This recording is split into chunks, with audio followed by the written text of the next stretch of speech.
Home Quote Explorer.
Oh.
Hello. How's it going, everybody? Then my Duke, morning. Morning to you as well, sir. What is this Oblivion game? Yeah, good point. Um, so I want to get into things quickly. I did actually finally mod an Elder Scrolls game. So I'm going to be booting it up right now with OpenMW. And really the only thing that I did here was I changed it so that way you guys would be able to like see the game. um, without like the cringe kind of borders on the window. So we're gonna swap things over. And oops. I think once I commit to this too, it's gonna be very hard for me to swap back to my OBS screen here. So let me swap the scene over. I'm gonna make sure that we're capturing Morrowind and that you guys can see that. Although we might want to do... I don't know if we're capturing OpenMW or actually Morrowind. Good Morrow, how's it going? Were you okay? We're capturing OpenMW. Okay, there's that. Move Morrowind to the center. I know we have the black bars on screen now, but when we load in, they should be gone. Yeah, OOP, how's it going, man? Yeah, and this hopefully, I don't know. So I've been screwing around with stuff here. I've figured out how to put like subscribers on the screen up top there, but for some reason I can't get chat to show up on my screen. And I think that's just a problem with YouTube, because on Twitch I could do it, but not on here. So Very, very unfortunate, but we'll make do. And I think the subs is good. Okay, with all that kind of semi-technical stuff out of the way, we'll get going with a new game of Morrowind. Each event is preceded by prophecy, but without the hero something something. Sleep paralysis gremlin, good evening all. In the waning years of the third era of Tamriel, a prisoner born on a certain day to uncertain parents was sent under guard without explanation to Morrowind, ignorant to the role he was to play in that nation's history. Oh, hey, there's chat. It's down at the bottom. It did work. They have taken you from the Imperial City's prison. First by carriage and now by boat. To the east, to Morrowind. Fear not, for I am watchful. You have been chosen.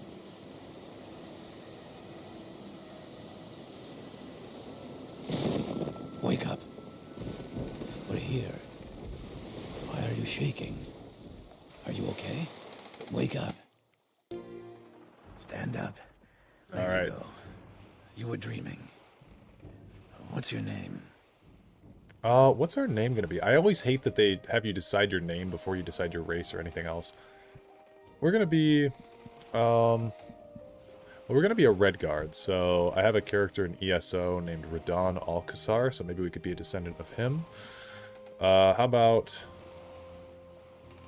the Sad Alcazar? That seems like a Redguardish name. Well, not even last night's storm could wake you. I heard them say we've reached Morrowind. I'm sure they'll let us go. Is the game oddly loud, or Here comes the guard. are we good? This is where you get off. Come with me. We're gonna have to mess around with the controls too.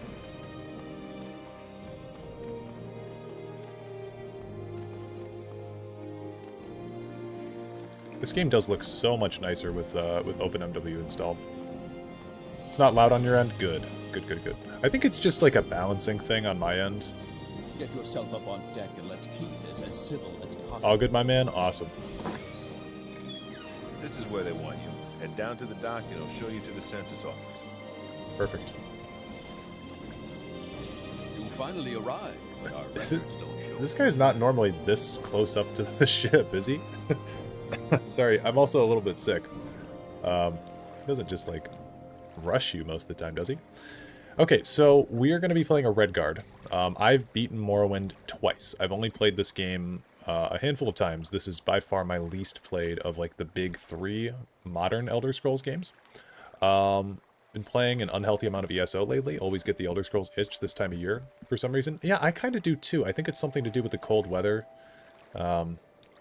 I played a ton of Elder Scrolls when I was a kid, you know, in cold weather during, like, Christmas break and stuff, so maybe that has something to do with it. We are going to be...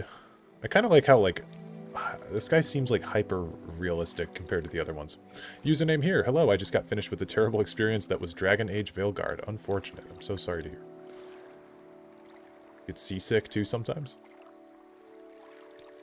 Nefarious Man, how's it going? I think we're just gonna be basic bald Redguard, which is what I was on my last playthrough. The reason that we're playing Redguard is because I really like their ability Adrenaline Rush in this game, which is like crazy compared to what it is in Redguard with Mustache always. Where's the Redguard with the mustache? Oh, this one? Actually, this guy looks pretty cool.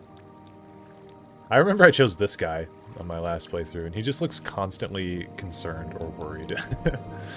I wish I could experience Morrowind in the 2000s. Yeah, I played Morrowind for the first time on Xbox 360,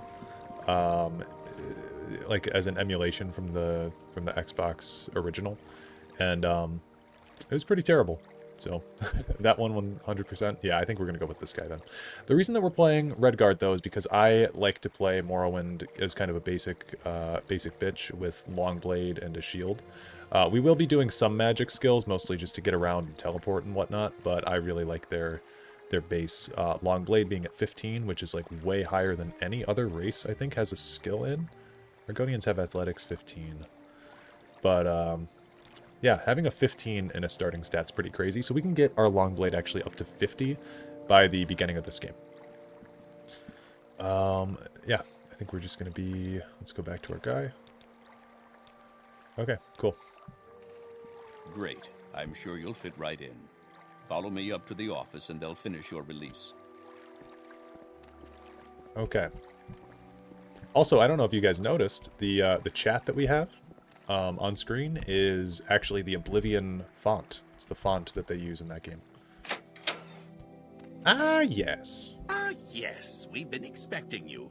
You'll have to be recorded before you're officially released.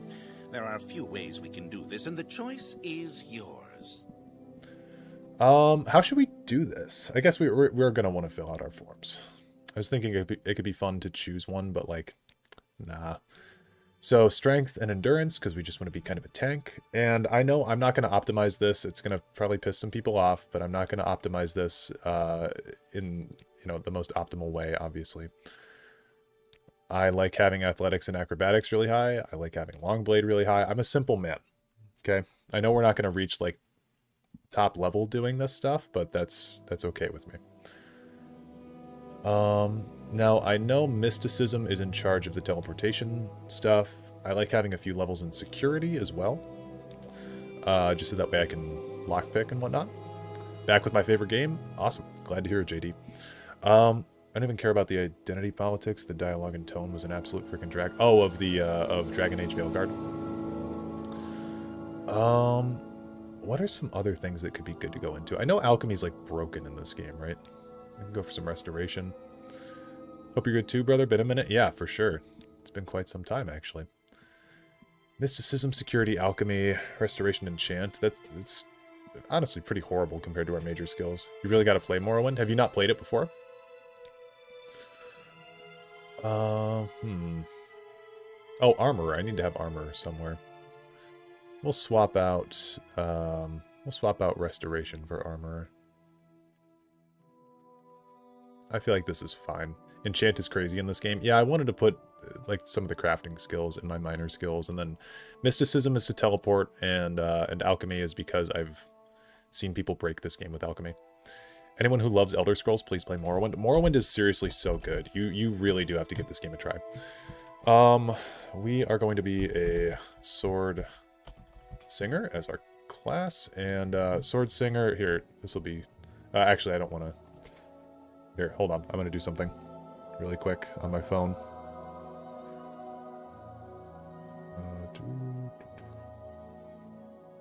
For the class description.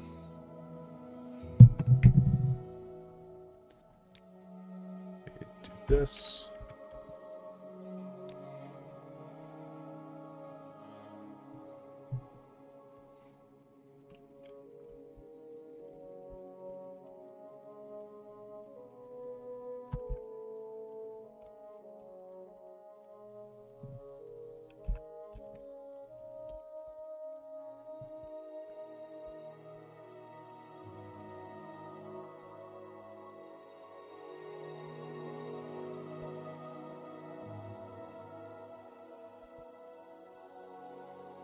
Okay, I think that's accurate. That's a good description of our class. Very good. The letter that preceded you mentioned you were born under a certain sign. And what would that be? Okay, so every single time you play this game, this is the S tier strategy. You choose the steed. You know why? Because the base walking speed in Morrowind is abysmal. So I choose the steed every single time because I'm so lazy. But there's also, like, the warrior would be really good for what we're going for here. The Atronach is really, really interesting because it gives you base spell absorption, and it makes your magicka bar 2 times bigger than what it normally would be, but it doesn't allow you to regenerate magicka on your own through long rests, so that's very interesting. But yeah, we're going to choose the steed because it's the obvious choice. Interesting. Now, before I stamp these papers, make sure this information is correct. You were 12 when Skyrim came out, then it snatched your attention first. Yeah, Skyrim was my My second Elder Scrolls game. Really, really good still, though. I mean, Skyrim is so different from Morrowind. Like, when you go back to play Morrowind, you have to understand what you're getting into. Okay, make sure that all this is correct. We are a sword singer with, the description of our class here is the UESP URL to the lore page on Sword Singers, so if you would like to take a look at that, there you go. We are the Steed, we are a Redguard, and look at that, we have a base strength stat of 60 at the beginning of this game. So, something very important to know about Morrowind for people that may not have played this game before. Morrowind functions very much like an old kind of, it functions very much like a math formula. So, essentially what you're going to be doing here is you're going to be taking your fatigue meter times your luck stat times your skill proficiency, and that's your to hit chance for stuff like Longblade. That's going to be the strength of your jumping is going to be multiplied through that formula. The abilities of all of your different skills, like the even to hit for security, like to open a lock, that's calculated with this formula, and all of it revolves around your fatigue meter. So if your fatigue meter is at full, I believe you get a 1.5 times advantage to all things that you do, and if your fatigue meter is all the way low, then you get like a minus 0.5%, or I guess 0.5 times to all your stuff. So it's very important for you to manage your fatigue well in this game. Other than that, looks like everything here is pretty good. Aaron Dobbs, E. Welcome to the stream. Right-clicking allows you to get the menu. Okay, how do we open... I gotta go mess with the controls, guys, because this is horrible. Clicking on stuff is space in this game. So jump is E, so we need to just swap those. And can we have... What is left click? Or M1 is use now. Okay. I guess that'll work. Read your papers by pressing the E while looking at them. Then to select take to pick them up. Do that. Take. Probably could have read that. How do we get into our inventory in this game? You gotta remember, guys, the last time that I played this, I've played a little bit on PC, but the last time that I played this was on the Xbox One. So...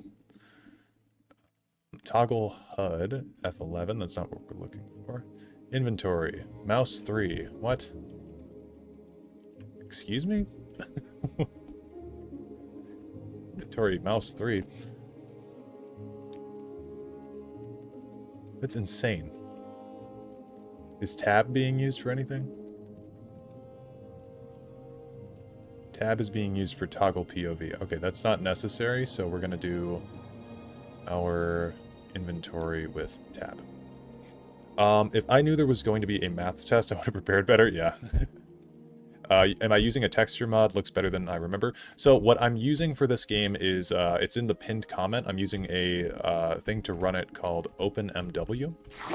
This is also the strat, by the way. You Continue through drop to the this, next right? building and talk to Celes Gravius. Believe this is the strat. Yeah. Cool. That's how you get a bunch of free money. You choose Breton and use Boots of Binding Speed, or Blinding Speed. Boots of Blinding Speed is a really funny item. Note to Friskar, don't think I've forgotten our wager. I want this dagger sharp as a scamp's claw by morning. Gansiel.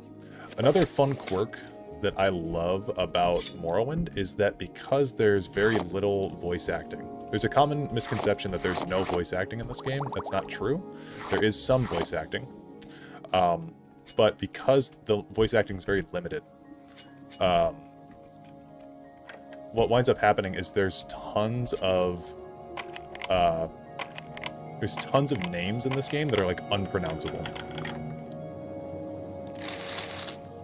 You always want to try Morrowind game as an Altmer. I feel like that could be good. Yeah, we unlocked the map. I swear people mistake that border skirmish being associated to the Pale Pass. Dareloth mentions the border conflict between Eastmarch and the Rift. Oh, you guys are talking about something that I was unaware of. Okay, press E to talk to the captain. Select topics to ask about them. Don't try persuasion on him. If you're not good at it, he will start to dislike you. Your Fair enough. papers, please. Who up Morrowind the Elder Scroll right now? This guy, who's got 2 thumbs in Morrowind and the Elder Scroll. Okay, Celis Gravius. First, let me take your identification papers. Thank you. Word of your arrival only reached me yesterday. I am Celis Gravius, but my background is not important. I'm here to welcome you to Morrowind. Well, we're going to click on your background anyway. I am Celis Gravius, and Knight-Errant of the Imperial Legion. Okay, let's talk about Morrowind. Yes, you're in Morrowind. I don't know why you're here, or why you were released from prison and shipped here, but your authorization comes directly from Emperor Uriel Septim VII himself, and I don't need to know any more than that. When you leave this office, you are a free man. But, before you go, I have instructions on your duties. Instructions from the Emperor, so pay careful attention. Recently subscribed and I'm loving your lore videos. Keep up the good work. Thank you. Am I playing with Tamriel Rebuilt installed right now? No, I did very little tweaking after opening Morrowind MW. I changed a few things in the settings, but not a whole lot. Because I wanted to keep this basically vanilla. Okay, we're going to talk about Uriel Septim because this is the same Emperor. So a lot of people, I've had this conversation a lot on streams.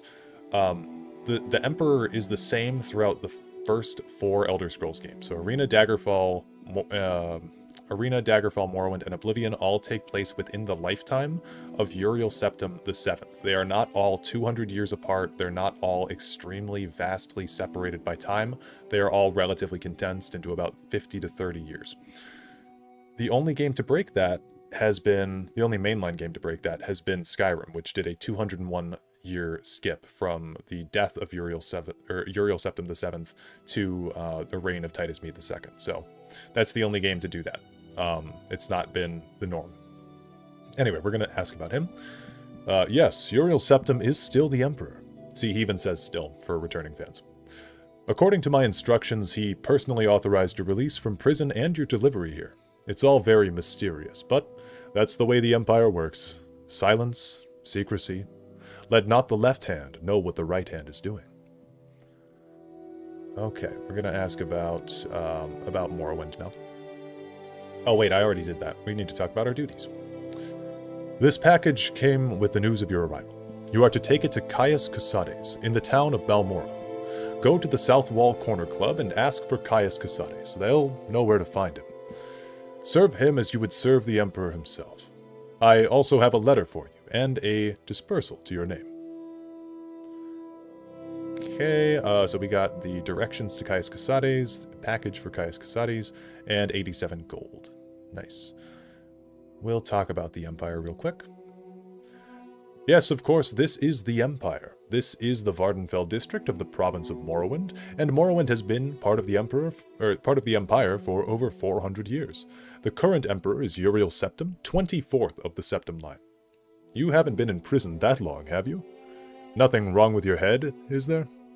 The men said you were acting a little strange when they brought you in from the ship. Okay, we'll talk to him about Caius. For to Caius Casades in Balmora, I can't tell you where to find him, but you are to go to the South Wall Corner Club and ask for him. Someone there can direct you to him. We, of course, know where Caius is, so I believe we can just walk in to his house. Press J to use your journal and review what you've been told. You should probably check out Ariel's trade house up to the left. You're on your own now. Good luck. Jaeger Tharn did nothing wrong. Yeah, I mean, debatably. You know, imprisoning the Emperor was pretty based. My patience is limited. Welcome to, this guy's a high elf. Welcome to Ariel's trade house. I barter for goods or coin.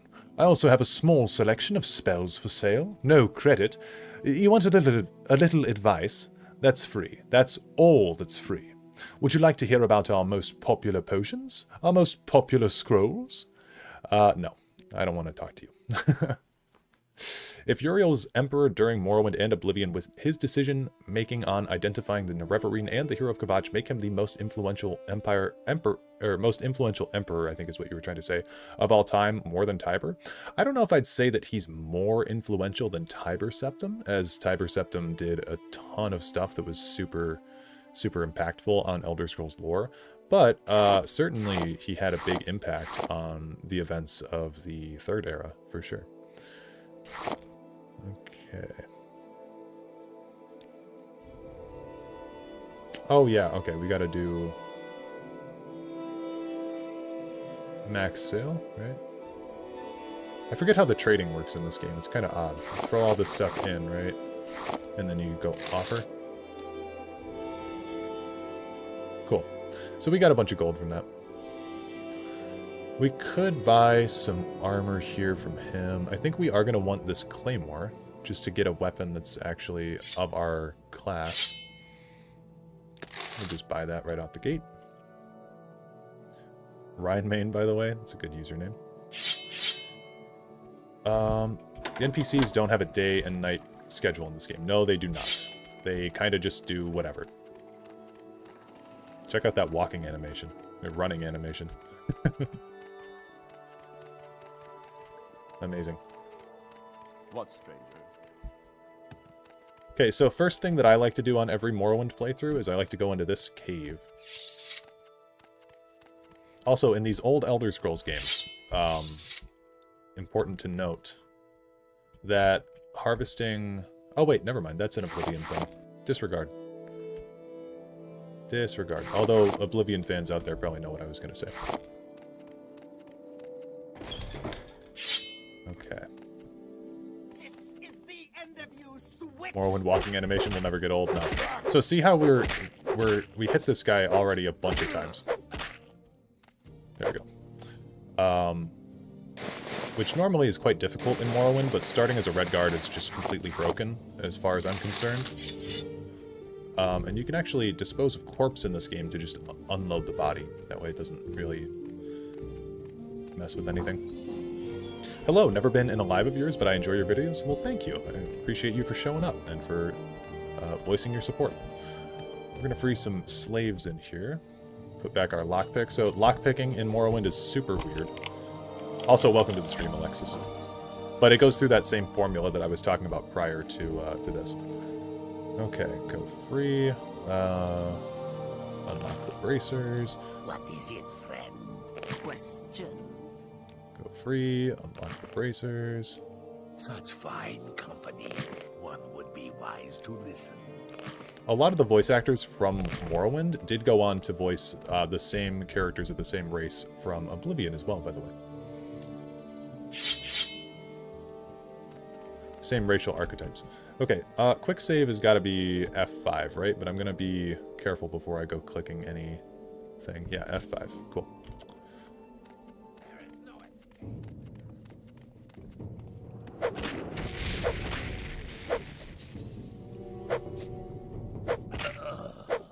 God damn, dude. Is that normal? I've played it like a decent bit of Morrowind. I've never seen that happen. We are in the Iron Claymore's inventory. No, we're searching for W. Okay. Morrowind music is so soothing. I agree. So one thing that you'll always hear Elder Scrolls fans... Oh shit, I'm very low, aren't I? Let me get out of here. One thing that you will always hear Elder Scrolls fans talking about is that there were more weapons available and more skills available in the prior games in this series. And that's especially true when you play Morrowind. You start to see that. So this person has daggers that they're throwing at me right now, and that's something that they took out in Oblivion going forward. Oblivion's voice acting was iconic. I swear they used them for Skyrim, or even ESO. A few of them did come back for ESO. I don't know about Skyrim. Stupid! Okay. Yeah, so we'll take her throwing stars just to sell them, basically, and we'll take everything here. Our strength score is really high. Zabian, good afternoon, sir. Good afternoon to you as well. Redguard, Longblade, and combat specialization with racial skill made this game so much simpler when I got it into the old games. Yeah, I mean, that's the only way that I play this game, basically. I tried doing an Atronach magic build one time, but that was tough. So, this is kind of the first dungeon. It's sort of like Ember Shard Mine in Skyrim, as far as I'm concerned, where I kind of come in here to get set up for going into Balmora most of the time. And Steel Longsword, which is going to be much better than our iron. And honestly, had I known that that was in here... Well, actually, which does more damage? 1 to 24... Yeah, we'll actually keep this on. You think Michael Mack will voice the Red Guards in Test 6? I really love Michael Mack as the Red Guards. Is he still alive? What's the next video about? The next video will be about... I'm actually so excited for it. I'm glad that you asked, because I didn't want to neglect talking about it.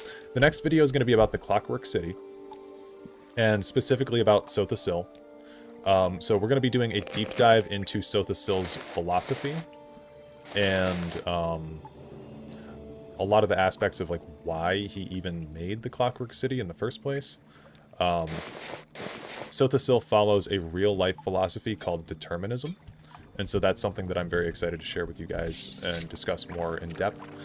When I first started writing the video, I thought that it was going to be about like 30 minutes long, but it might be longer, honestly, because even in the first little bit of writing, I'm already kind of getting stuck on just a few logical points between Sotha Sil's relationship to Vivek, which is a testament to how well written Morrowind is.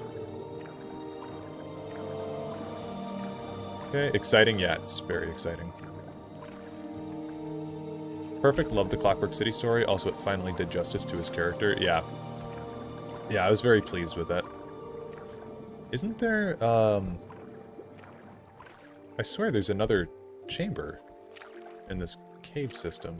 Oh, there's a chest up here. But I could be mistaking this with a different one. It's also very hard to see.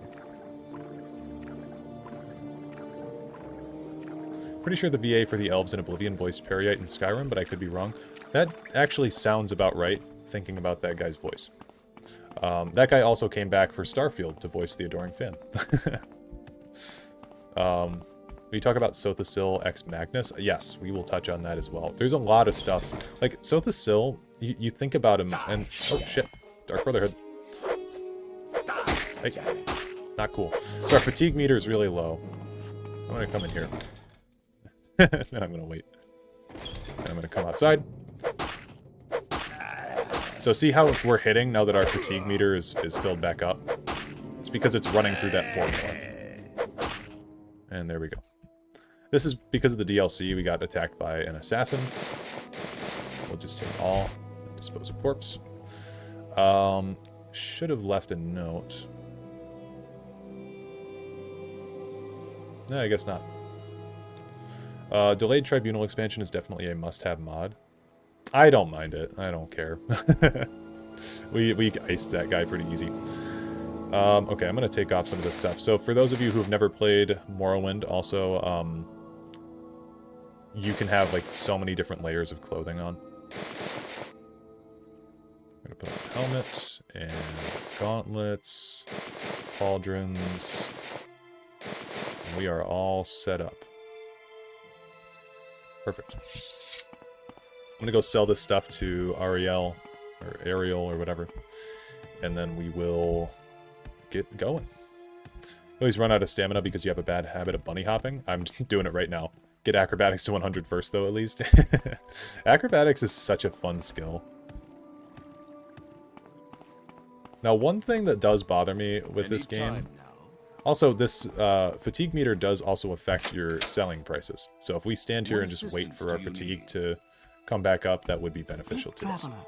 But then we have to walk at this speed, and that's no bueno. What say you? Don't stand about. What do you want? Go ahead, stranger. So, see, there is voice acting in this game. It's just very limited. Never understood why they removed spears after this game. Good question. I don't know why. Well, I do know why. I'll let you guys in on a secret that I don't know if a whole lot of you guys would know about, actually. Bethesda's lazy. And they don't like to do a whole lot of things that require effort, so I guess coding spears into the Skyrim engine would have been too much. Maybe with the dual-wielding thing, but I guess into Oblivion is when they first stopped it. I'm gonna drop this moon sugar, and I think I have skooma on me as well. So merchants actually will detect if you're if you have like illegal stuff on you, and they won't barter with you. Okay, get rid of that, that.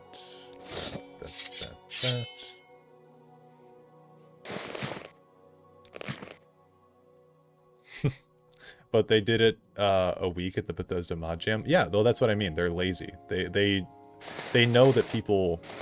If you guys are big into modding for the Elder Scrolls, you know how many mods there are, right? Just for like, there's a mod for just about everything. Bethesda's reached this critical mass point where they understand that their player base will just mod the game for them. So they don't have to put in as much effort because people, fans of the game, are happy to do it for them. So why would they waste time putting stuff into their game when they just know that people are going to mod it anyway? It's why they refuse to go off the Creation Club, not the Creation Club, why they refuse to go off of the Creation Engine, despite the fans telling them to do so. Bethesda did a game jam where they added spears, but they ended up going with flying on top of dragons instead of content. Yeah, exactly. I mean, that gets more to my point. I don't know why they did that. The dragon flying in Skyrim is terrible.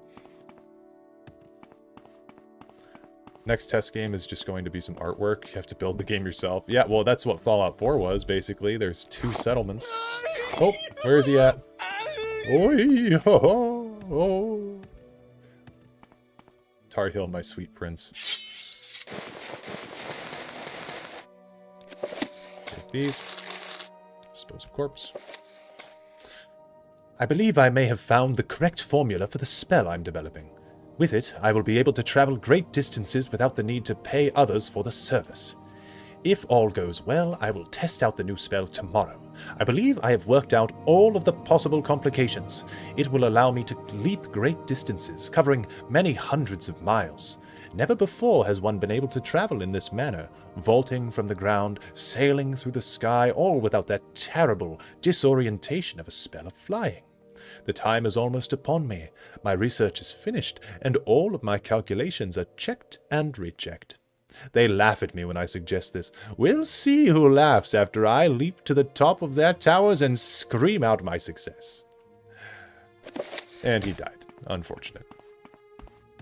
One day I'll get to him before he uses the spell and save him. There's a video by Mickey D where he saved him. Friendly reminder that Emil Pagliarulo makes it a point to ignore criticism, which he's admitted in the past. Yeah, no, that guy sucks. I'm sure someone will make a deck centering about a card with that guy one day. Surely someone will. YouTube.com/TheEmberDareloth. Hit the spell, and before you fall, hit it again. You can do that, or you can also, you can aim for water, and that will totally negate your fall. Amazing how much content they got done for that week, and yet out of all that stuff, they end up adding, it was not spears. Yeah. It was probably weird with the dual wield mechanic. Dual wielding spears might have been odd to code, or it might have just looked weird. Tar Heel the goat. Tar Heel is the goat. Sorry that chat is black, by the way. I think if I alt-tab out of the game, though, then it'll shut down the game. That's what happened last time. Oop, I've been paralyzed. Well, thankfully it's just a script. There we go. Now, I do like to wait until healed. It's a very nice button in this game, and that'll just take your fatigue back to full if you're super lazy like I am, and you don't want to wait. Is it true that this game has unique vampire quests depending on who you get infected by? Yes, there are a few different vampire quests. So there's the... oh god. I'm trying to think of the names. They have names in Legends. Different cards for them in Legends.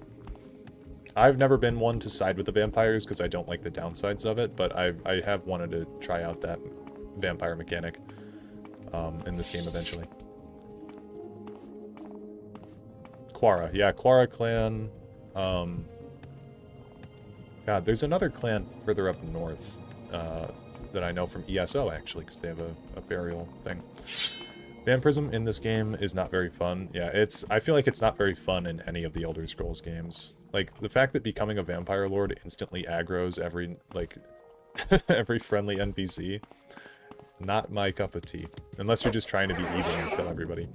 On day, yeah, on day clan. That's the one in the north, I believe. Oh, and Burn. Burn clan. Burn clan.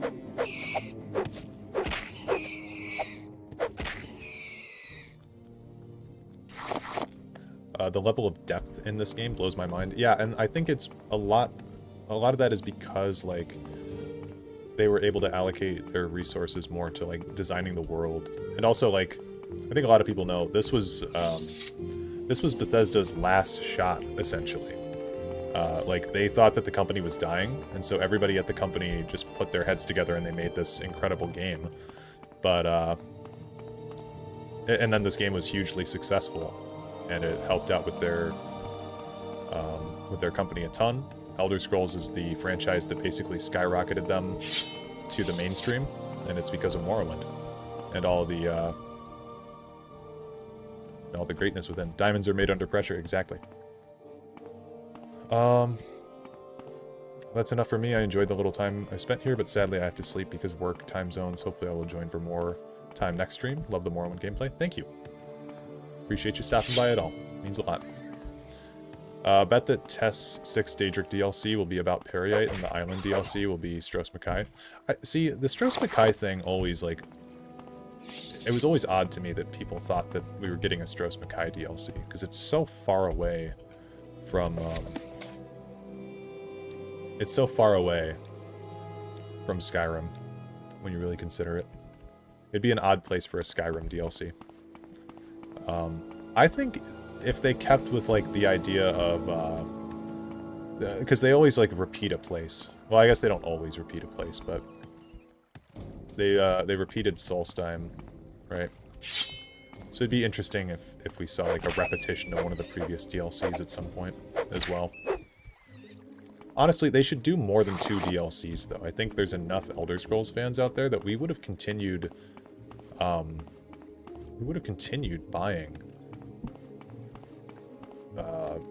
Skyrim DLC, right? Like, raise your hand if you would have bought Skyrim DLC in the year 2024. I would have. Morrowind, oh snap, yep, welcome to the stream, Michael. Okay, we want to get to Balmora. I think we're on the right track. I usually just take the Silt Strider here, but I figure might as well run. In 2024, Lamau, no. I would have. I easily would have. Hearthfire crying and throwing up right now. I think that, like, if they'd continued releasing DLC for Skyrim and just made that their platform, I think that would have been a much better strategy than whatever the hell they've been doing for the past little while. Like, had a team of, like, 15 people working on Skyrim DLC still. The distance between Skyrim to Solstheim and Hammerfell to Stros Mackay looks the same from the map. Really?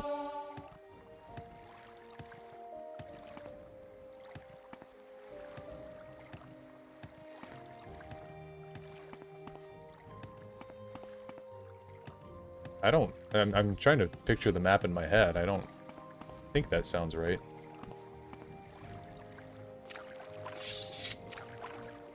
Maybe, like, if you're doing, like, a straight line, but if you're thinking about, like, traversing there through water...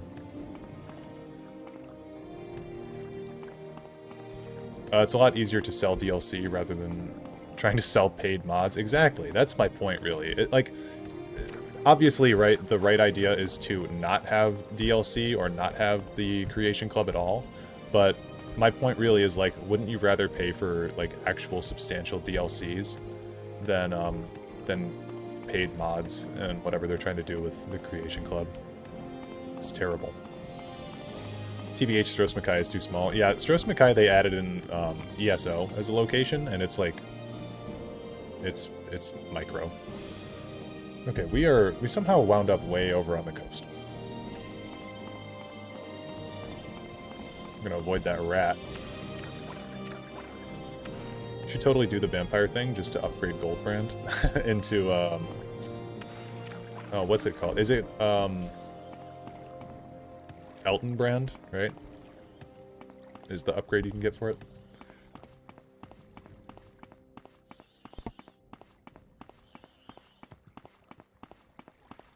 Elton Brand, yep.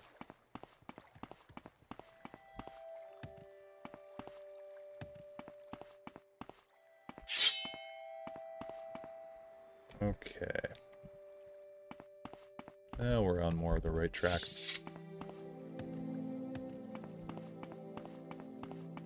I honestly thought they would release new DLCs after the remaster for the new consoles, now that they could work with the better hardware. Yeah, well, why release DLCs when the fans are releasing DLCs for them? You got people working on Beyond Skyrim, and, you know, we're never going to get an official Bethesda-endorsed Oblivion remake, because Sky Oblivion's coming out, which I think is good. It'll probably be better than whatever Bethesda would do. I'm gonna wait 1 hour till healed.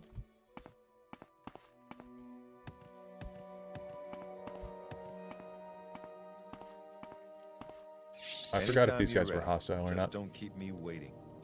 I'm a miner in the Shulk Egg mine, but I'm just out here taking a break. Fair enough.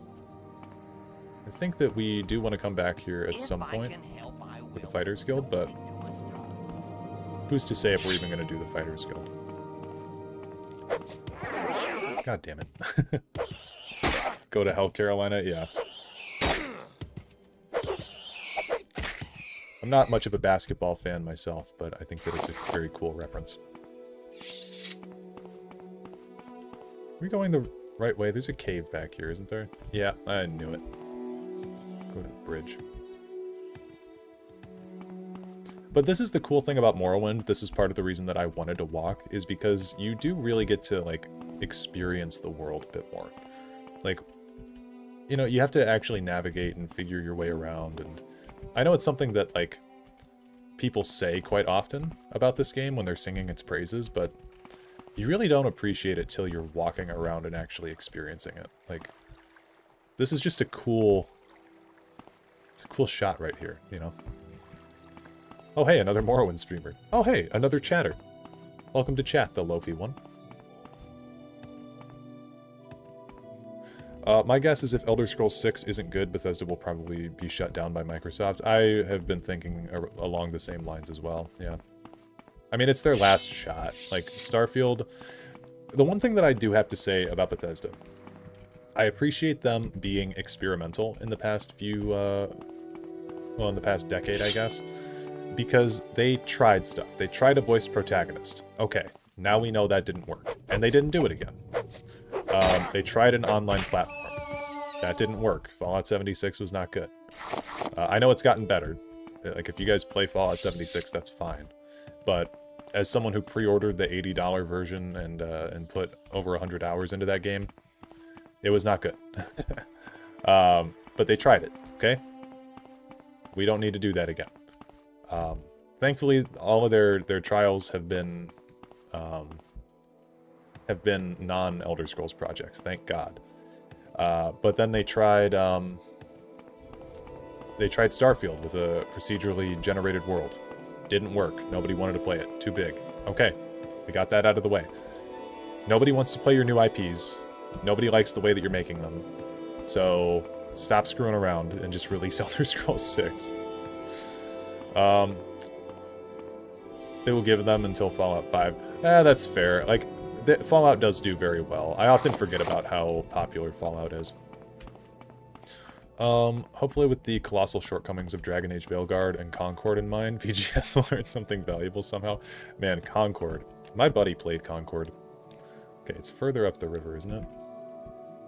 Man, I'm just like... This is navigation hell for me right now.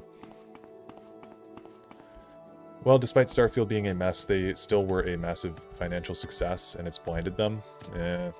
Yeah. Starfield, like, I saw so many people that were hyped for Starfield before it even came out. And that I didn't understand. Because the teaser trailer for Starfield was a satellite floating in space. And it's like, guys, this could be about literally anything. How do you know the game's not like Prey and it's just on a satellite?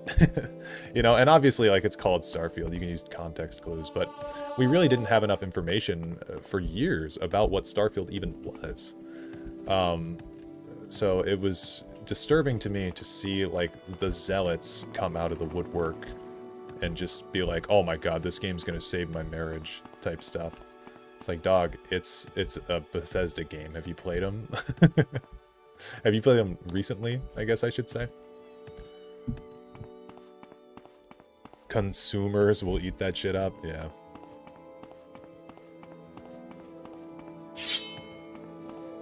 I guess we can just ride the river, right? I'm about at that point.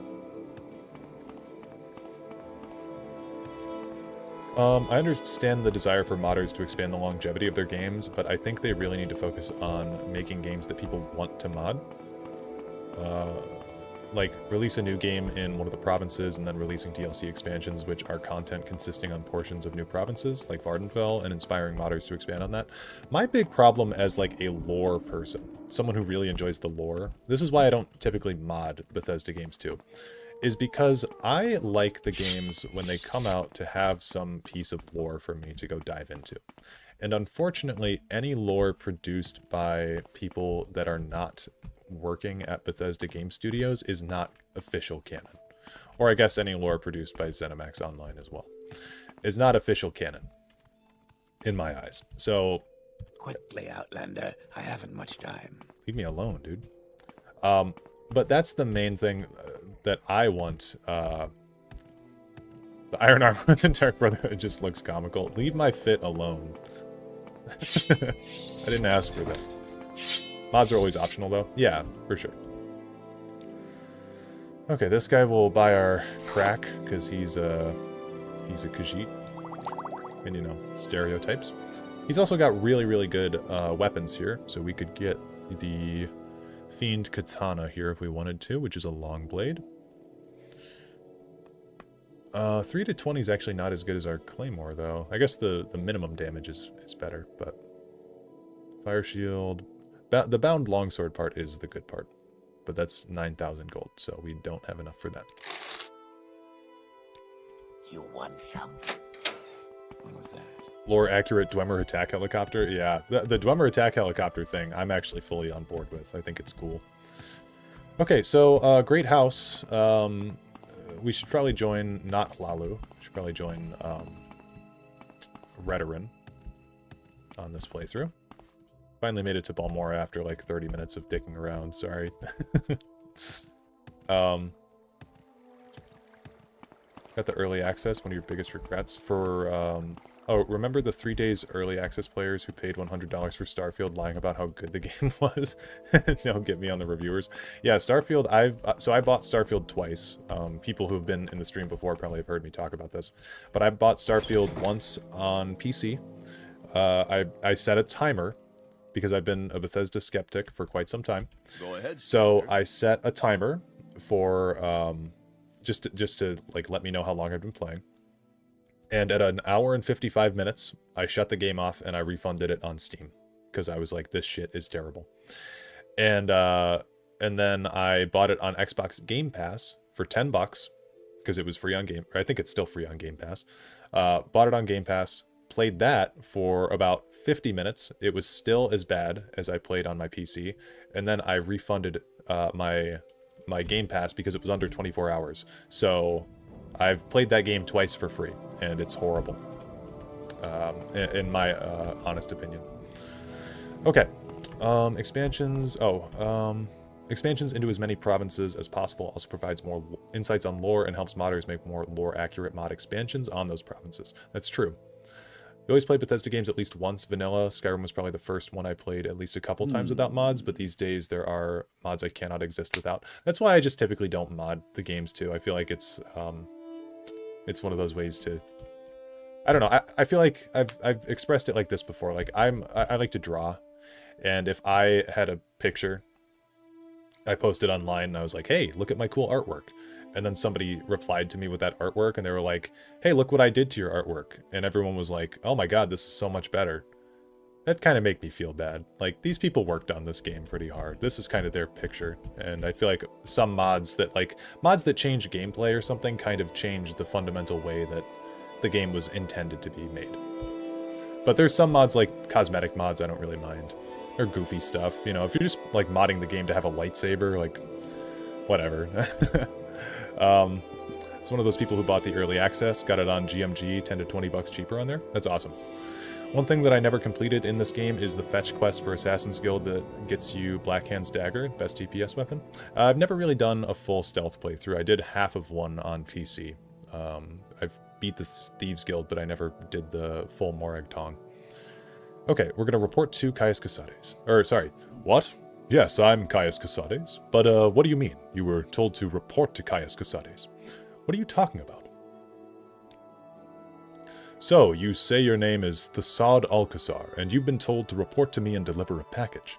Perhaps you'll let me look at it? Yeah. Yes, very interesting. So, it says here the Emperor wants me to make you a novice in the Blades, and that means you'll be following my orders. Are you ready to follow my orders, Thasad Alcazar? Yes. Good. Welcome to the service, Novice Thasad Alcazar. Now you belong to the Blades. We're the Emperor's eyes and ears in the provinces. You can use my bed if you need to rest, but leave my personal stuff alone unless I say otherwise. If you like, you can improve your modest skills with our Blades trainers now. Or if you're in a hurry, I can give you orders right away, but don't forget to visit the Blades trainers. Okay, we're going to ask him about the Blades trainers. These Blades agents offer training, not free of course, but cheap for a fellow agent. Look for Rithleen, Tyre Mylan, and Nine Toes here in Belmora. In Caldera, see Sorain Leorane. In Aldrin, see Gildon. Siorvar Horsemouth lives in a hut west of Aldrin. And Alone, the scout, can be found at Ariel's trade house in Seydanin. Cool. If we ask about each of them, I think we get specific notes for later. So, cool. Yeah, but if you, as the OG artist, still get paid, who cares? Bethesda's a company, and the most important thing is shareholder profits. Well, sure. I mean, as far as that's concerned, yeah, but I don't know. I just think that the game was designed a certain way, and I'm going to play it that certain way. Least homoerotic... Oh my god, I can't speak. Least homoerotic Morrowind character. Okay, we're going to just go right into our orders. First thing, Pilgrim, you're new, and you look it. Here's 200 drakes. Go get yourself a decent weapon, or armor, or a spell. And second thing, you need a cover identity.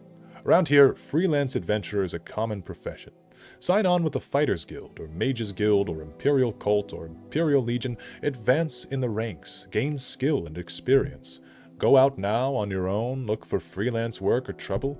Then, when you're ready, come back, and I'll have orders for you. So, he basically just tells us to get a job. Get a job, hippie. So we're going to go get a job. And I think we're going to go to Aldrin. And in Aldrin, we're going to join House Redoran. Really hope Bethesda doesn't try to make Test 6 as PG as possible like they did with Starfield. This is another problem I have with Bethesda. That's something that I'm happy that you brought up. Bethesda does not treat their IPs like the people in them are real. People often don't use swear words. People often, unfortunately, don't don't have real emotions, you know? Everyone's very static. And I saw it put like this one time. Like, Bethesda games, everyone in Bethesda games, all the NPCs, feel like they are people in the background of a stage play performance. And you are the main character. And they're all just sort of going about their motions to allow you to traverse through the world. Whereas, like, most other games are going to be, you know, having some dynamic characters around, or like people with actual problems, or dealing with real life emotions and stuff. Says get a job, just smokes crack all day. Yeah. Trying to play a pure mage in Skyrim Vanilla is like trying to pull teeth. Like, I couldn't do it without Ordinator and Apocalypse spell pack. Well, and hey, that's kind of like, in my eyes, that's how they designed the game, right? Bethesda, I think, should be held accountable for their shitty design stuff, instead of people just, like, modding it away and like, oh my god, I love Skyrim. You don't love Skyrim. You love the mods for Skyrim half the time, I feel like. Because if you loved Skyrim, you'd play it vanilla. Now's the time to talk. I am Naminda, Drillmaster, and Recruiter. If you wish to join House Redoran, you have come to the right place. Are you sure you want to join House Redoran? Remember that you cannot join any other great house once you've made an oath to us. Yes, I want to join. So be it. You are now hireling Thasad Alcazar in House Redoran. I will inform our trainers, make use of them. If you truly wish to serve House Redoran, I can give you duties to perform. You may also check with me for advancement. But I do have to say, like, I know I'm talking a lot about mods. This is my personal opinion. And if you use mods, that's totally okay. There's nothing wrong with using mods. I do think the Lofi one, you said this earlier, everybody should play an Elder Scrolls game the first time vanilla. That's the way that the game was intended to be made. And I think that if you have only ever played Skyrim with mods or only ever played Morrowind with mods, you should at least try it vanilla for a little bit. That way you can understand how the base game works a little bit better. Because I know there's some people that have played Morrowind and they start playing the game with mods. And mods to make the hit chance 100 all the time. It's like, that's not how the game's intended to be played. Play any game the first time vanilla? Yeah, I agree. Welcome to House Redoran Recruit. Yep. Devathfir is the main character of the whole Elder Scrolls franchise, not the prisoners. Yep. Skyrim by itself is the most boring Elder Scrolls game IMO. I think the exploration in Skyrim, just like the random events and stuff, is fun to experience. Just like walking around, like the fact that there's actual people that'll spawn in and like randomly generated events makes it a lot more fun than some of the other titles. Like Oblivion. Walking around in Oblivion fucking sucks, guys. that game is super boring. And I love Oblivion. Oblivion is my favorite Elder Scrolls game. But goddamn, that game fucking sucks to just walk around in. I think people love both Skyrim and the mods for Skyrim. Well, I think that's true, right? But if you're someone who's been playing with mods for Skyrim for so long, and like you're talking about like if, I don't know, you heavily disagree that Oblivion's boring to walk around in, that's crazy. There's nothing going on in Oblivion to walk around, or when you walk around. You play Morrowind just with visual mods, that's fair. I think the only mods acceptable on a first-time playthrough are stability fixes and game-breaking bug fixes, since those aren't the kinds of things the developers intended. But aren't those fun? Isn't it kind of intended if they didn't take the time to fix it? I think it's kind of intended. I love the exploration of Oblivion a bit more than Skyrim's exploration, personally. Skyrim's movement. Oh, if you're talking purely on movement, I can understand that. But I don't think that there's anything really to look at in Oblivion half the time. Like, Oblivion is a pretty game, but I'm talking from a vanilla console experience. Walking around in Oblivion when you can't even see trees like 30 feet in front of you, no shot. It's just trees and occasionally a troll will show up. And the same, like, copy-pasted forts every once in a while. Unfortunately, the mods will just make them more complacent. Like you said, ideally there shouldn't be a creation club. Yeah. You were PC? Yeah. It makes a big difference. It really does. But again, I'm just trying to have, like, a back and forth conversation. I'm not trying to ruffle anyone's feathers too hard. Exploits equal game-breaking bugs. I like the exploits. I think they're part of what makes, like, the duplication glitch is so funny. I love that thing. There used to be that glitch in Skyrim, I don't know if it's still there, where the mannequins look at you. Like, that shit's funny. I wouldn't want to mod that out. That's part of the Skyrim experience in my eyes. You hate that Shivering Isles is better than Oblivion's main questline? I like Oblivion's main questline. I've never really heard too many complaints about it. Also, guys, let me try... I'm going to make a save here. Hard save. And then I'm going to Alt-Tab, and hopefully this doesn't close out the game. But I want to go here and change the text to be white. That way we can actually see what you guys are saying a little bit better.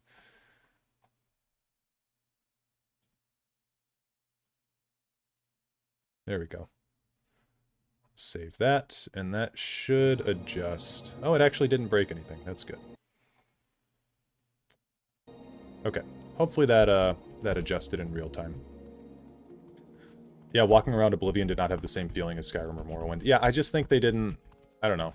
They focused more on the cities in that game than the environments, I think.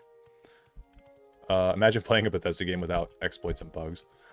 Morrowind is designed to be broken over your knee. It's almost impossible to not exploit in this game. Yeah.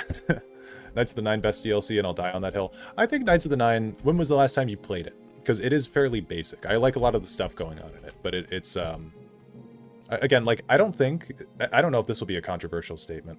Bethesda, for Elder Scrolls, has never released a bad DLC. I think they're all really good. It's just kind of a difference of opinion on which one you like the most. The DLCs are usually the best parts of the games. Okay. Love the city designs in Oblivion so much more than Skyrim. I do too. I really like the cities in Oblivion. Oblivion CD came packed with... Or sorry, okay, not the micro DLCs from Oblivion. I'm not talking about those.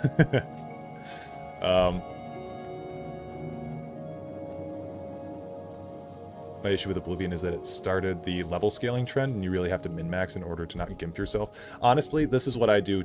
This is what I tell new players for Oblivion. You go here into preferences, and then you take the difficulty slider and you go all the way down here. Because Elder Scrolls games are not about playing on easy mode or hard mode. So if you're really having a hard time with the Oblivion level scaling system, just turn the difficulty down to easy, and no one will judge you. Genuinely. I don't think anyone would. You would actually say Tribunal is bad, IMO? Okay, I gotta stop reading chat for a moment and, like, do some stuff with the game, but we'll get back to this conversation in a minute. Okay, duties for House Veteran. Drulene Phelan has asked for our help. She says her Gwar herds have been having trouble with hostile mudcrabs. Go talk to Drulene Phelan. Her Gwar herd is due west of here, just over the hills. She can tell you more about her mudcrab problem. Alright. I've got better things to do, so if you don't mind, let's move this along. Oh, God. Kind of like the Holy Crusader vibe for the Knights of the Nine. You're also a huge sim for Iliad lore. I really like the lore in Knights of the Nine. I just think the actual, like, gameplay loop, like... here's the thing, my hot take with Oblivion that I've always said is that I think Oblivion has the best written storylines for guilds. And I think that Oblivion has the best characters, which, like, there's really good characters in Morrowind. But because the characters are voiced in Skyrim, I feel like they have a little bit more, in Oblivion, I feel like they have a little bit more personality than some of the ones in Morrowind do. Okay, we're gonna go due west, so this way. And I really like characters like Owen in the arena quest line. I really like characters like Modron Orin in the Fighters Guild. Obviously, the Grey Fox is who my channel is based off of. Really like him. Really, all the guild leaders are pretty solid. Solid characters. They're fun to talk to. So, I really like that. And, agreed 100%. Oblivion's biggest strength was its writing to me, personally. The gameplay was so janky and broken, there's no way I can call it good. Yeah, and I think that's the big thing with Oblivion, is that of the main three Elder Scrolls games that people usually talk about, of the most recent three, Oblivion is in the most need of a remake from those. Like, no matter how much you like Oblivion, I think Morrowind is a more finished project overall than what we got with Oblivion. And again, Oblivion is my favorite game in the series, which is probably why I'm so critical of it. And it's the one that I grew up on. So, I'm on your side, Oblivion heads. Oh, shit, it's our first cliff racer. But like what someone said in chat, like the level scaling problem in Oblivion. I think that it is an issue, but also I was able to beat the game when I was 11 or 12.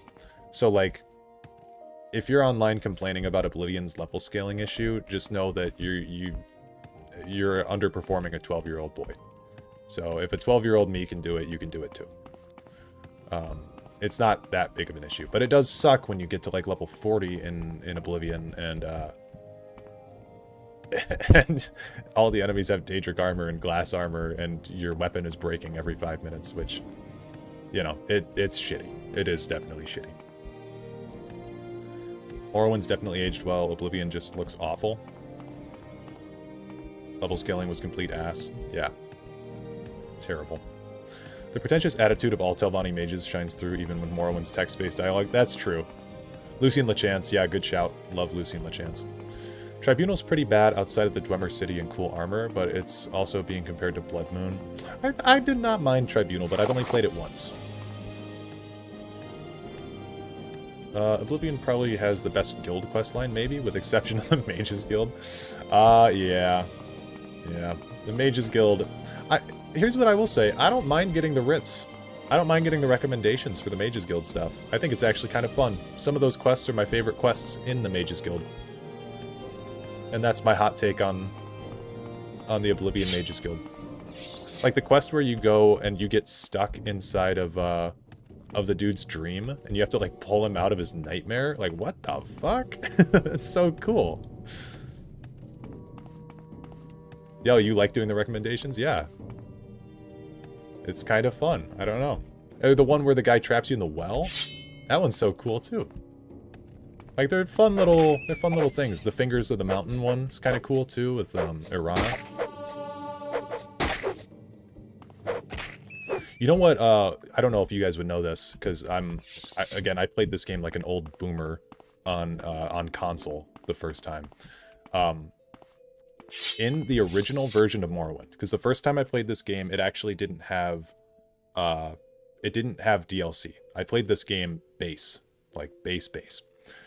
In the original version on Xbox, at least the 360 version of the game, no health bars for enemies in the bottom left corner.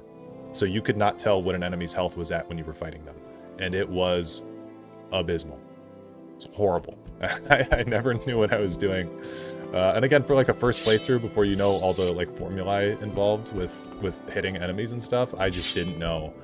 I didn't know anything that was going on. I didn't know why I was missing so much. It actually makes you feel like you earned the spot in the Arcane University. Yeah, I agree. I mean, there's some that are kind of boring. Like, what is it, peasant? Is this what I'm looking for? Honestly, I'm so far off the beaten path right now. There's some that are kind of boring, though. Like, there's the one where you have to go get the guy from the cave filled with zombies. It's like, that one kind of sucks. There's the one in Anvil where you have to guard... you have to guard the battle mage on the road and take out the... There's like a traitor in their midst. That one's kind of boring. I like the one, actually... Oh, these guys are probably going to kill me. I like the one in Leowen, where that guy with the forehead betrays you, and there's like... Oh, these things have no health. Never mind. They look scarier than they are. Kaldar, right? Kalthar is his name. Just a repeat of the King of Worms for a third time. Yeah. The rogue mage. The guy with the forehead, Lamau. Yep, see, look, I'm telling you, Oblivion's my favorite game. If you think I can't name drop Kalthar, you got me fucked up. Look at the sky, too. Super cool. I played through Oblivion so many times, but it's also like, I've played through that game not to completion a lot of times. Like, I've started a playthrough, and then I'll go and do something, and then I'll just fuck off. But yeah, I've got probably about like a month of playtime on Oblivion, and it's all unmodded, because I played all on console. So, it's actually been kind of fun playing these games on PC for the first time on stream, because I've got people that are like, why aren't you modding anything? And I'm like, look, when you played a game for, I don't know, over a decade, in a very particular way, it can be odd to jump in with some mods and stuff. Do I know the name of every blade in the game, then? I know there's a blade named Cyrus. Obviously, we have Boris, we have Glenroy at the beginning of the game, and Captain Reno. Oh. I could tell you the races of them. I think there's like 2 Nords up there. Imperial Female. I don't know if I could tell you all their names, though. It's like, oh, you're an Oblivion fan? Name every NPC. What's my take on ESO? I like ESO. I was just playing it on stream the other day. I do like ESO. I think that it's very problematic in a lot of areas.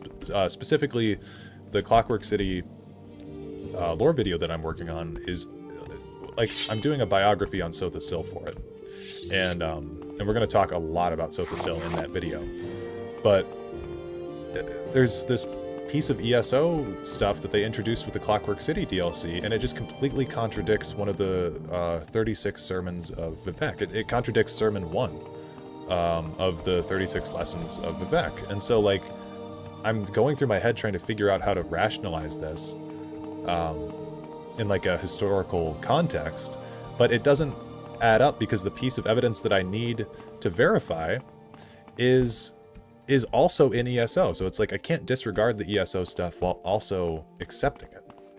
So I had like a big block in that first part of my writing, and it's just like literally the beginning of Sotha Sil's life.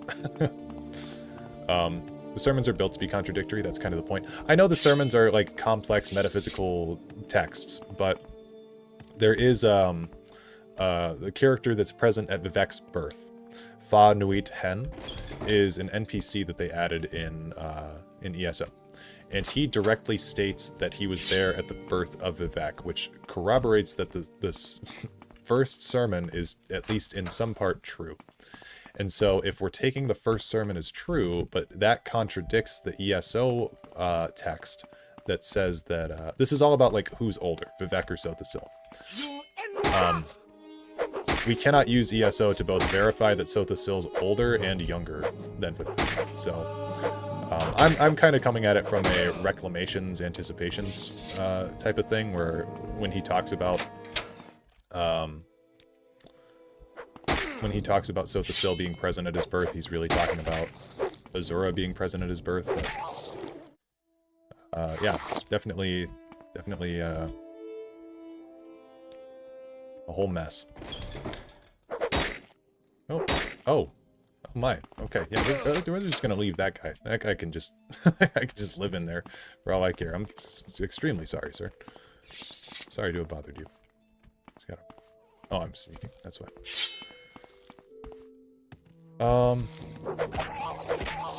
To be honest, Oblivion is all about quests. There is no point in modding it, and there aren't many good mods for it anyway. Yeah, the quests are really good. I like the Fighters Guild because the Blackwood Company was a cool twist. The Fighters Guild was my shit when I was a kid, and I was so upset when they replaced it with the Companions. So upset. Made me be a furry for no reason. ESO lore could be explained with a dude just waking up and realizing everything was just a dream and not real. Yeah, I've actually talked about, I have a video, I will shamelessly plug it in chat really quick, because there's also something I need to do to change chat messages so they appear for longer. I want messages to be instant, and then we'll have them stay for 5 more seconds. But there's a video on my channel where I talk about an idea that I had for how to rationalize ESO. I will put it in chat. It's not just about that, but it touches on it. And you may agree with some of the ideas here, you may disagree, that's okay. Is ESO good for learning more about lore and cultures of other... Oh, absolutely, yes. ESO is a great tool for getting like a good idea of all the different lore and stuff. Really will help you get well versed. I mean, ESO is... It does have really cool... it does have really cool locations and quest lines in some parts, but I was saying this with the Clockwork City DLC for that game the other day. Sometimes ESO feels like it is written by a 3rd grader, or it's written for a 3rd grader, and that like the plot twists are really easy to see coming some of the times, or quest lines will like be very superficial. You'll be able to tell what's happening before it happens. Seeing different cultures and cities in ESO is super cool. Yeah. The book Author Theory, yes. Yes, that is the one. I think my biggest issue with ESO lore is that they never progress further in the timeline, so to speak. It's all second era 582. I actually just made a joke about this in the unofficial Elder Scrolls pages Discord. I said you could make a drinking game out of every time that a article on that website starts with circa second era 582. Because every single... Yeah, you're right. Every single event in that game takes place in supposedly around the same time, because no one's been smart enough over at ZeniMax to like, or I guess no one's allowed them. I shouldn't be so mean. but no one's allowed them to finish writing for that game. Oh, hey, it's this guy. So, yeah, all the lore just exists in this nebulous kind of viscous time period. You know what we're going to do is we're going to activate Adrenaline Rush. And what button is that on? R? There we go.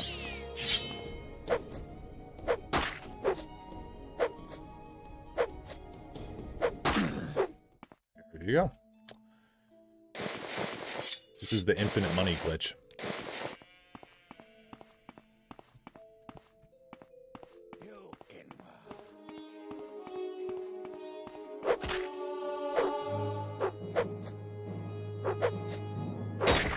Realistically, Nern would have been fucked by the time we were dealing with Molag Bal because the cabal of other awful shit would be going on. And I'm not buying that that's all happening at once. Let alone that it's all technically been stopped by the same protagonist.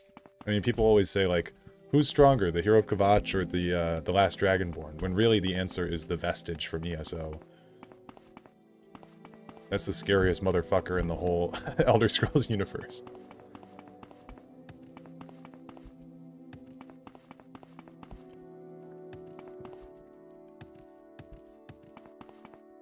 The Vestige literally can't die. Yeah, you just revive him with the Soul Gem.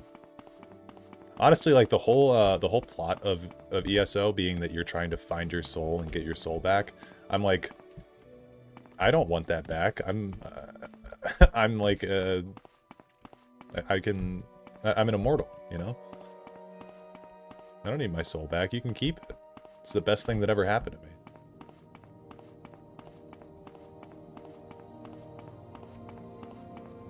Signature word of the Vestige, goodbye. Yeah, I remember showing my friends ESO, and I had them log on. I like forced them to play with me basically. And my one friend pointed out that you could like when you're reading a sign in ESO, you can say goodbye to it, and it had never registered with me before, but I was like, oh, that is pretty fucking stupid, isn't it?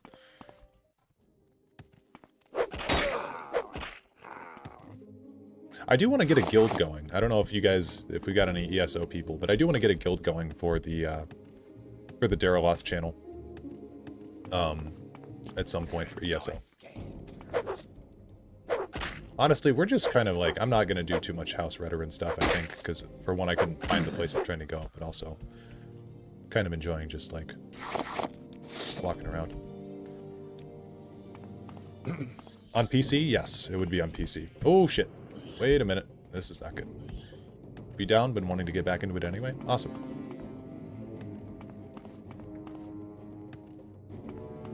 Yeah, if you guys are interested, now that I know that I can Alt-Tab, let me do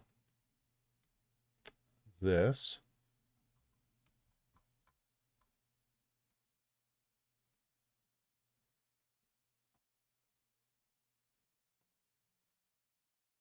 Here. What's this? That's the link to the Discord, if you guys would like to join.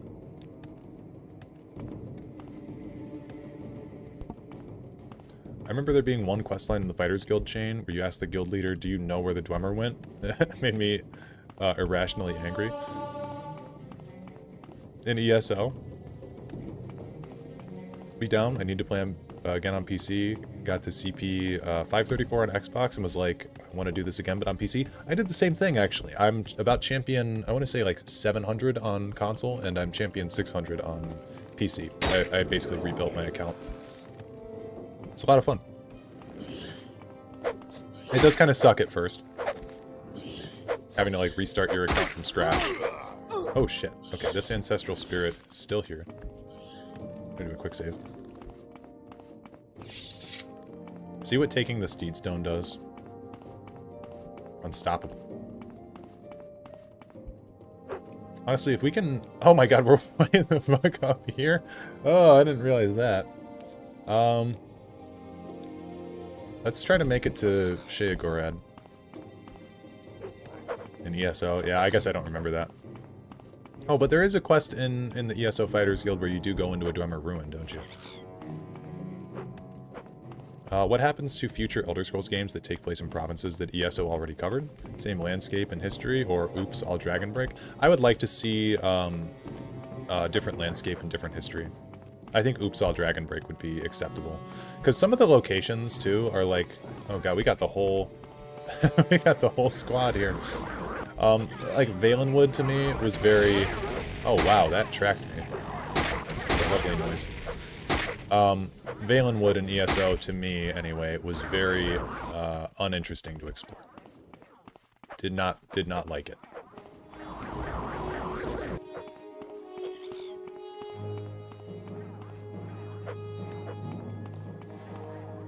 It's possible that ESO, or since ESO takes place before Tiber Septim's conquest with Numidia. Yeah, I think we need to come up with a solution to the problem, because ESO is a big problem on the Elder Scrolls. It's a big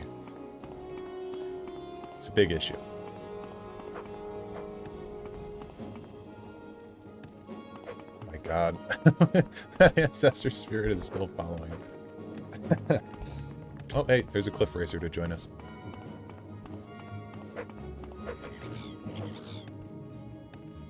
Wanted to see Jungle Cyrodiil. So mad that you didn't see Jungle Cyrodiil. Yeah. It's definitely disappointing. When I was younger, I was like, whatever, Oblivion's fine. I like that it's not jungled. And now that I'm older, I'm like, no, that would have been sick as hell to see. Okay, we'll hang out in here.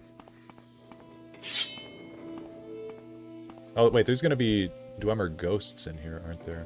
We do have a silver dagger. We do also have this iron sword. Oh, and it is a longsword. Okay, so I could have fought the I could have fought the spirit the whole time. But we might as well hang out in here for a little bit.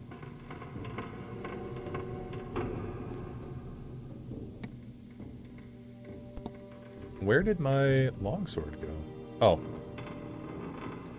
Keep forgetting about that. We'll use this on the dwarven spider. Get rolled.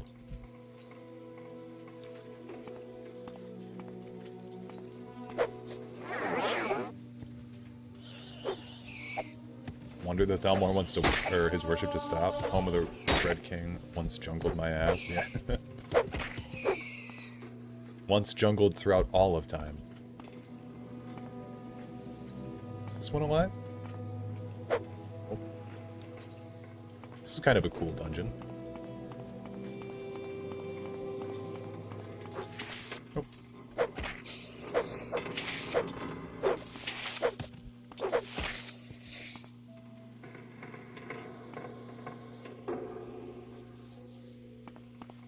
I fear to go back outside. Yep. Okay. So not in there. Kill you.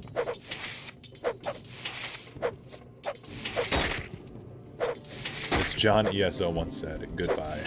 Yeah. Okay, could I please take a rest? I'd love to rest.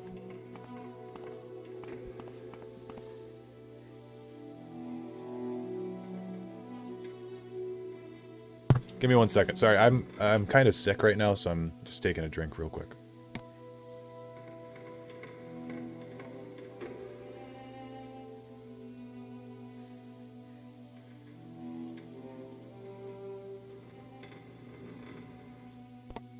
Okay, that's better. I'm guessing there's something down here in this spooky room. Do we have any other spells, or is it just is it just Adrenaline Rush? And these ones. Do I hear another one? Bro, go away. Oh shit.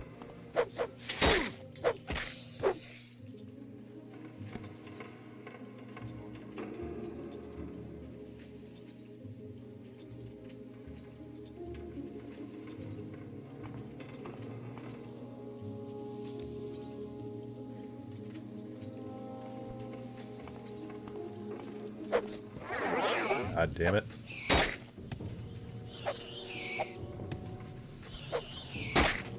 speed meter is up all the way.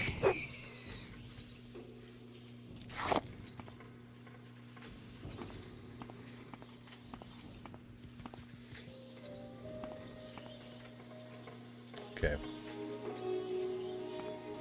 It looks like he's stuck on the script.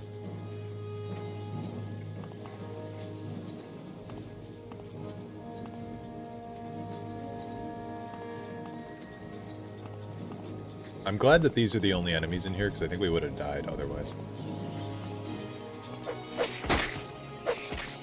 Okay.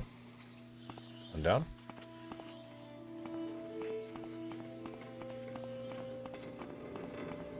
I'm gonna go back up here and see if I can rest.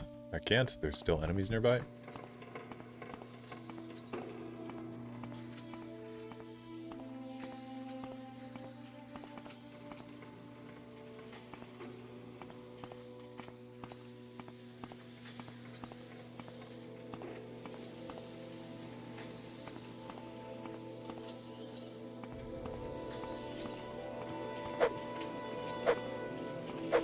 Oh, it's dead.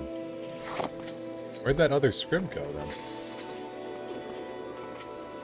Oh, thank God. Okay, I got the full heal off. First time I played Morrowind, one of my younger siblings' friends came into my room and asked if I was playing Minecraft. Coincidentally, I'm playing that right now. Nice. Minecraft is a goated game. Also, welcome to the stream, Lemon.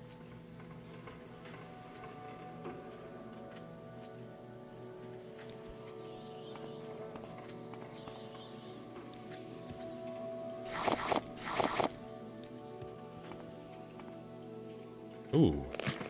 Hey, Dwemer Greaves. Pretty cool. Gotta take those coins as well.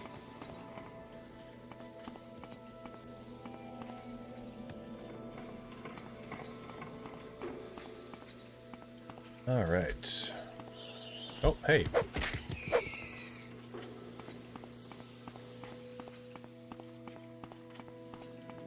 So I think we can just scum this. Oh. Are they respawning? Enemies respawning here?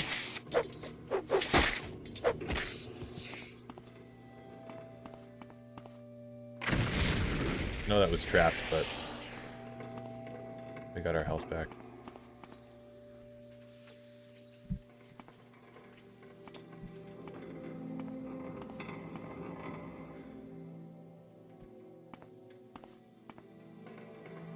Okay. We do have a probe, so we can use that. I thought we had one. Yeah, we do.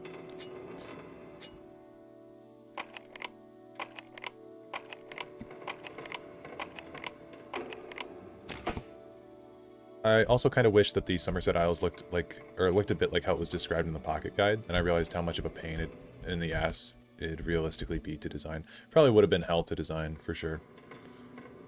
Are we ever going to get this poison trap off of us, or are we just dead? I'm going to use our ring. I hope we're not just dead. That would be disappointing.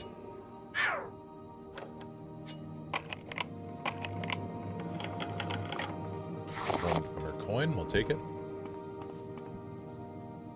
Rest until healed. Okay.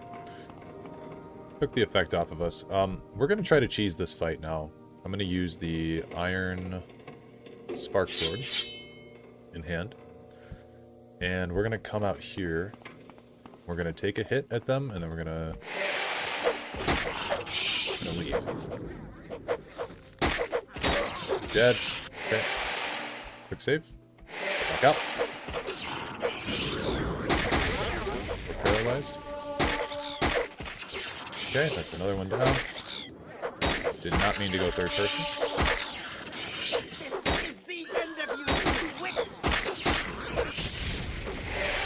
Okay, I also don't think that I have this on, but this is something very important. I think it's in controls? I don't know. Always use best attack. There it is. Yeah, we want that on. I didn't have that on before. Okay, so now we should just be doing, yeah, the best attack.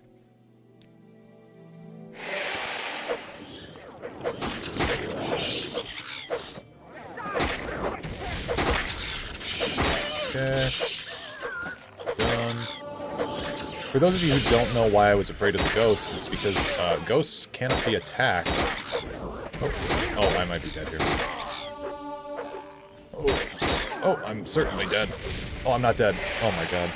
We get a level up. Strength, endurance, agility. We could put a point into luck if we wanted to, but that's not really that beneficial. Okay.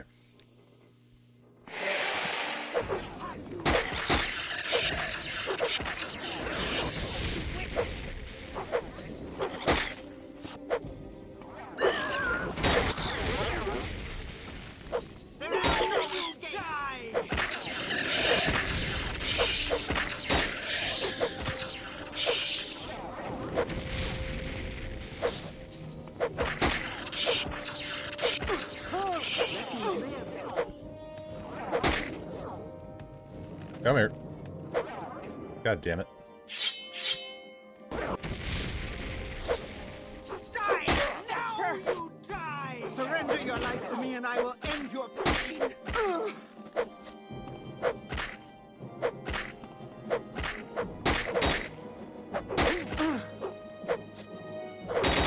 You will suffer great. Oh my god, dude. Just die. Just die.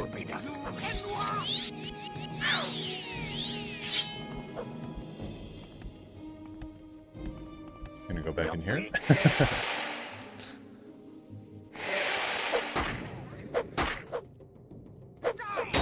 They've been out here for like 2 days. This is the power of Nerevar Reborn. That guy's not dead? Yeah, because how is the Somerset Isles described again? It's like I want to say like it's a lot of crystal formations are supposed to be there.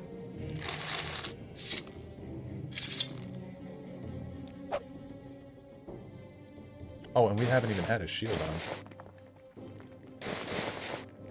Okay, where are you at?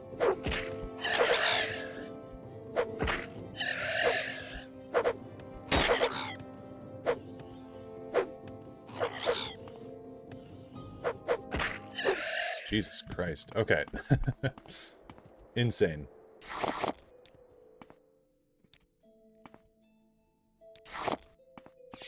We'll leave that there.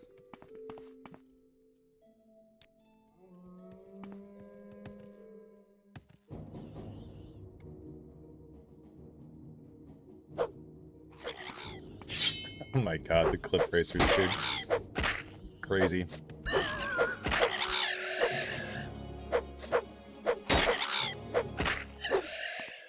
Okay. I think that's finally over.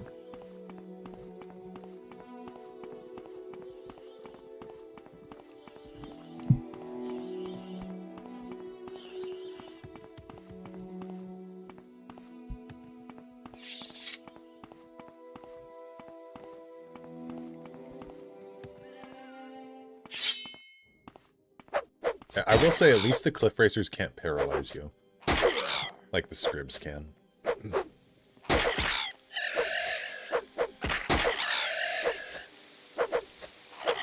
Would you join Dagoth Ur if it was an option in this game? Oh, absolutely. I mean, certain role-playing playthroughs. I don't necessarily agree with the guy, but I kind of get it.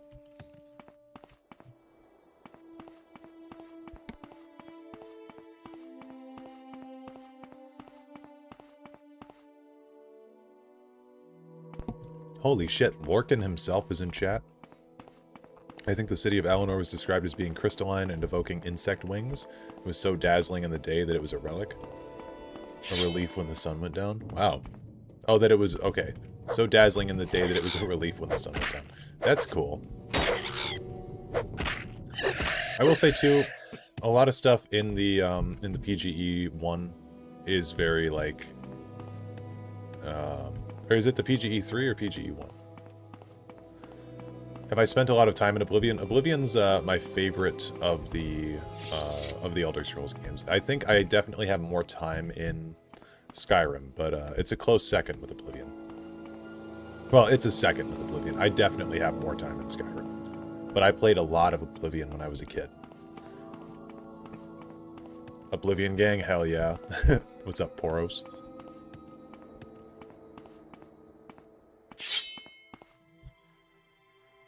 Okay, I want it to be at least light out. There we go.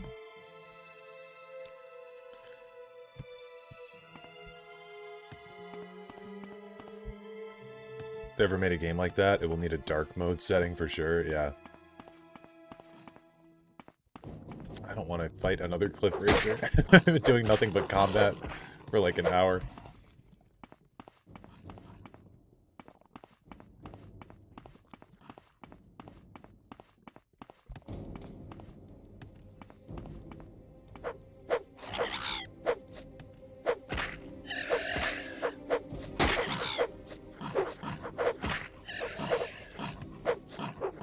When it rains, it pours. Just gonna let him hit me.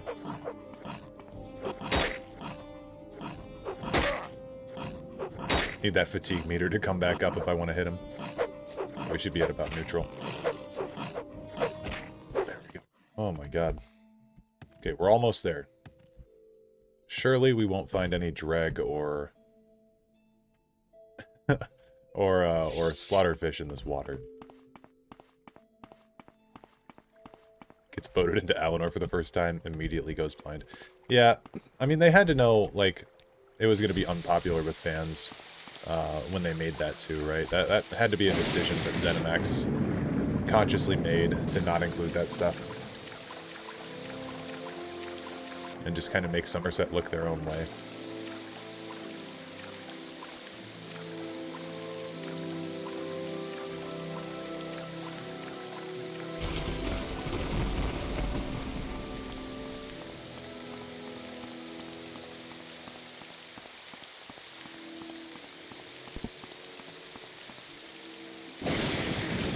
I like how it turned out personally. I like it too. I think that ESO's Somerset is very pretty. It might be a bit generic elf type stuff, but like, I don't mind it. I think the high elves are kind of supposed to be a bit generic. They're like the base elf, you know? Once you go to Morrowind, and then there's the crazy dark elves. Insane culture.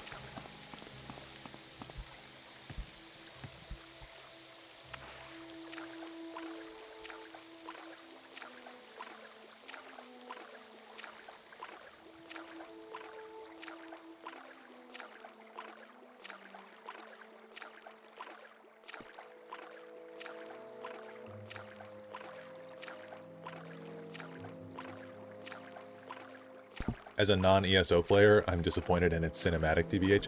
Cinematic did not do justice to the actual location that they made.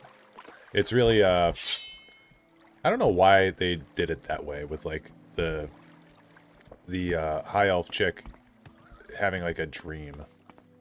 Oh, hey. See, this is what I'm talking about. This is what makes Bethesda games... You shouldn't mod out the bugs. We just have a slaughterfish on land. Oh, he's run back to the water. I gotta stop him. Get the fuck over here. Can't hide in there. That's not fair. What we really need is a new playable race, goblins. Surely that would save the Elder Scrolls. Congrats, you stopped evolution. Yeah, well, it wasn't destined to happen. That was actually going to be the new playable race there. But thank God I caught it before it grew legs. The slaughterfish evolved just to mock you. Evolved for but a moment. Oh, there's one. I'll leave that one alone. Unless it's challenging me. I think it's challenging me. Oh, combat music went away. Okay. We're good. Personally, my favorite ESO expansion is Greymoor. I actually, that's one of the ones that I stopped playing ESO around that time. And I have Greymoor. But what I didn't like about Greymoor was that the map design felt extraordinarily lazy to me. And I was actually talking about that the other day when we were playing ESO on stream, is that, like, for the Vardenfell expansion of ESO, I really felt like they tried very hard to make Vardenfell look like it was from the second era. You know, like, Vivec City is under construction in Vardenfell. The grass is a lot greener. Things just look nicer in Vardenfell on the whole. And Skyrim, what they did with Northeast Skyrim was they basically just, or Northwest Skyrim, was they basically just copy-pasted the assets from Skyrim, from Elder Scrolls V Skyrim, directly into the map. So like Morthal, for example, looks exactly the same, despite the fact that it's a wooden structured city built in a swamp. And there's like the same number of houses and they're in the same location. It just felt extraordinarily lazy to me. Whereas I felt like a lot of the cities in Vardenfell actually were like somewhat uniquely built to fit ESO's expansion for that. Which kind of shows, like, it was their first major chapter that they did, and I don't know, I really like the world design of it. Greymoor was the Dark Heart, yes. But I can't really speak to its story. I have not played the Greymoor story. I've played parts of... What was the dungeon DLC? Icehaven? Played parts of Icehaven? I think it was called. Or not parts, sorry. I played both of those dungeons. The Harrowstorm dungeon as well. I just can't remember the names of them. The story itself isn't bad. That's good.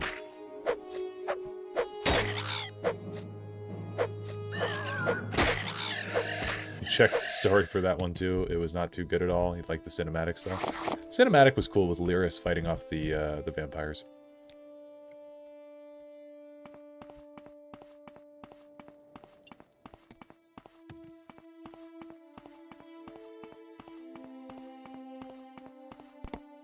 I showed the regular cinematic, just like the base normal one, on stream the other day because my favorite moment, it still gives me chills to this day, when the Breton guy does that move when they're sieging the Imperial Wall.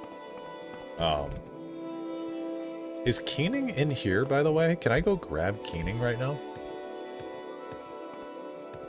Is that a thing we can do? Do you think they'll make an Elder Scrolls TV show like with Fallout? I've heard tell, so you can Google this right now. So you're not just hearing it from me, but I've heard tell that there is supposedly an Elder Scrolls TV show in the works. I don't know how reliable that is as a source of information. You can't oh, I need Wraithguard. Yeah, you're right. I saw somebody, I think it was on Reddit, talking about how he says, and bring Wraithguard. Like, it's like he forgot to invite a friend to the party. He's like, oh, and by the way, bring Wraithguard. I have need of it. It's like, isn't that an integral part of your plan, buddy?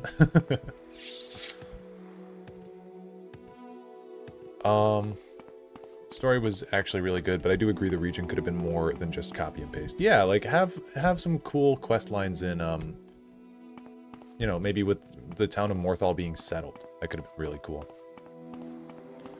Elsewhere was also a really good expansion. Love that they made Necromancer a class, even more so that there's actually repercussions for using necromantic magics in public. Honestly, like, yes, I like that from a world-building standpoint, but I've played a handful of Necromancers. I had a Necromancer tank on console, and I had a Necromancer DPS on console. And it kind of just pissed me off when I'd cast my abilities and then someone would I'd have to pay a fine for it. It's like, dude, I'm trying to duel someone right now. Leave me alone. But it was cool. I liked Elsewhere, actually. As a longtime Khajiit hater, I thought Elsewhere was was decent. It was far better than it should have been, with like dragons coming back, being an integral part of the story there. So I didn't mind it. It was the last chapter DLC that I really paid attention to.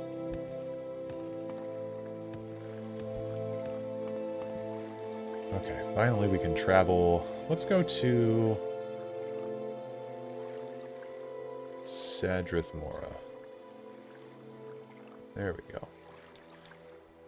Okay, now that we're here, should be able to make it all the way to...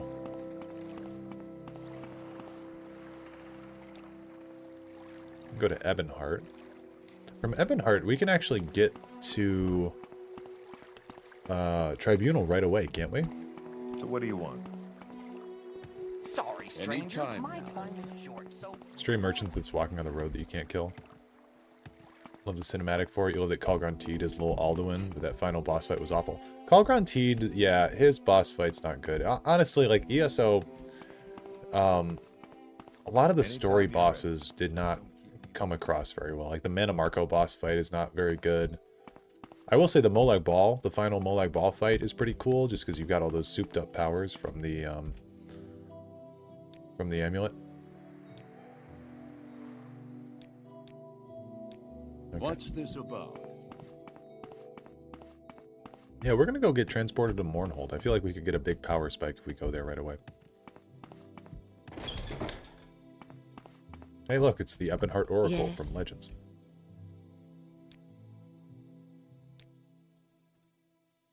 Okay, well, I'll read her dialogue. Greetings, friend. What may I do for you? I need transport to Mournhold. You wish to go to the mainland? That's highly irregular. I'm sure you've heard that they've restricted travel to Mournhold. They've been a bit worried about the Blight. What's your reason for wanting to go to the city? Dark Brotherhood.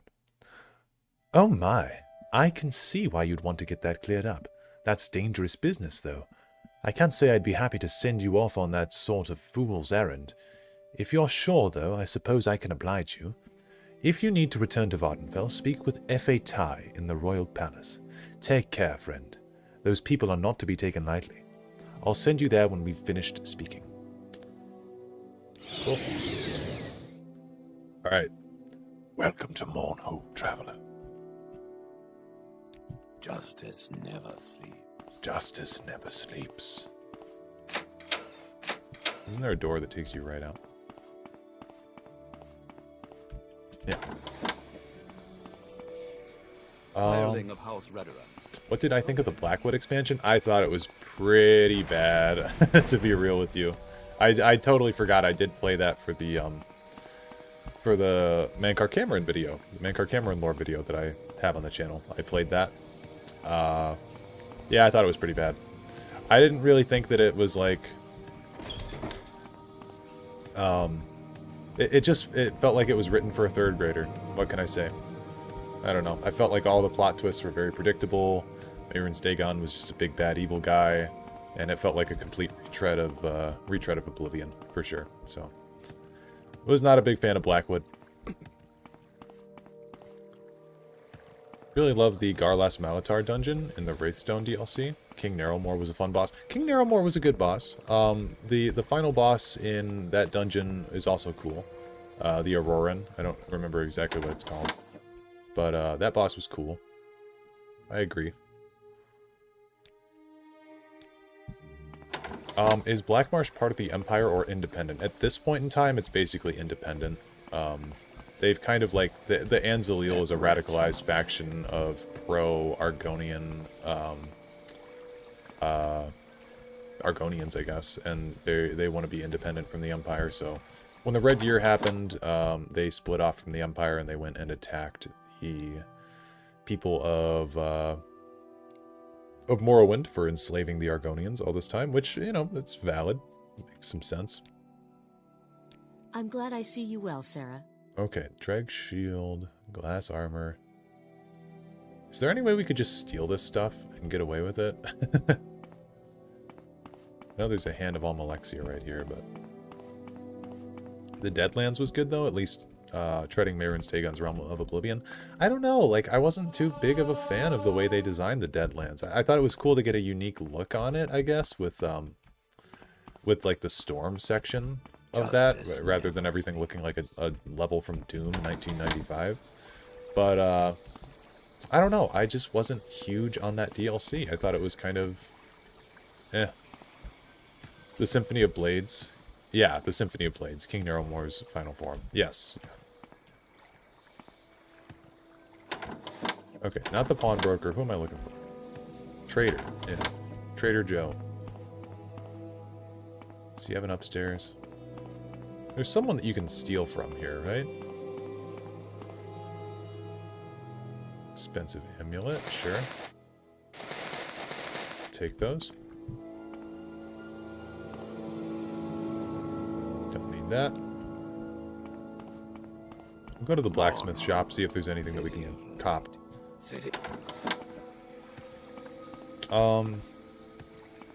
Anzalil is not as dominant anymore during Skyrim times.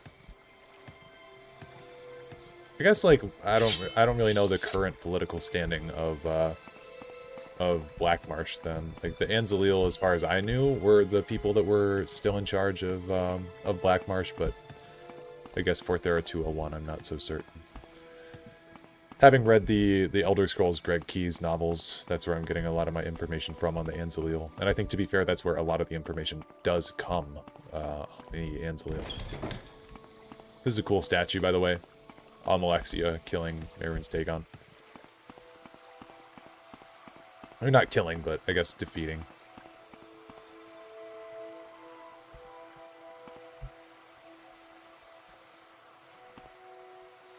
Almalexia and Mehrunes Dagon. I don't know if Dareloth responded, but Todd Howard implied no. He implied that a test show. Oh yeah, I've seen rumors about it, but I haven't heard that about Todd Howard. Todd the God said he's tired of Elder Scrolls. You know what? Like, I don't know. Justice never. Todd Howard makes me so mad. You love the Greg Keyes books? I like them a lot too. I think I've seen them classified as cookbooks before, which is pretty funny. Oh hey, there's a bunch of steel armor in here.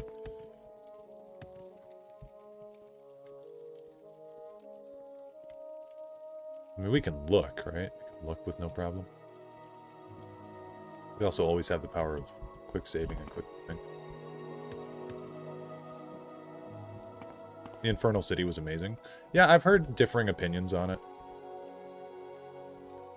Okay, so like if I... Okay, my crime has been reported. Yeah. Okay, chill out. It's not that serious. It's not that serious. Oh my god, he killed me. He just fucking came over and sliced an axe through my skull. Holy shit. Am I stuck back here? No. Good. I don't know. Oh, apparently it was that serious? Yeah. Apparently it was. Also, what did I miss? I left and you were still going first veteran task. I got really lost, to be honest with you. I got really extremely lost. We took this entire route up here. And wound up in Dagonfell. And then we went over to Sadrith Mora. And we went down to Ebonheart. And I was just like, well, we're here. I bet we can get some good gear. And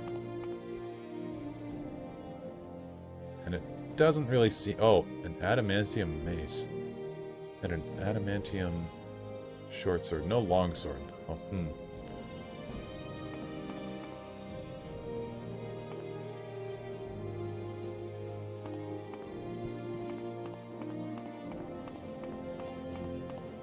Todd just needs to hand off the Elder Scrolls to people who actually care. I agree. I think, well, like, Obsidian have voiced that they would love to do an Elder Scrolls game at some point. But I think that Todd Howard has an ego, also. I don't think he really likes the fact that he got completely outstaged by them when they made Fallout New Vegas, and it was everyone's preferred Fallout game. I think that's still something that bothers him, but he won't admit it.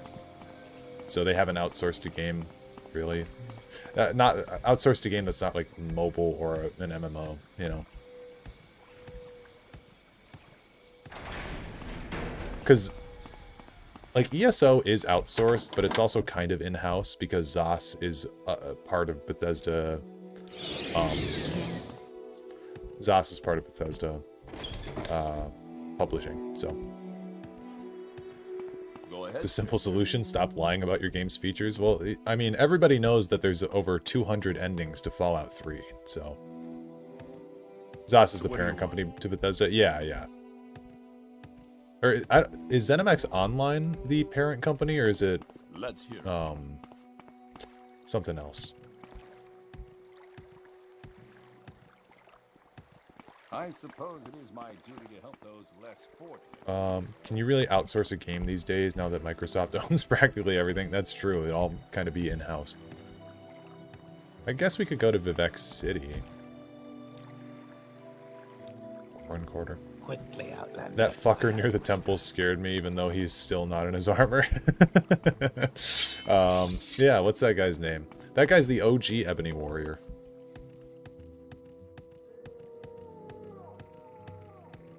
I could be wrong, but I think ZeniMax as a whole is the parent company to Bethesda. Yeah, I'm pretty sure it's ZeniMax as a whole, not ZeniMax Online. Because I think ZeniMax Online and Bethesda Game Studios are both sister companies under the ZeniMax publishing thing. But now they're all under Microsoft, so what does it really matter? We make a special trip just for you. Make a special Same trip rope just ride. for you. Okay, so we're actually going to try to go on this Aldrin mission, now that I've been reminded what we were doing. We are going west. Okay. Who would handle the IP the best if they did hand it over? Oh, definitely Obsidian. Yeah, that would be my first, shout. You could also give it to Larian. I wouldn't mind an isometric game. Although Obsidian's also done isometric with Pillars of Eternity. Yeah, Gaynor.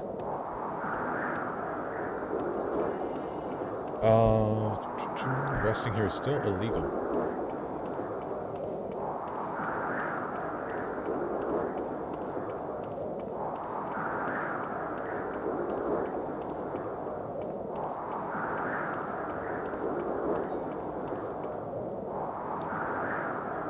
Will you please stop this horrible ash storm?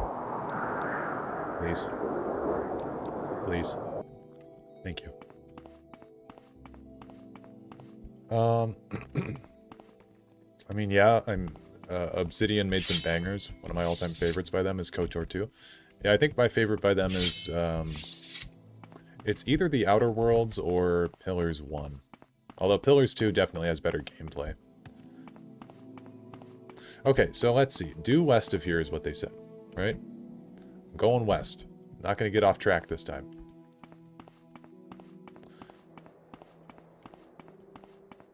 I think I just killed him with a console eventually. He had some insane buffs I wasn't willing to deal with. Otherwise, I was just using my high speed to run faster. I just buffed up a shit ton, I remember, when I killed Gaynor. It was not easy. But it's more a stamina testament than anything. Because he's got really high block, and I also had really high block, so thankfully he wasn't able to do a whole lot to me.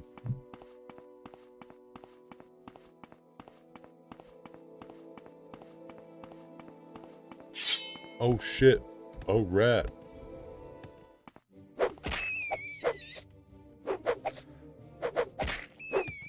The fact that Elder Scrolls rats can tank an entire hit from a claymore is very scary.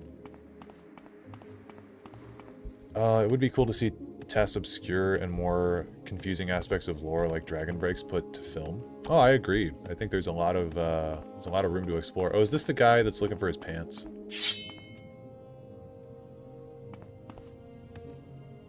You will speak with me now, or you shall feel the bite of my axe. When this enchantment wears off, Ethan Deep Raid will shed some blood. Aye, a foul witch has given me some enchanted disease, leaving me rooted to this spot. She called it Witch Wither, foul temptress. I had been her escort. She was a big woman, friendly, you know. Then the damned witch ensorcelled me, leaving me at this spot, nearly naked, to display my shame to the world.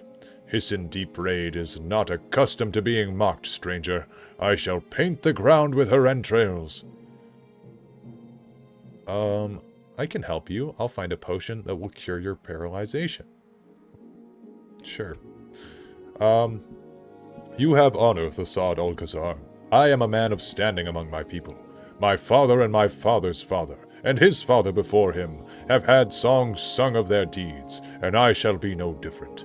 I distrust potions in general, but bring me one from a reputable alchemist, release me from this bondage, and I will reward you. Then I shall cleave that whore in twain. See, can we get more people saying whore in, in modern Bethesda games, please? I just want the people to feel real again. And not like fantasy made-up people. A lot of Skyrim's people feel hollow. Pants guy's in a lake. Yeah, this guy's still naked, though. Not that Pants guy. I trust me, I know that Pants guy. I know where he's at. I got his number. He also has some insane luck bonuses that just boost him all around. Yeah. Almalexia was easy in comparison. Almalexia was much easier than Gaynor. Gaynor is probably the hardest boss in Elder Scrolls history just because the stats are so against your odds. Okay,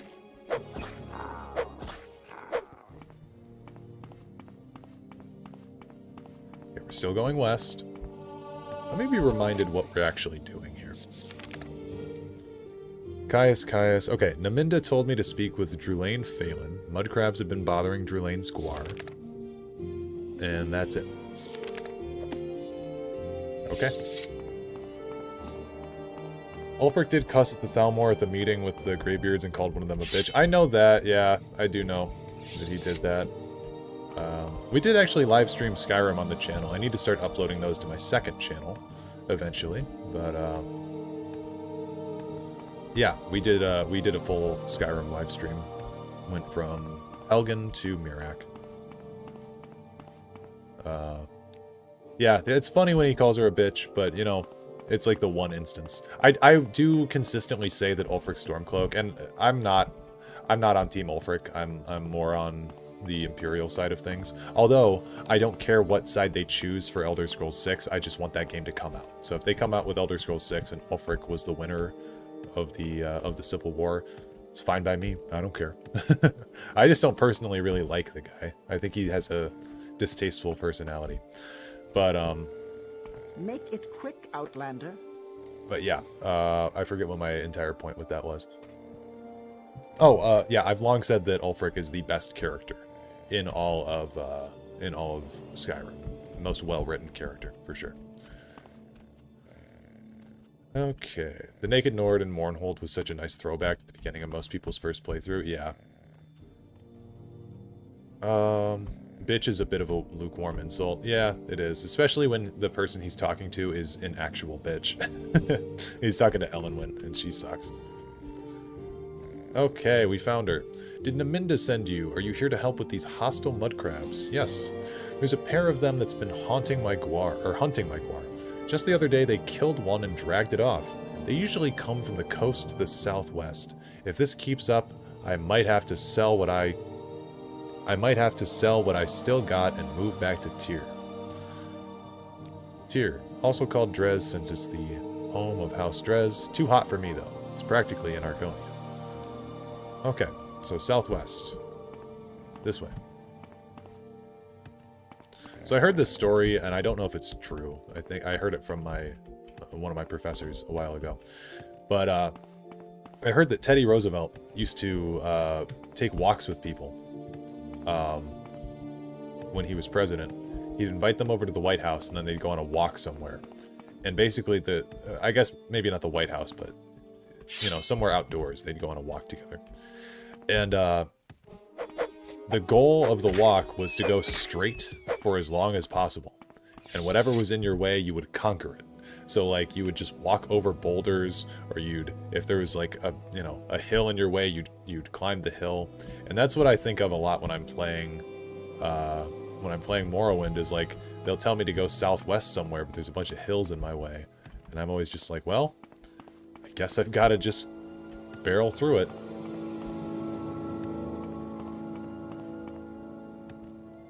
Ooh, we're gonna be by one of these things. There was a comment I saw in a video that Ulfric Stormcloak is being influenced into violence. Ooh, let me read that.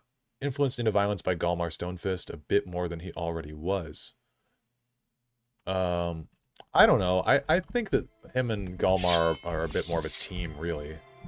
Ulfric seems to just be radicalized by quite a few things, and that's really the main sticking point. I don't really like radicals on any side of any issue. So the fact that Ulfric is so fervently against compromise is something that really turns me off from helping him. Theory, but a fun theory. The best characters writing in Skyrim is Nazim. I was always annoyed by how the beginning of Skyrim sets everyone up with a massive bias against the Empire without knowing anything more. Stormcloak seemed like the obvious good guy. Oh yeah. I think that's a totally valid criticism of Skyrim. I've met several people where Skyrim was their first game into the series, and they've never even played the Imperial side of things. But they're just like, well, like, this is the main thing that I hear. And trust me, as someone with, not to toot my own horn, I just reached 1 million views on my channel recently, which was crazy. And with that comes a lot of comments. And the most, and I promise that's not a brag, I'm just trying to tell you guys, I get a lot of comments. And one of the most popular comments that I've gotten about the issue is that, like, people will say, well, at least the Stormcloaks didn't try to cut my head off. And yeah, they didn't have the opportunity to cut your head off, but they totally would have had they been given the chance. Really, though, that I think everyone that sides with the Empire agrees that what that woman was doing, what that Imperial legate was doing, was wrong. She should not have been trying to kill you. But they kind of had bigger fish to fry. It's like they're trying to kill Ulfric Stormcloak today. It's not so worried about some prisoner. Now, the big problem that comes up with that, though, is that why did they not just kill Ulfric before killing you? And that's the thing that doesn't really make sense. Can I get over there? I bet if I do Adrenaline Rush, I can jump over there. Let's do it. Oh, look at this. Yeet! So cool.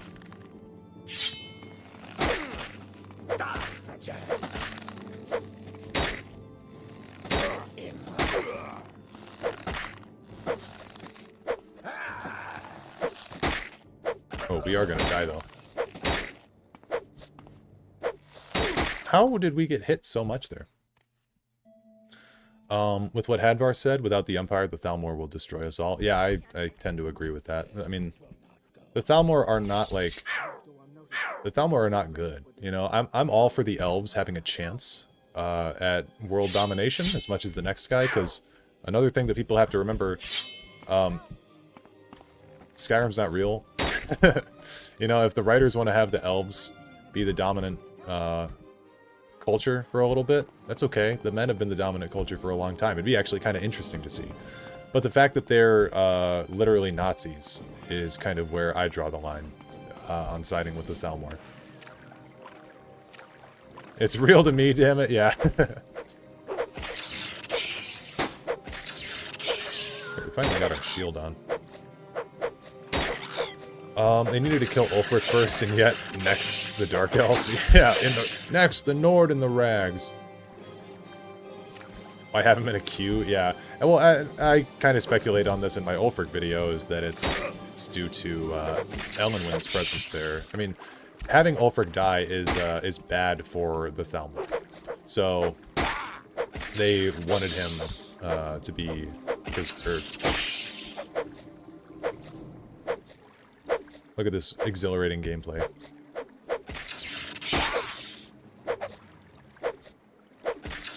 Okay. Oh my god, another one? Jesus Christ. I heard of the Wayward Realms. I've heard of it, but you'd have to tell me more about it. You hate how they did the Thalmor in Skyrim? Yeah, it's not very good. It's totally devoid of anything substantial.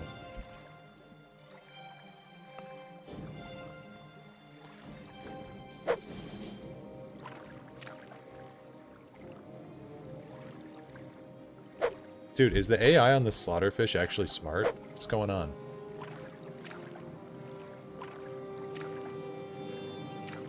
Also, how quickly Tullius is able to capture Ulfric after he arrived in Skyrim. I have serious doubts the Stormcloaks would realistically have lasted long anyways without a Dragonborn joining them. Yeah, I think that, you know, Ulfric's a bit of a hothead. It's like when he's at that meeting and he calls Elendwyn a bitch. It's like, yeah, and I know that I just said that she is a bitch a little bit ago, and she is. But when you're at a diplomatic meeting, you're not going to get anything done by just shouting at the opposition. Ulfric was written like a kind of a crybaby during that encounter, especially if you don't give him what he wants. He starts throwing a fit and he threatens to leave, and it's like, dude, chill out. You're being a baby. It's not the type of leadership skill that you would want in any kind of leader position, especially like the High King.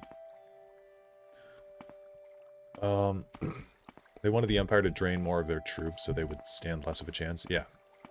They're literally your run-of-the-mill elves with the superiority complex and short-sightedness. Yeah. Ulfric's a literal milk drinker. He comes across as it. Unfortunately. Okay, she said that southwest of her little area was where this was going on. And we're at southwest. So we need to kill some mud crabs. What we need on the throne is a person of real principles. Umbacano or Emperor. Yeah, what does he say? I have a meme. Oh, hey, here they are. I have a meme somewhere. Here, if you guys... Here. This is important. Let me try to find this.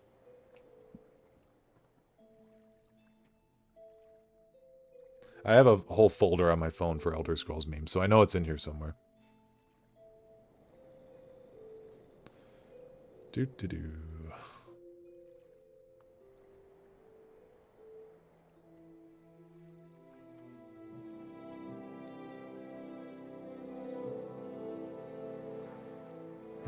It relates to Umbacano.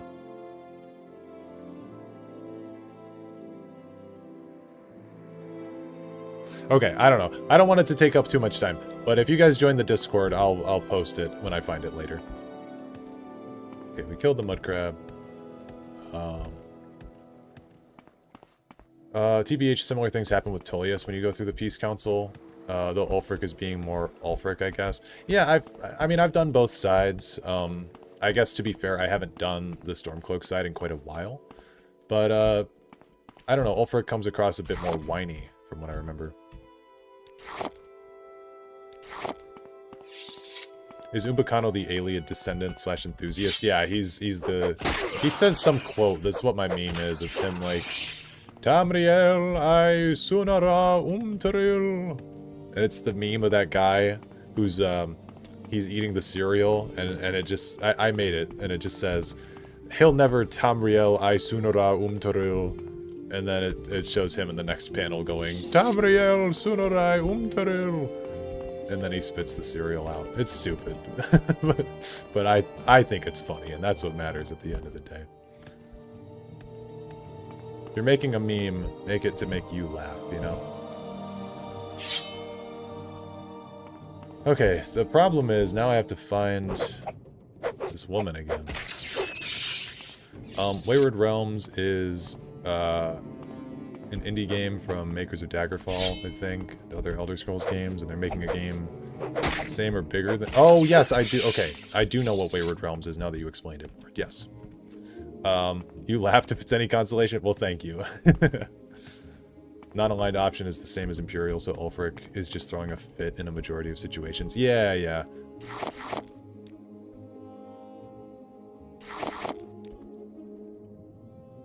I also do love how there's a clear, like, oh yeah, you guys get Winterhold. And then in every case they're like, this is some bullshit. Because everyone knows that Winterhold just fucking sucks. What is it, pest? What did you just call me? Greetings, traveler. Rasha wishes you well and thinks you may help him with some pressing business. Bro, you just called me a pest. Can I do an Argonian voice? Yes, most pressing I have. You see, This is more of a Khajiit. a shipment of clothing, fine clothing it is, to get to Aldrun. But I fear other business draws me away. Perhaps I think you and I might come to an arrangement, yes? If you will deliver Rasha's shirts, these fine, fine shirts, to Bival Teneran, the clother in Aldrun, she will pay you for your services. And a generous woman she is. I would ask that you swear an oath to Zenithar to seal our arrangement, though. Yes. What do you think of my offer, I swear to Zenithar I will deliver your shipment. Most excellent, yes. We will both gain from this. I shall keep my good name, and you shall benefit from Teneran's generosity. Wonderful. Take care, Thasad Alcazar. One should not take an oath sworn to Zenithar lightly. No, never lightly. Av Oriel, Itamriel, Delevoy an Arpen Arantanebai. Yeah, that's the one. I would love to see the Thalmor destroyed, but the Aldmeri Dominion continues. I know that's controversial, but another political power in Tamriel would be interesting. I totally agree. I actually really think that the men of Tamriel have lived too long in complete peace. Have I not? Because, okay, my thing didn't get updated, so I'm worried that I didn't kill all the mud crabs, because there was just one. But this is the love of Morrowind here. You could just travel around, and it's okay if you screw things up. You killed the mud crabs that were bothering my guar. Thank the tribunal. Okay, cool. You look tired. Can I offer you some hackalo? Yeah, please. Here you go. After a hard day, there's nothing better than chewing some hackalo.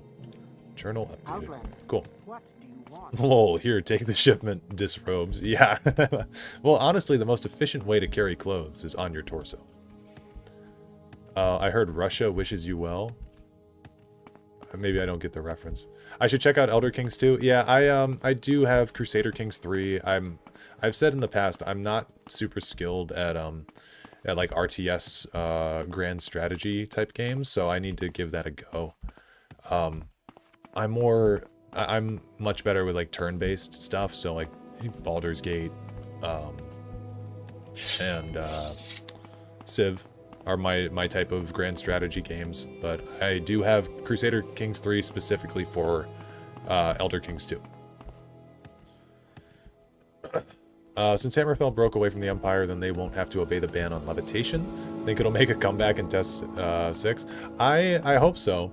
The levitation ban is universally one of the stupidest things I think they've ever done. Oh, Russia, because guy's name was Russia. Okay. Russia. Aldmeri Dominion. You know, there's some gorgeous ruins in the wilderness that look like they need TLC. I doubt Thalmor will go away, or they need to give really good justification. They seem to be very consolidated. Yeah. The way you said the Argonian name, Russia. Yeah.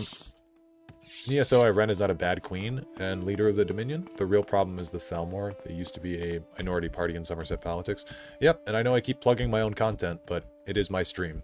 I do have a video on the Thalmor if anyone has not seen that. And I think it's pretty good. I think it turned out pretty well.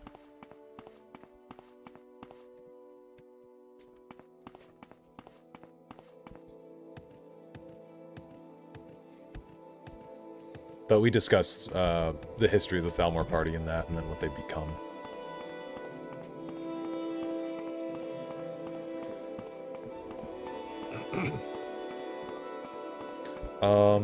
They've always had a sense of superiority about them. Iren's Dominion sought the Ruby Throne on the basis of our kind are the only ones who have the ability to rule. The exact quote, from what I remember from doing that Thalmor video, thank you, was the Aldmeri Dominion believed that they want to guide the other races of Tamriel with the peaceable, loving hand that is only possible through Myrrh, or something along those lines. But Queen Iren, you have to remember, so elves in the Elder Scrolls can live up to and around 300 years. And then you, of course, have, like, Devaith Fear, who's, like, 2,000 years old. Or 1,000 years old. But, you have to remember, Queen Irene, I believe, is 22 years old or 25 years old or something in Elder Scrolls Online. She's very, very young for an elf. She's she's a visionary, and a lot of the elves in the Somerset Isles disagree with what she's doing. I mean, there's a whole, like, rival political faction started by her brother that's an attempt to oust her. Because a lot of people disagree with Somerset being opened. A lot of people disagree. Yeah, she's an idealist, and she's so she's also spoiled based on what we know of her little escapades. Yeah, true. But I think genuinely she's trying her best to be a good leader. And at the end of the day, that's like half the battle is I mean, imagine a politician actually trying to you know, look out for the well-being of the people. So not to get too political on you, but yeah, I mean, I like the way that she was written. I think all of the leaders are pretty well liked by most people, and they did a good job with them. Yorn the Scald King is cool. I love High King Emmerich. I think he's very cool.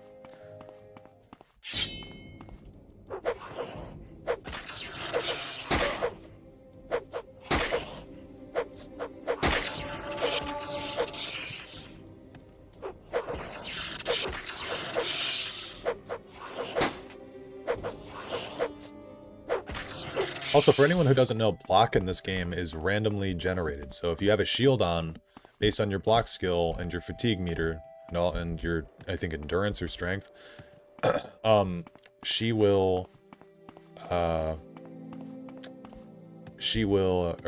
I was reading chat with Irene, your shield will pop up based on the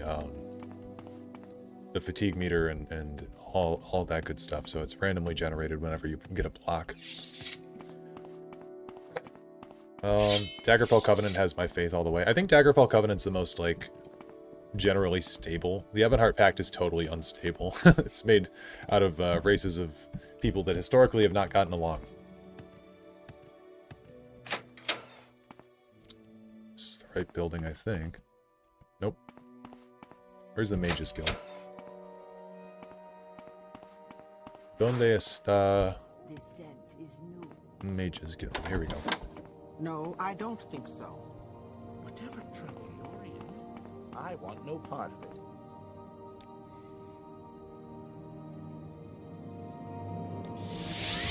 Cool.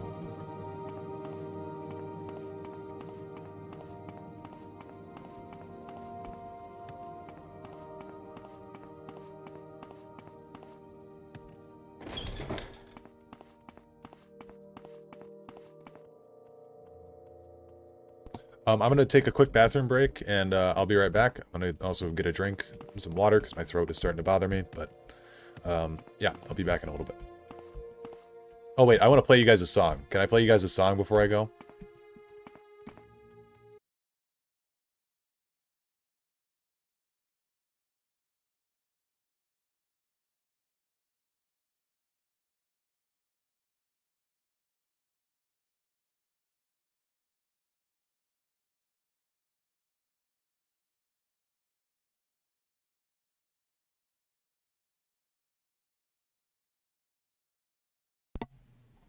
Okay. I'm gonna put this up. All right, welcome to the OBS infinite loop. I'm gonna pop this up. Okay. Enjoy, everybody. Greetings, traveler. I've heard there was a secret word that Nerevar said to beat Dagoth, but you don't really care for speechcraft, do ya? I tried to find some ancient texts to help you on your mystic quest, but all I found was failure and my skooma. Oh, my skooma. Oh, my skooma. Oh, my skooma. Oh, my skooma.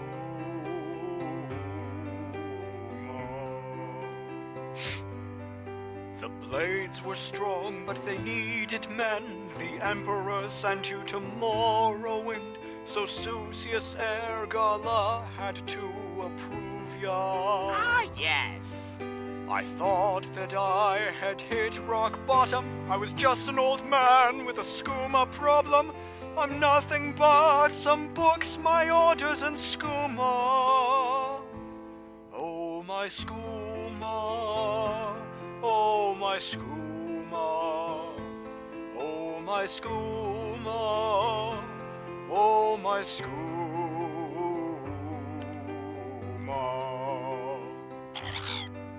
I took you in and gave you quests. You gloried in your great success, until an Ashkul gave a blight curse to ya.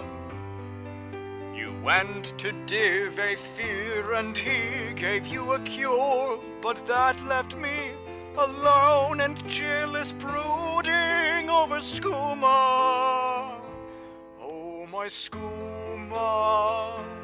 Oh, my skooma.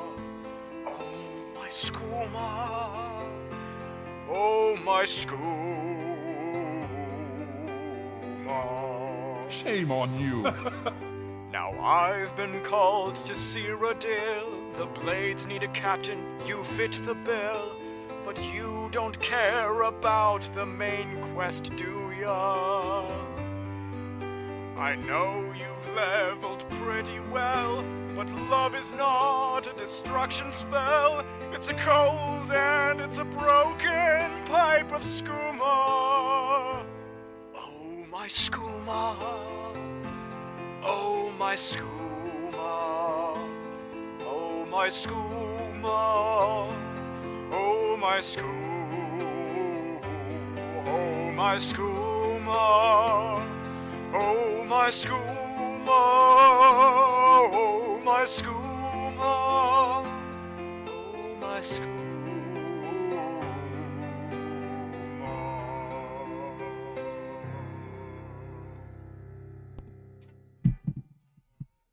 Okay, I'm back just in time. Hope you guys enjoyed that. Swap this back to this. What did I just come into? What did I just walk into? Yeah, that's pretty funny for people just joining. How's it going, Breezy? Welcome to the stream. Monsuda Man, welcome to the stream. I love that song. Please give that guy, I don't know what his channel name is. Just look up, oh god, what did I even look up to find that? I don't know. Kaios Kasade's Hallelujah. It's such a funny video. So go add that to your Elder Scrolls playlists and give that guy a like, please. Someone made a good point, Lorcan, I think it was you, before I left, but I really had to go pee. If she is that young, then she was probably raised with a lot of that sense of superiority, so the fact that conservative elements disagree with her says a lot. It's hard to unlearn all that. Yeah, for sure. Daggerfell Covenant is the most stable, but let's not forget the 30-year siege on Orsinium by both Bretons and the Redguards. Honestly, they need to leave. Bretons and Redguards need to just leave Orsinium alone. I don't know what the orcs ever did to deserve all that. It's really just rude.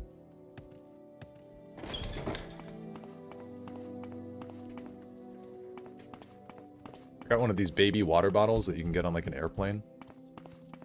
Leave the orcs alone. That's what I'm saying, man. I love orcs, actually. I think they're a really fun race to play.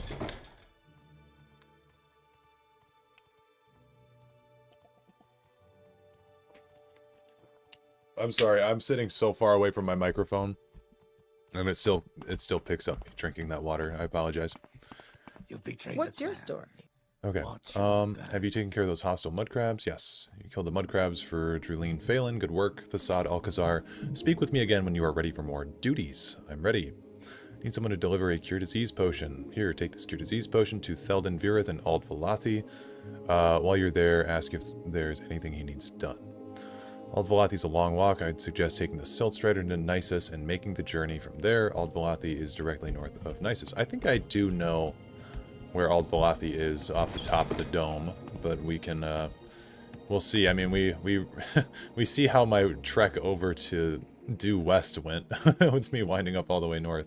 But Ald-Valathi's also been pinged on our map, so that's easy. Some orc tribes do live by raiding, but ganging up on Orsinium every time the Empire is unstable does get old. Yeah. It's like, come on. Just let them have Hrothgar, please. Imagine where the orcs would be if Orsinium was never sacked at any point. Orsinium is such a cool city, the way they designed it in ESO.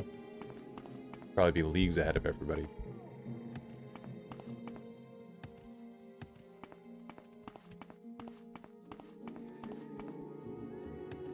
Orcs settle somewhere, everyone else hippity-hoppity get the fuck off our property. Yeah.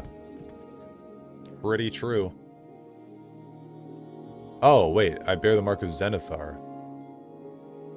Oh, what? What? Wait. What did I agree to? Oh, Bevel, Tenerin, and Aldwin. Okay. I think I actually know where that guy is. Bring the shipment? Yep. I know where they are, I believe. They're inside the... They're under Scar, right? Orcs are shit on, but fact is, they are the way they are because their ancestors rubbed shit on their face in honor of the new shit god. Yeah, I think the orcs get a really bad rep. I don't know. They're not too deserving of all the hate.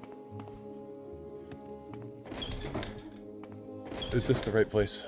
This is the Alchemist. There we go. See, I know my Morrowind. I know my way around. What's your plan?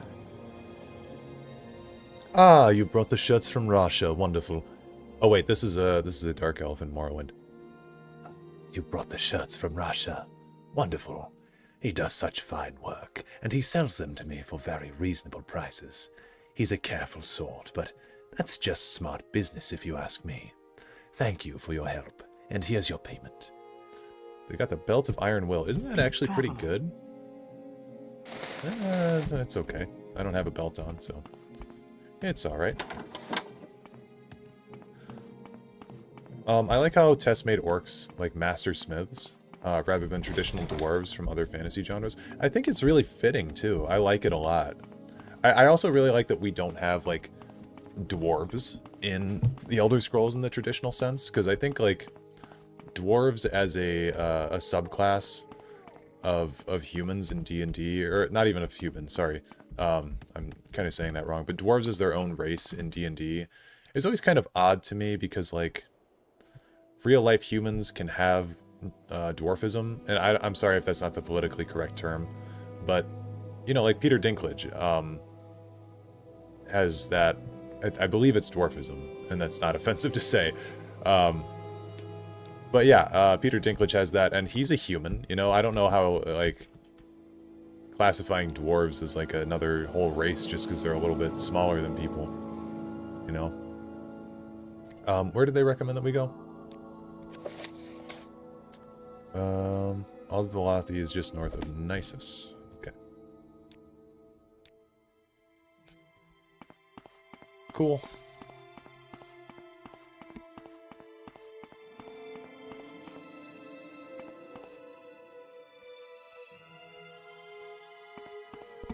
We should have a drinking game when a slur is said. Let's have shots, drinks, whatever.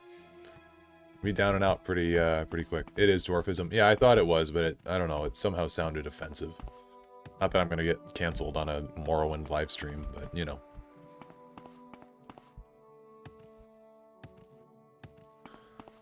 Imagine what being there was like, deciding to just rub feces all over yourself after witnessing all of his lies being revealed. I mean, it must have been a fun time for everyone to have gotten involved. Our infrastructure is collapsing. Our allies are slowly turning against us. What could possibly cause the problem? It's probably those damn orcs. Yeah, it's always the orcs. Do the orcs have a homeland? I suppose the Hrothgar Mountains to the west of Skyrim would be their homeland, but traditionally they're usually displaced somewhere in that region between High Rock and and sorry, between High Rock and Skyrim. Imagine getting shit in your mouth for your precious god. Couldn't be me. No, wouldn't be me. Will never be me.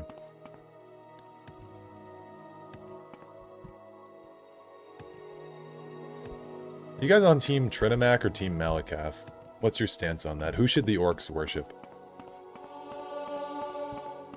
Athletics to 43? Holy shit. We'll rest here.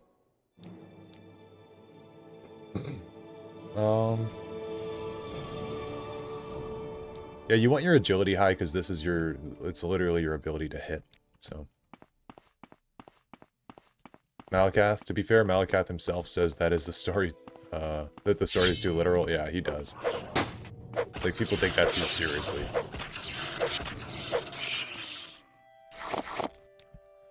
Broadly speaking, orcs live in mountains of northern Tamriel, High Rock, Skyrim, northeast Hammerfell. Yeah. Typically around that region. But, you know, like...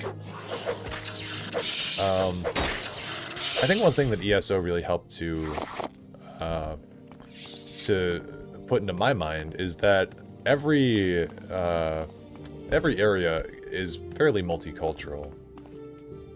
Okay, I'm listening. Hello, stranger. What? What the hell are you looking at? Get the hell out of here before I take your head off. All I want to do is catch some slaughterfish. Is that so wrong? Huh? Sorry, I'm shouting. You're welcome. I saw my mic was peaking. I apologize.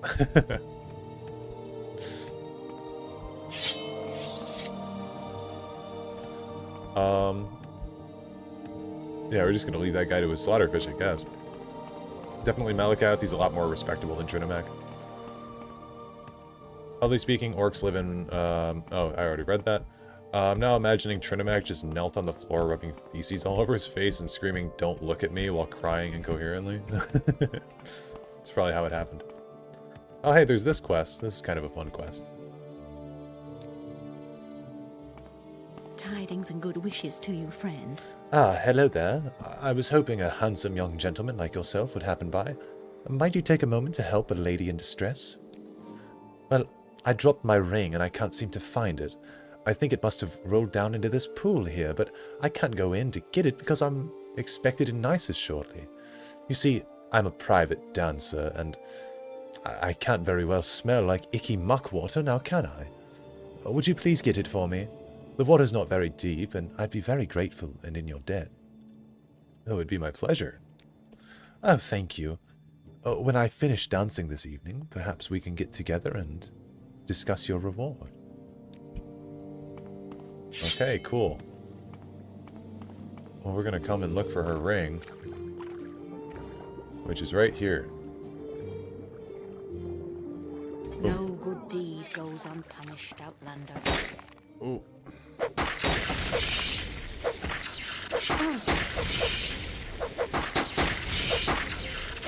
Now you die!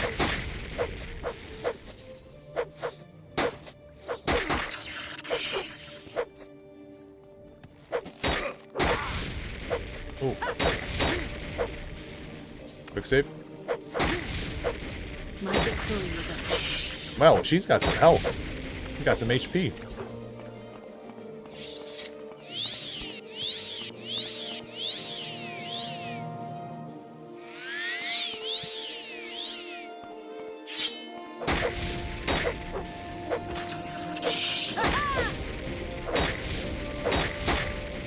God damn, dude.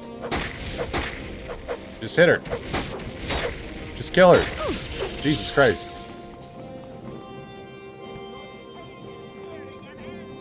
Do I have any potions? I gotta have something. Restore fatigue. We'll just eat 4 pieces of crab meat. Crab meat has no effect on you. Well, that sucks.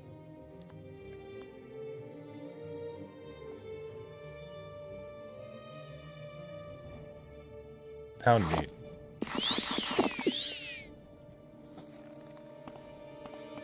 Quick save. Oh, oh, that was a dangerous quick save.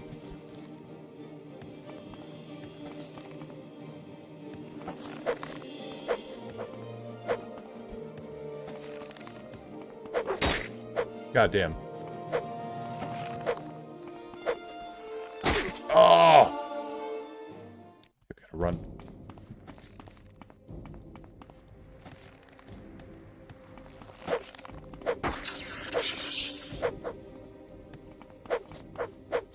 Your pain is nearing an end. Jesus Christ. That was much more difficult than it needed to be. Okay. I'm so glad test combat isn't like this anymore. Me too. As I like it for the nostalgia's sake, but it is pretty rough. I'll take that skirt, actually. For those of you that might not have played this game, you can actually wear a robe and a skirt over your armor. And you can wear clothing underneath your armors. And there's different pieces for your pauldrons and your gauntlets. So in total, there's like, let's see, boots. Then you've got pants and greaves. So that's 3. You've got right pauldron, left pauldron, right gauntlet, left gauntlet. That's 7. You've got helmet. That's 8. Shirt and cuirass. That's 10. Belt is 11. And skirt is 12 alongside robe. So I think there's 13 armor pieces, if I've counted that correctly, in this game, and all of them can be enchanted, which is super cool. Would you like to ever find out, or would you ever like to find out what happened to the Dwemer? Or would you rather they keep it a mystery? I think I'd like to find out one day. I do think they could have a main quest revolving around the Dwemer coming back. Because it's hinted at in Morrowind that was the reason that the Tribunal told Nerevar to keep the tools.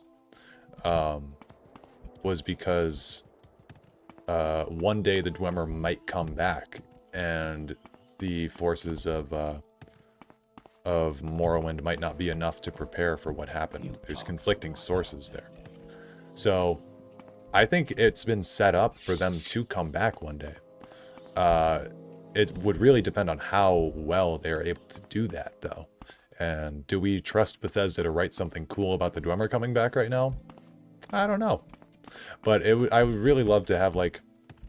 Yeah, the Dwemer coming back and being the main antagonist of the game would be cool, though. Yeah, that's what I'm saying. Like, them coming back as, like, a threatening force. And then you could maybe potentially join sides with them. You could have kind of a... And this is the territory where I think Obsidian would be really good at taking over. For the Elder Scrolls, because like they're very good at writing conflicts that are you're able to see both sides of it, right? I've got better things. Okay, we're in Aldvalathi. Where what are we trying to do again?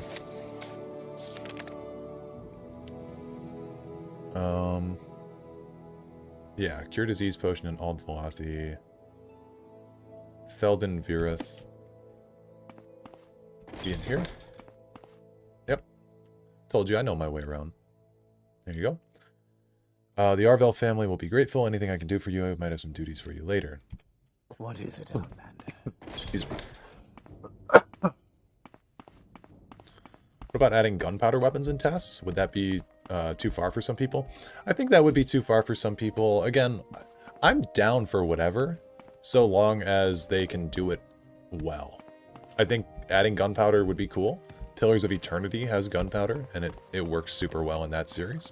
So I think, you know, if you want to speed up the timeline and introduce some gunpowder weapons, you could write some really interesting stories about how gunpowder has changed the frontier of combat. Or, you know, you could make the weapons extraordinarily rare, or make them commonplace, honestly. Like, do whatever you want, but as long as it's written well, I don't have a problem with it. But it's Bethesda's current writing that's the main issue with all of these ideas. They added it in a creation to Skyrim, Arquebus. Yeah, they did, didn't they? Is Obsidian still the same, though? Aren't most devs that made the good games like New Vegas are gone? I think The Outer Worlds, this is my hot take maybe for some people, I think The Outer Worlds was a great game. I loved The Outer Worlds. I loved Pillars 1 and Pillars 2 as well. I don't think Fallout New Vegas is the only good game those guys have ever made. And I don't know if a whole lot of people that worked on New Vegas are still working at Obsidian, but I still think that they make quality games. And they make games, RPGs, that are that have far more depth than Bethesda. So, like, if your main argument against Obsidian is that they're not, like, they might not be what they were, you should think about what Bethesda is currently. Because Bethesda is a shell of its former self. If they brought back Michael Kirkbride for the writing, I think they could really do the Dwemer some justice. Michael Kirkbride's really good at grand scope things, and he's really good at, like, writing some esoteric stuff. But I wouldn't trust him to be totally in charge of the coherency of a storyline, like of the main quest, because I think his ideas are very, very out there a lot of the time. Outer Worlds was really good for the budget they were given. I think so. I like it. I've played through that game a bunch. I think it has a lot of different versatile options, and yeah, I don't know. I feel like a lot of game studios are just a shadow of their former selves lately. That's probably true. Okay, can I not take this boat back? Why is this woman not talking to me? What do you want? Well, what do you want?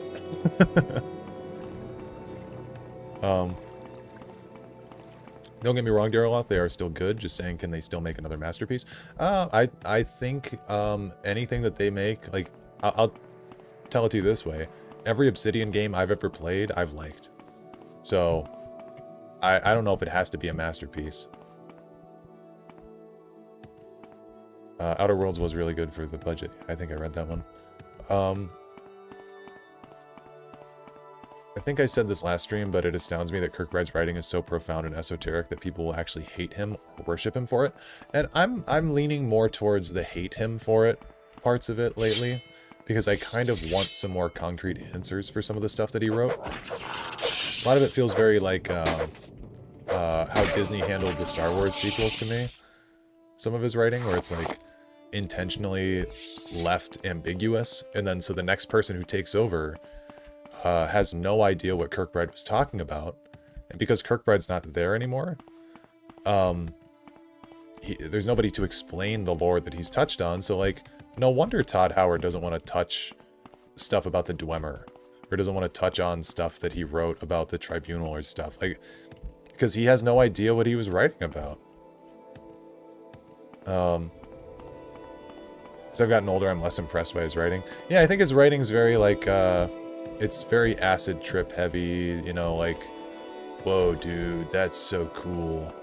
Conceptual stuff, and then you actually get into it, and you're like reading the sermons of Vivek, I'm just kind of like, half of it I'm like, oh, this is really cool. And then the other half I'm like, he's just kind of writing out of his ass, isn't he?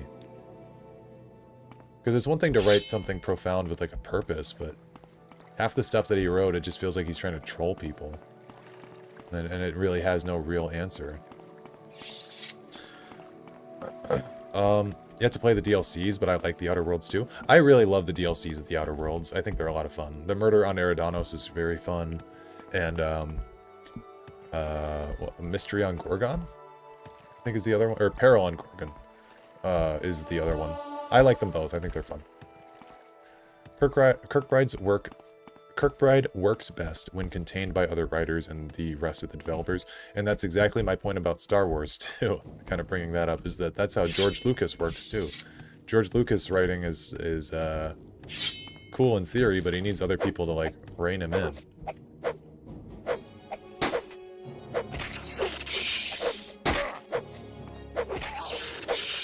So I think the answer of, like, giving Kirkbride full creative control over the next game, not the answer.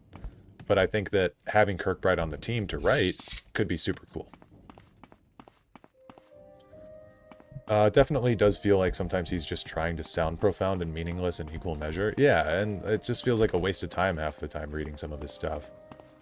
Like, that's why I skipped, when I did my Mankar Cameron video, I skipped all that bullshit that he wrote about the Dreg Empire. Because, for one, it wasn't very interesting to me. And two, it had nothing to do with what Mankar Cameron was talking about in the Mysterium Xarxes. There's a whole segment in books 3 and 4, I think it's in both of them, where he's talking about the kingdoms of the Dreg. It's like, bro, nobody asked. Sorry. I know that you think this is cool, but this does not belong in this book. I learned a lot of lore just trying to understand the stuff he was talking about, usually failing, yeah. Doesn't help that Bethesda kind of relies a bit too much into unreliable narrator for my personal liking. They totally do. It's way too much personal, or unreliable narrator. Marcel DW, hello. Was there even a semblance of a tie-in? It was that Mankar Cameron, or that Mehran Sagan assaulted the kingdoms of the Dreg, but he goes way too in-depth about, like, I don't know, about some of the stuff with the Dreg. I just skipped it. It just wasn't necessary. And it's the same thing we talked about last stream about Lig. Like, Lig just feels like a... Lig feels like a strange thing that he thought of, and he put it in the lore. And then, of course, Todd Howard's not going to want to touch Lig, because what the hell even is Lig? It's just in one of the Mythic Dawn commentaries, and we've had to use out-of-lore statements to even figure out what it is. It's like an impression of Nirn. It sounds cool, but then you think about it and you're like, this is just nothing. You just wrote nothing in this book. I can't remember, but I heard from one lore tuber that Cameron had a son. Forget his name. No, yeah, he's got 2 kids. His daughter's name is Ruma, and his son's name is Raven. And they are actually hinted at in the book. Raven's very interesting because it's thought that he was killed, I think, and then raised back, sort of reborn. Which again, I did not touch on in the book, or in the Mankar Cameron video, because that was more understanding the Mythic Dawn. So I didn't really get into a whole lot of that weird stuff with his own personal family. But yeah, there is some weird shit going on with him and his son. He talks about blackbirds in his book, and that's of course a reference to Raven. And then Alta Ruma, A-L-T-A, space Ruma, is the name of one of the Elder Scrolls. You do see Raven, yeah, you see Raven and Ruma in Oblivion, so. Okay, am I actually gonna die to this thing? What is going on? Please just hit him.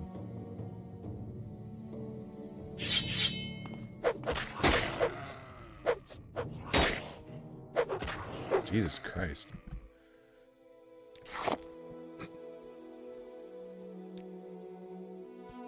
Yeah.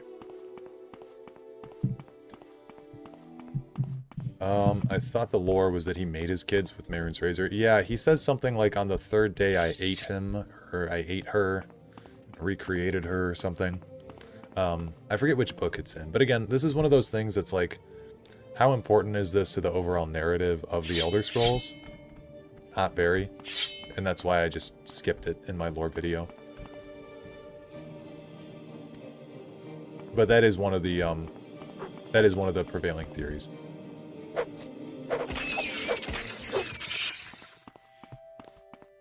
They're physical manifestations of him, sort of like the Vaithfir and his weird ... clones. Yeah, of the creepy incest, self-cest implications.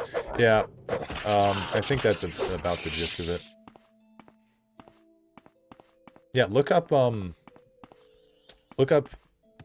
go to the UESP, then you find the commentaries on the Mythic Dawn. It's a whole section that has all 4 books. If you just do Control F on the page, and you type in 8, A-T-E, you'll find the section where he talks about, like, I ate her, or something like that. He's talking about his daughter. Talking about his daughter or his son. Again, I can't really remember the specifics of it. What are good fantasy franchises nowadays, by the way? Used to be Dragon Age, Elder Scrolls only, but now Dragon Age is terrible. Not much hope for Tess. I'm going to try something else until Avowed. Definitely Pillars of Eternity. If you're looking into Avowed, Pillars of Eternity is the series that Avowed is rolling into. So Avowed is a sequel to Pillars 1 and 2. Obviously, Baldur's Gate is really good to get into. The original game, I think, is from 1995 or 98 or something like that. But Baldur's Gate 3 is really, really good if you're looking for just some fantasy. And that's obviously just D&D. They're good fantasy games. I have a whole folder on my Steam titled Fantasy, but for some reason I can't think of anything to recommend you. go unnoticed. You will be disgraced. You will suffer greatly.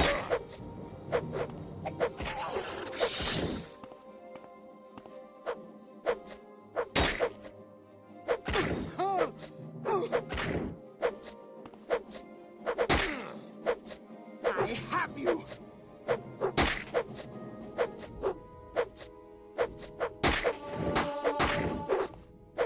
You will die. There it is. Her name was Ruma, and I ate her with no bread and made another, which learned, and I loved that one. Blackbirds formed her twin behind all time. Yeah, so just esoteric, weird stuff about him and his children.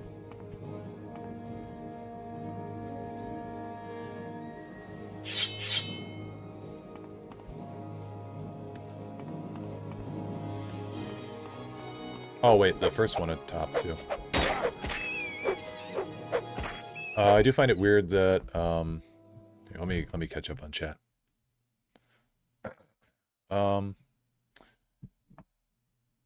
In death we seek through our dawn, all endeth. Oh, endeth we seek through our dawn, all endeth. Falter now and become one with the wayside orphans that feed me. Follow and I shall adore you from the inside. My first daughter ran from the Dagonite Road. Yeah. You did play Pillars 1, so I definitely will check out 2. Pillars 2 is really good. I liked it less than Pillars 1 for a multitude of reasons, but I think the gameplay of Pillars 2 and the graphics of Pillars 2 and the map of Pillars 2, just it's a phenomenal game nonetheless. Yeah, I do find it weird though that Mankar Cameron in the Elder Scrolls Legends, his card says High Elf and Wood Elf. It's very strange. This is again touched on in my Mankar Cameron video, so I'm not going to go over it too much here, but basically I'll give you a sentence, and if this doesn't make sense to you,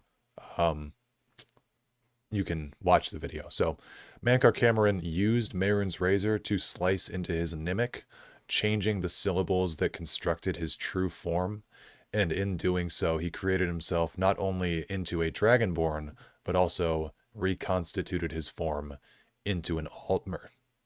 So, yeah, that's the long and short of it.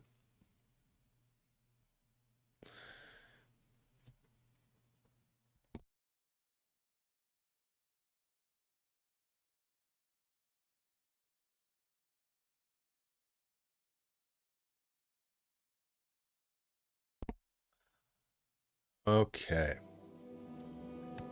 You guys think we're strong enough to take on the main quest now? I don't know how much longer I just want to, like, walk around. You understand that? Okay, good.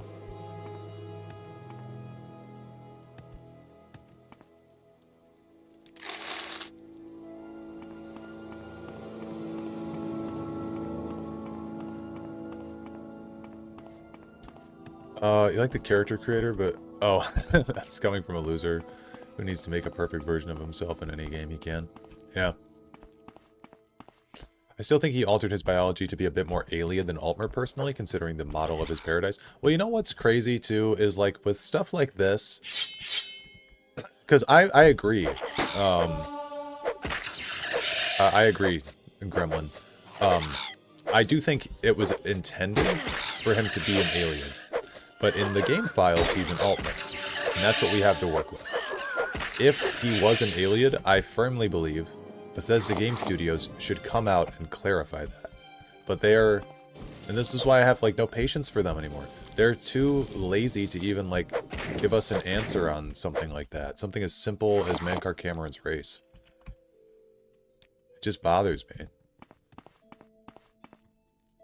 They just need to make, like, a lore codex of like, inconsistencies and, like, pound all that stuff out. Like, give us some concise... I don't know. Something concise about, like, some of your lore, please. If COD Zombies could create a compendium of all of their fucked up weird lore, in like a Necronomicon type thing, I think that it shouldn't be that hard for the Elder Scrolls to do the same.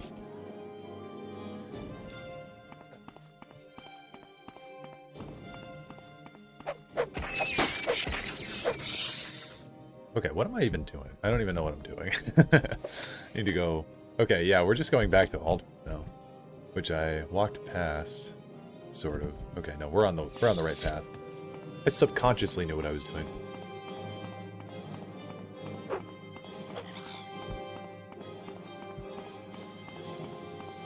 Dude, how does my mic pick that up? I'm so sorry. But I will tell you guys, when I click my mic, do you guys hear this?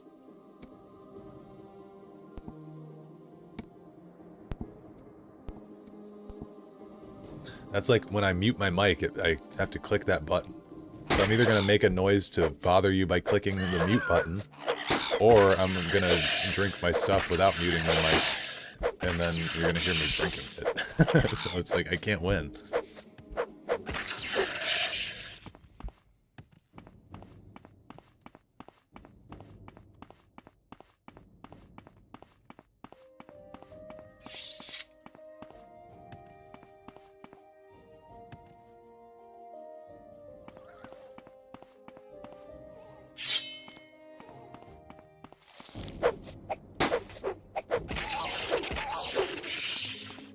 Rolled.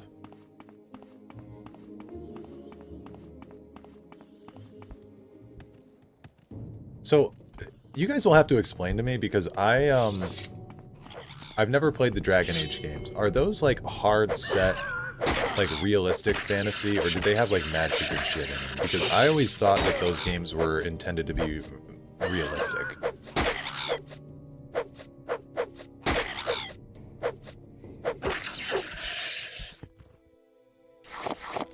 Dragon Age has magic. Okay. There's magic. Gotcha. Also, I gotta say, I've never seen so many people in one of these streams. Makes me happy. It makes me happy, too. We got, what, 40 people about? Which is really ridiculous. So, that is a good point. Thank you, everybody, for coming out to the stream. It really means a lot. Whether you're first-time viewer of the Dareloth channel, or if you guys are long-time subscribers, it does mean a lot to have everybody here and such an active discussion. Blood magic is the best magic. Blood magic is cool in every game. I really like the Oblivion. In Oblivion they had absorb health spells, and those were always my favorite. There's a big asterisk with that magic, and that is that demons like to possess mages, which leads to mages being oppressed, so yay. That's cool. Maybe I'll have to give Dragon Age a try. It's cool how many followers and members you've accumulated. It is very cool. I mean, we've been going for about over a year at this point. Actually, it'll be 2 years of me uploading serious content on this channel in February. I've had this channel since 2014 though, and I've uploaded like... I remember I tried being a YouTuber when I was like 14, and it was stupid. But I deleted all those old videos that were on my channel. But I do have like a handful of just dumb shit still at the bottom of the channel, like Elder Scrolls memes that I uploaded and whatnot. You can still find those if you want. Let's see. Highly recommend playing Origins Dareloth, but you need 4 gigabytes patch, or it crashes. That's okay, I've got enough space. My computer has 4 terabytes of space. Okay. Amulet of Shadows. I guess we could just wear that, right? Oh, I can sell these. No, he doesn't buy them. That's right. Okay, let's get one more Redoran quest done.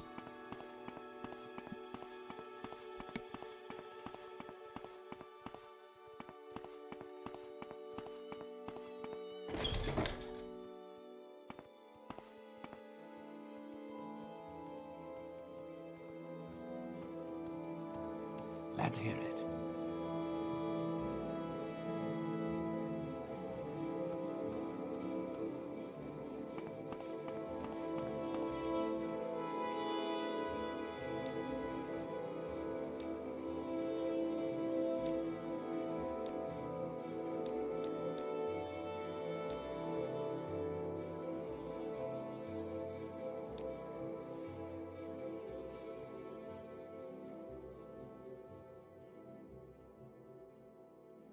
Hell. Okay. Doing a quick food break. So, you guys want to hear something funny? I guess it's not laugh out loud funny, but it's interesting. I called off work on Friday because I was sick. You guys can probably tell from my voice. Like, could I have gone into work? Yes. But also, I was going to take the sick day. I wanted to get some stuff done on the YouTube channel. Also happened that, you know, it was a good time to make a video because Elder Scrolls Legends got canceled. So, I took the day off work because I was sick, actually. And so I was going to make some breakfast for myself, but we didn't have any eggs at the house. And so I went out to go to breakfast. I went to a local diner. Fuck it, sometimes it's okay. Yeah, exactly. So I went to a local diner to go get some food, and I'm thinking, I'm going to get some tea, I'm going to get some eggs and bacon, it's going to make me feel good. You know, the whole works. I walk into this place, and I see my other coworker who called off of work. And he told me that it was his mom's birthday and that he just wanted the day off work. And so that motherfucker called off work just to call it off. And I was like, well, damn, now I feel bad. Because I'm actually like, I mean, I'm sick, but like I could have gone to work. And this guy just left, so now they're down 2 people. So, yeah, it was kind of weird. I'm sure nobody would blame you for escaping the workforce, yeah. Okay, you guys want to see some... Oh, can't save a game with no name. So right. What's this guy's name? Anhedra, that's right.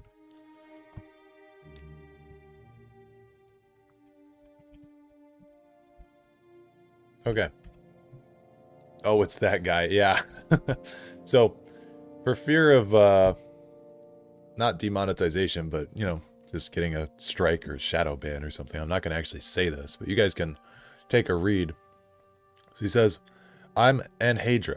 If you are a pilgrim, read the inscription on the stupid rock. So I'm going to taunt the Daedra. I'm going to taunt him. And taunt him. Yeah, and then we get this dialogue option here. So, yeah. Doesn't quite fly in 2024, this sentence.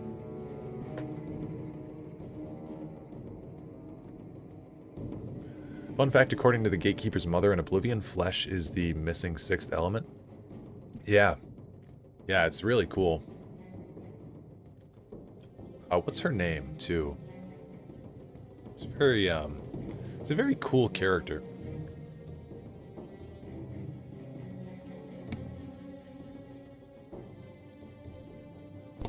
Okay, we're gonna fight this guy.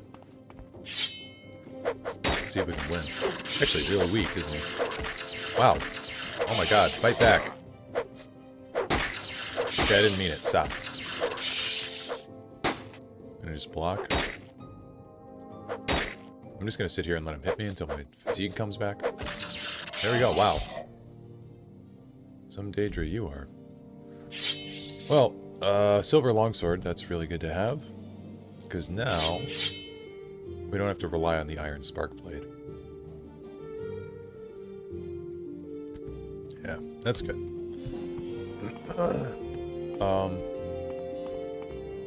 Had you lived in Casper, Wyoming, I would have given you a dozen of them, sir. Say what you want. I really want magic to be good in Test 6 and viable without a million enchants to reduce cast cost or whatever. Yeah. I think the Atronach is a really fun way to make magic builds work. It is a little bit reliant on your enemy types being magic users, but it's fun to have that spell absorb. Say your needs. Hasn't been here recently. He'll turn up though, always does. Okay, so he hasn't been here. Oh, he's like the design of the silver swords. Yeah, very cool. I like the hilt. If I can help, I will, but don't take too much time. Just delayed a bit by the ash storm. Saw someone leading some Pakwar up the Rothon tomb. It's on the main road on the right, just before the road turns south to Aldrin. Okay, on the right, just before the road turns south to Aldrin. Okay, we're gonna figure this out on the main road, so that's step number 1. Find the main road.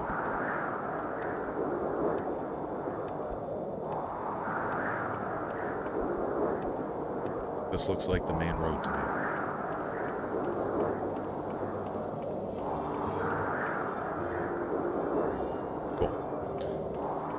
Wish the Silver Swords had more impact when it comes to gameplay. Yeah, they totally removed that impact from Skyrim, too.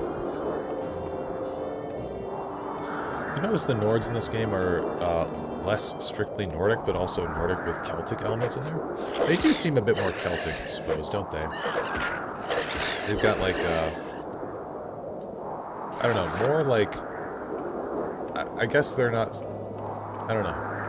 They're definitely Nordic in Skyrim, but I see what you mean. I don't quite know how to put it into words, but I totally see what you mean.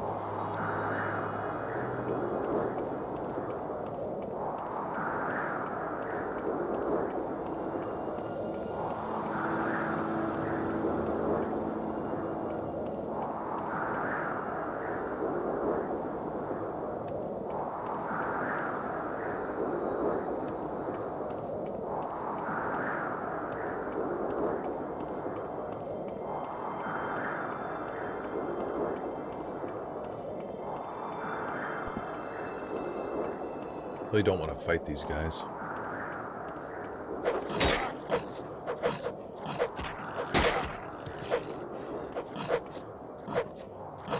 It's in some of their woad designs and the voice of the males.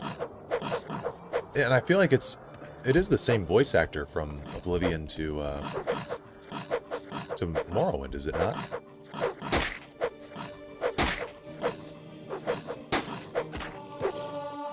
Maybe they just gave him different direction in between games.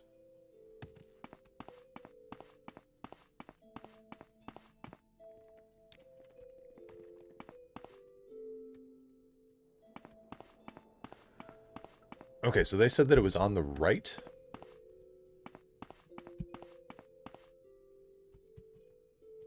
Let me check. I taunted the Dremar, yeah.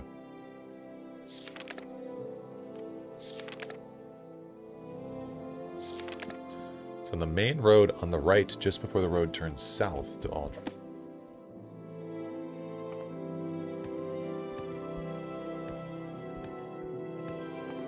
Okay, nothing over there. So it should be this way, because we're still going down to Aldrin. Then we're going to take a right.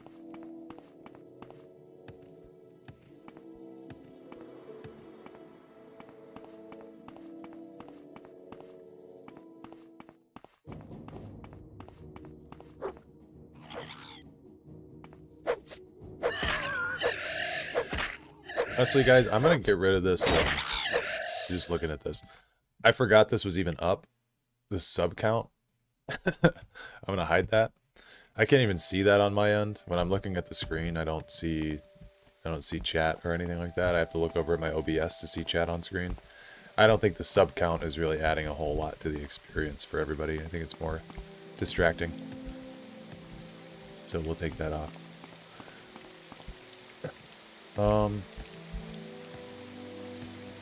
Yeah, I think this is it over here. Oh, 3 of them. I have no fatigue.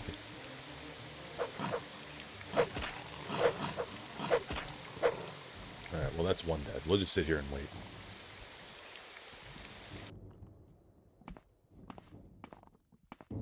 Look at that walk speed.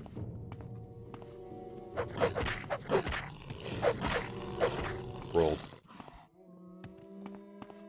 Oh, it's not over here? I thought for sure it would be over there.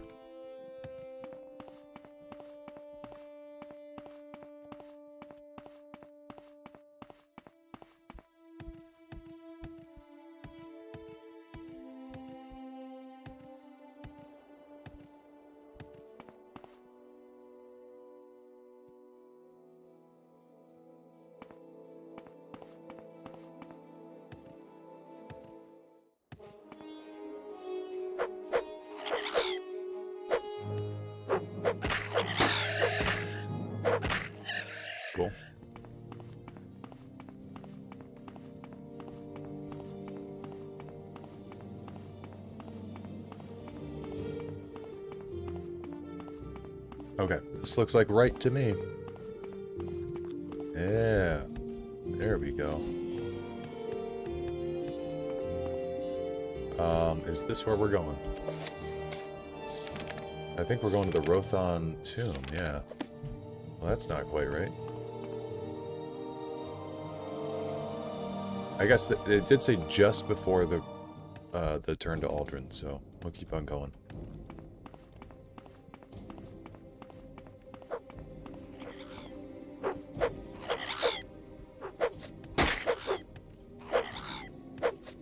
So I was asking people this for like Elder Scrolls Legends specifically the other day, but I do want to ask you guys, chat, what is your favorite memory playing the Elder Scrolls in general? It can be from any of the games, mainline games, spin-off games, whatever. What's your favorite memory from an Elder Scrolls game?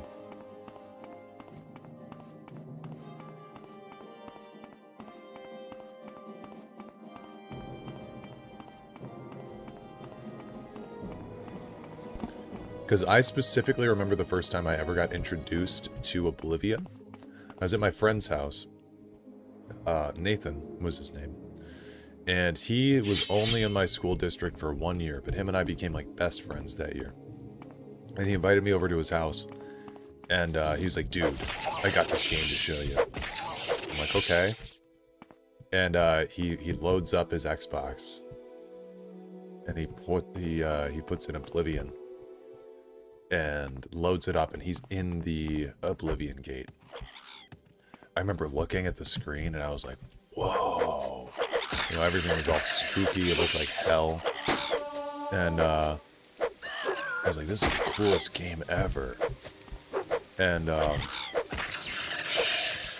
then he beat the Oblivion Gate, and he was like, dude, I gotta show you something else my brother showed me. And,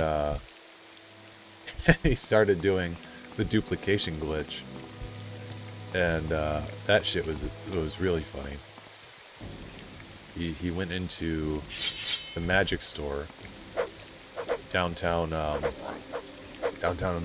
Oblivion, the Mystic Emporium, and he grabbed, I don't know, some watermelons, and he duplicated like 500 of them inside the shop, and they all just started raining down from the sky. And I just thought that was the funniest shit. Oh, killed that already. Finally curing your vampirism in Oblivion and realizing the count was bugged and I could repeatedly take the quest reward. Oh, I didn't know about that.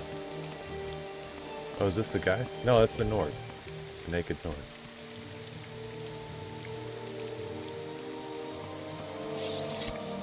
Speaking of, what is your favorite Oblivion realm? I'm torn between the Shivering Isles and Apocrypha. I think those are my favorite two as well because we've seen them the most in depth. I gotta think of the other ones though.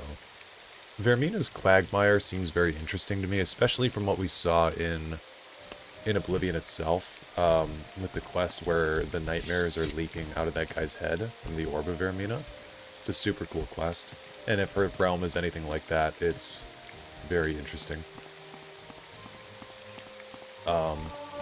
Yeah, I'll have to give that more of a think, to be honest with you. Strength, agility, endurance. Favorite one is related to your favorite mission. When I did the Dark Brotherhood Mansion quest for the first time, spent the entire day reloading saves to keep replaying it. Nice. It's a very fun quest. It's one of the best. More might come up, but I remember my first Legends victory. The 12 to 13-year-old me was just throwing cards into decks with little thought. You actually won. That was good, yeah. Legends is gonna be sorely missed. I like the Shivering Isles more due to the people inhabiting it. Yeah, the people... Oh, dude, Sheldon? Sheldon's funny as fuck. Love that kid. Oh. Cavern door to Milk, by the way. This is a cave actually called Milk. They were really running low on names. There's a cave named Pikachu, I'm pretty sure.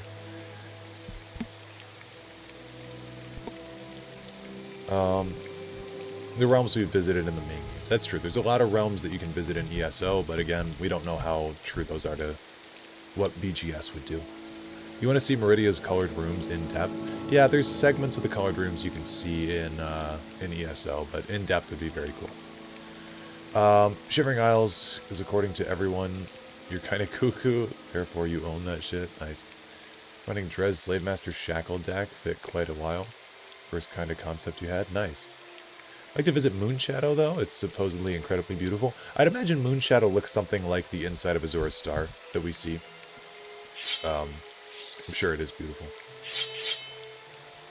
There's a cave in Oblivion called Milk Rock Cave, if I recall correctly. That sounds right. Should have been a cave called Cereal, yeah. Like Bullwing and Orienthal. Or Orenthal. I suppose I don't get the reference for those. Let me take out my adrenaline rush to kill this guy.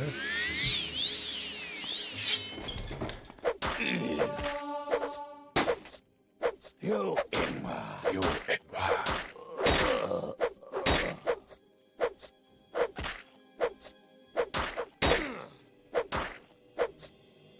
Oh, Bullwing and okay, Orenthal, the NPCs. Yes, I get it. No need to remind. I thought that they were caves. Oh, Orenthal is just based off O.J. Simpson. He's the red guard who enjoys facts. I didn't know that. That's funny.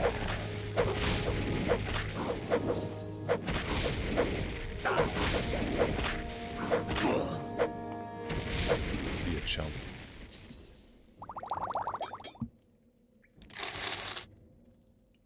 Does anyone else find themselves always quoting the Tobey Maguire Spider-Man movies, or is that just me? I think my most prominent Elder Scrolls memory was visiting my first Ayleid ruin. The stillness of the atmosphere, how mystical and abandoned it felt. It was Vilverin from across the sewers. Oh, cool. Yeah, I actually, when I was younger, the way that I played Elder Scrolls games was pretty stupid. So I would just follow quests. I didn't do anything but the quests. And so I never really did like exploration. I never went around like trying to find stuff on my own. I was just a big dummy. And so eventually my friend was like, I was talking to him one day and he was like, dude, you don't just like go out and explore stuff? And I was like, no. That would like ruin the quests. And he was like, no, you gotta go into caves. And so I did. And made the games a lot more enjoyable. I think the book where someone traveled through Oblivion Plains is done description, and it's definitely not Soul Gem inside. Gotcha. That book is called On Oblivion, isn't it? His dialogue becomes hysterical when you realize he's based off OJ. That's so funny. When you played Morrowind for the first time, you got killed by a mud crab. Don't feel bad. Hey, Morrowind's a hard game to figure out. If you don't know how the hit chance is calculated, you're never going to figure it out. Also, why is my strength at 28? What's going on? I've had this problem in the past in this game. We'll drop the Claymore. I guess we'll drop the Spark Sword, too.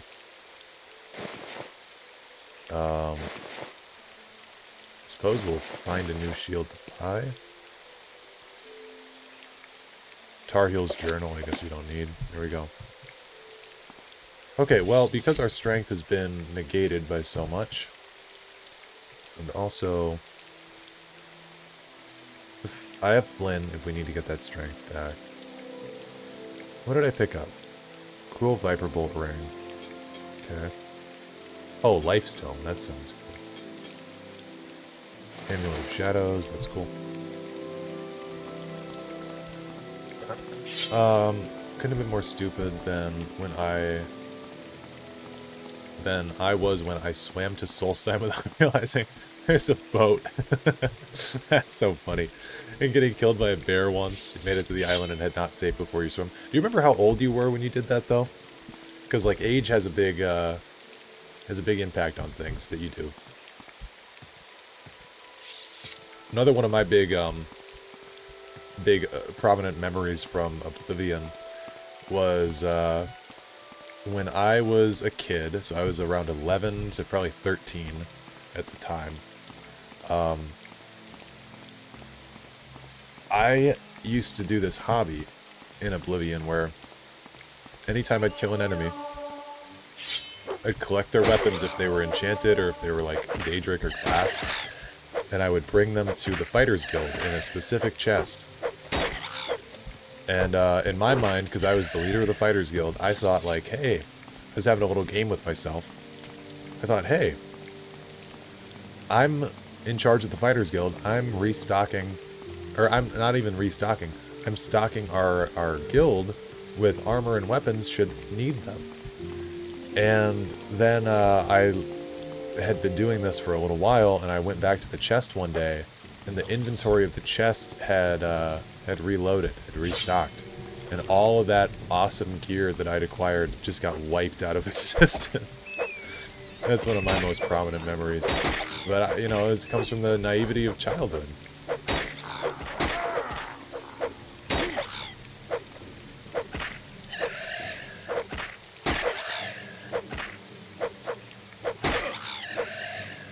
I think the second most prominent memory was first seeing the giant mud crab in Greenmead Cave. Scared the hell out of a younger me. Yeah, I love the giant Nirnroot you can find in Oblivion.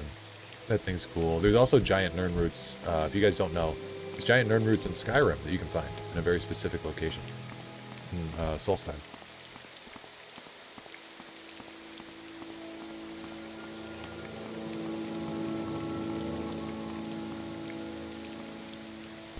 Did the same thing with a pirate boat in the waterfront. After all, why isn't it mine after I kill them?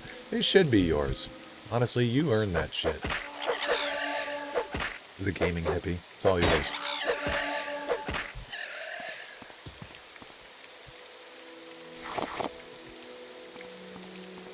Nirnroot Isle, yep. Great place to go if you're trying to finish Ingen Blackbriar's quest. I think they give you 4 Nirnroots per. Which doesn't really make sense, but that's okay. Really, it would just be one big Nirnroot.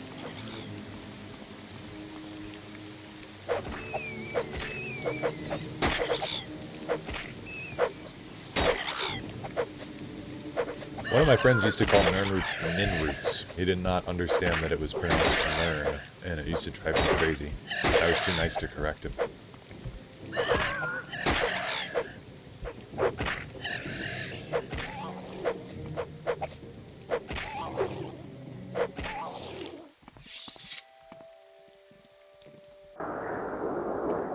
You never pick it for reference purposes.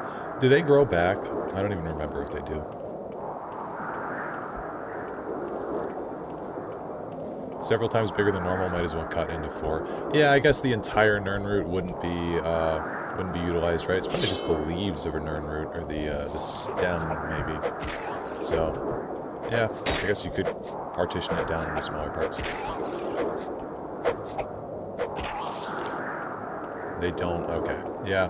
Then that's understandable.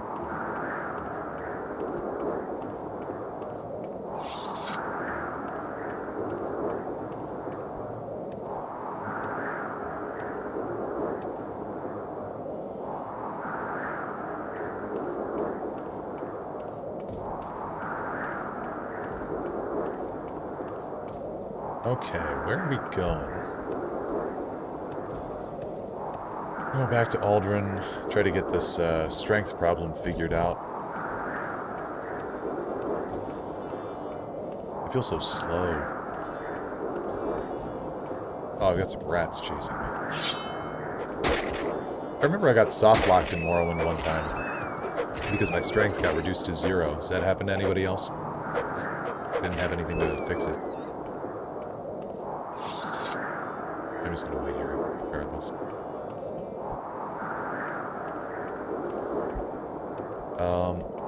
News isn't looking good for Test 6, at least we have Morrowind. Hell yeah, brother. Revan Star, welcome to the chat. I don't think I've seen you in here before, but thank you. Imperial Shrines restore attributes. Yeah, that's what I'm trying to find. I don't think there's one in Aldrin, though.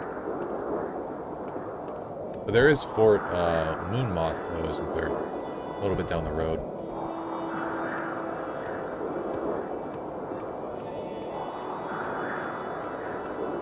I guess we'll go to there. We have? Okay, I have seen you in the chat. I apologize. But welcome back.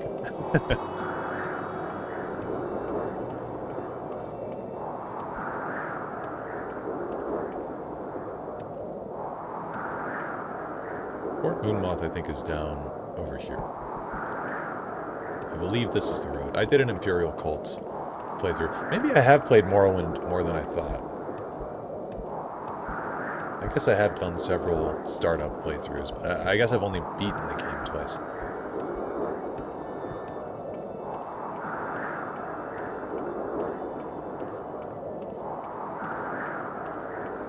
You guys know that scene in Shrek 2 where they're walking around the woods?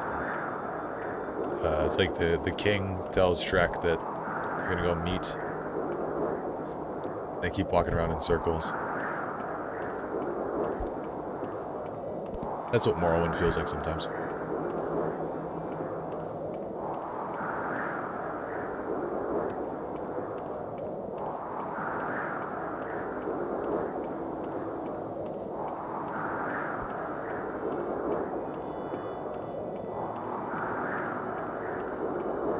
Any time now.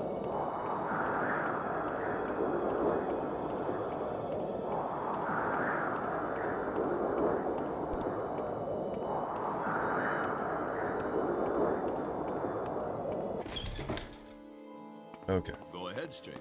Should be downstairs.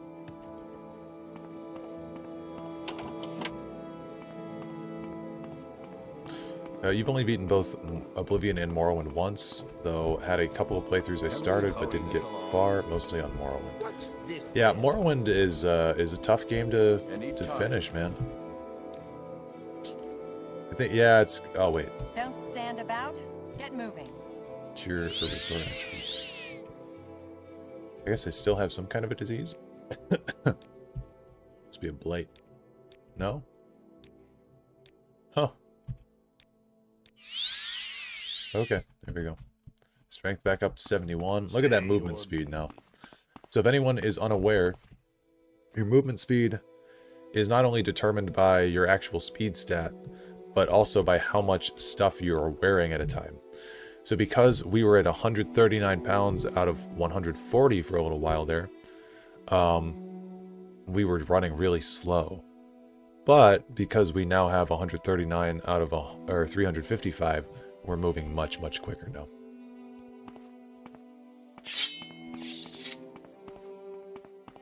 Anytime now.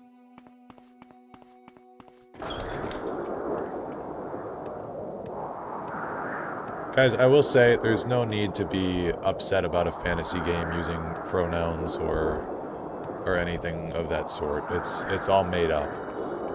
So if someone, it's not really medieval. If we're talking about, like, if Veilguard is trying to take place in a medieval actual setting, then sure, you can say that it's historically inaccurate, but we don't really need to bring up stuff like that in chat right now. That's all I'm really going to say about it.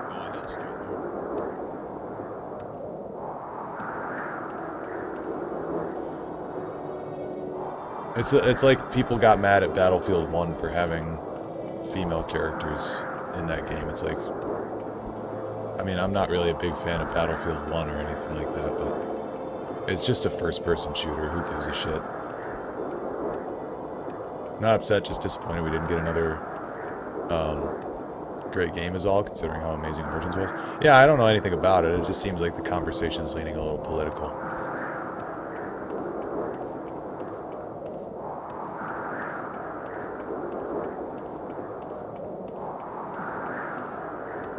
And right now, we're here to discuss Morrowind. I did talk about this earlier, too. Did you guys, I don't know if you were here when I explained. The chat text is actually the text that they use in Oblivion. I found it on a website called defont.com. And I was able to plug it in using Stream Elements, so it's pretty cool. Okay, we got all that cured. I didn't even go to the right place. So, okay. Right just before the road turns south to Aldrin, would also mean Morrowind is the least political Elder Scrolls game after all. Yeah, absolutely. Dagoth Ur has nothing to, or has everything to say about politics. Ashlands is one of your favorite regions. I do quite like the Ashlands. I'm a big fan of this area over here. I forget what it's called. The Zainab region. What's the Ashlander word for volcano or lava? Can you explain your build a bit? Joined a bit late. Yeah. So our build is a sword singer. I made our description of the class the the link to the sword singer lore page on the UESP. But we're basically just playing a red guard that's got a super high stat in Longblade. And we're being kind of a bit of a tank with heavy armor and yeah, the Molag Amur region. I think that's it. Longblade, heavy armor, block, that type of thing. Just pretty generic warrior type stuff. Gotta go. Night, y'all. See ya. When I first played Morrowind as a young teen, I was scared of the Ghost Gate. Late game, I eventually got curious and peeked inside. All this glass armor laying around, wow. Yeah. I do love that there's like late game loot that's just waiting around the corner for you in Morrowind. There's that pair of gloves in the one tomb. You get corpus disease. I really want to find that. Thanks, dude, of course. I feel like I missed a lot in Oblivion specifically. Really mostly went through main quests, 2 big DLCs, and some side quests. Don't think I got past initial guild quest. Oh, Oblivion's definitely worth playing for the guild quests. That's why you play Oblivion, I would say. It's really the best part of that game.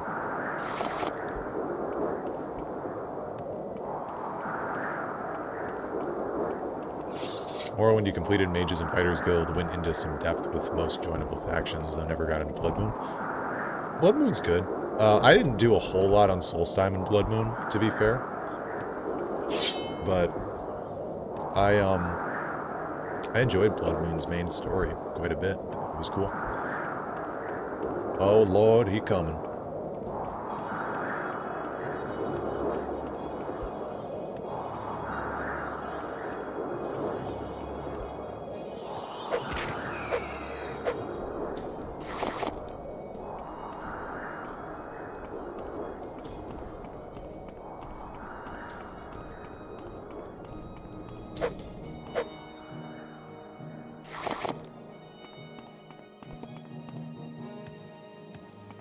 Oblivion is for endlessly hunting every gate, and only that. Morrowind is clip razor hunting. Dude, hunting every gate in Oblivion's madness. I think I did like 14 of them one time, and I was like, that's enough. Especially if you get your athletics and acrobatics high enough, you can just run through every single Oblivion gate in like 2 seconds. It's not even worth it.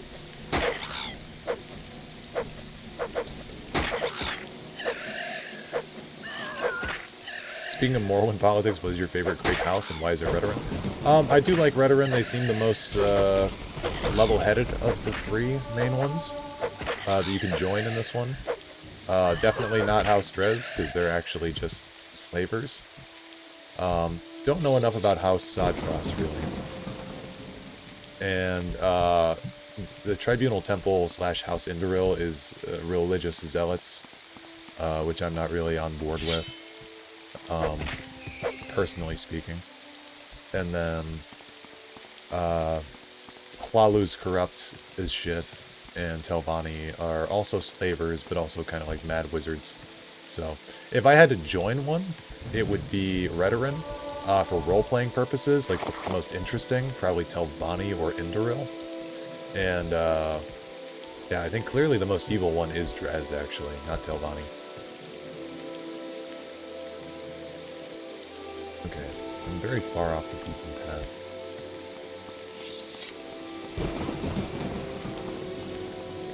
Played the unpatched original Xbox version for so long with the old journal page style.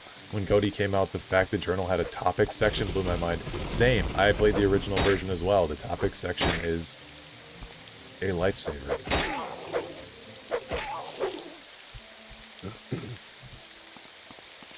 Skates were mad after a while.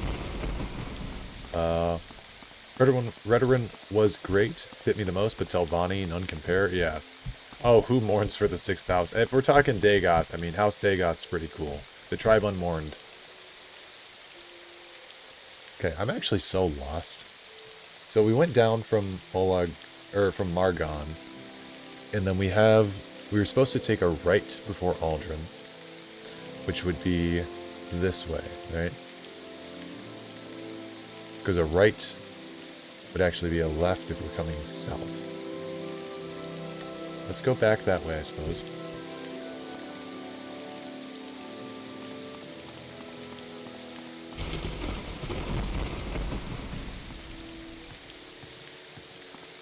Fun fact, it were reformists within House Drez who pushed for slavery abolition the most, along with Hlalu. That's cool. Hlalu definitely has a vested interest in slavery no longer being a thing, because would want trade routes, and I guarantee people would neglect trade if they had slaves. Okay, let's go up this way. I feel bad for this poor naked Nord. I don't have a paralysis potion for him.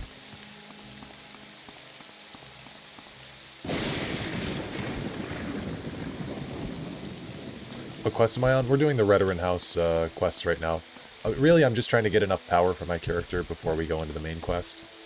And I think this is the last Redoran quest we're going to do, and then we'll hop into main quest stuff. So this is the main road, right? And what we were supposed to do is take a right. So let's double check.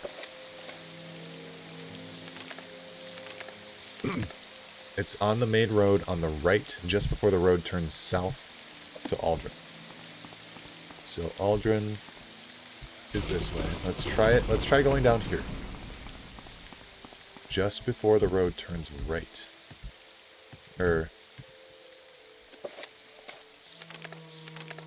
Just before the road turns south to Aldrin. Road's turning south. It's on the right.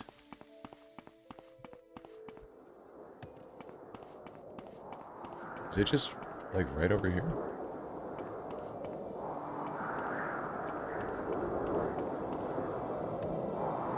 It's a family tomb. I think there is a family tomb back here. Yep, check that shit out. There we go. We figured it out. I think some sources even mention there was a brief war between houses, but I don't remember the details for sure. Yeah, I definitely am not certain. Claren Ancestral Tomb. This is the wrong one. God damn it. Well, the Rothon Ancestral Tomb is really throwing me for a loop here. I don't know how I could be following these directions any clearer. But god damn it, we'll try.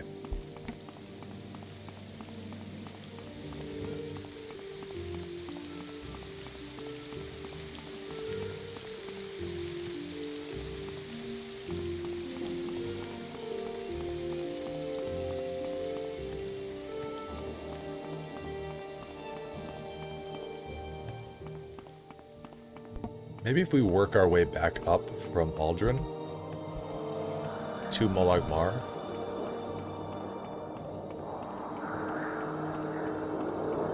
That'll be better.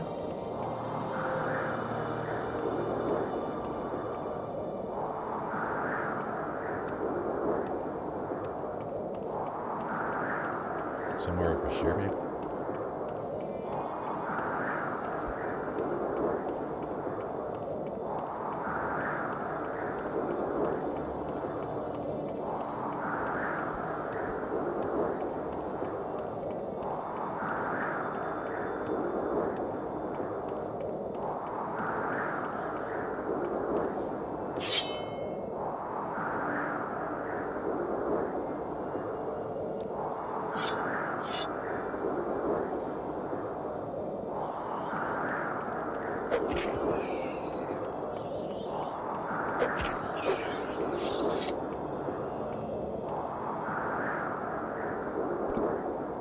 The world's looking like the Deadlands right now. Yeah, it's not pretty, to say the least.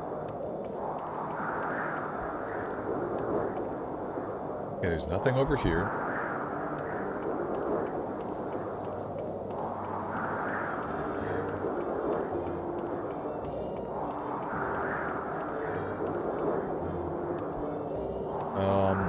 Redoran was on the pro-slavery side, but I headcanon it that Redoran was split, eventually decided to support abolition, and Indoril backed down without Redoran military support. I support that headcanon. I think it's pretty good. Do you want help with this one, or are you chill? I mean, I'm just kind of lost. I feel like I'm following the directions correctly. It's a little odd. It says to follow the road south, or to follow the road from Margon down to Aldrin. Right? It's on the main road on the right, just before the road turns south to Aldrin. Oh, before the road turns south. Sure, okay. Yeah. That makes sense. Okay, so it's much further up by... Okay. Yeah. We'll figure it out this time.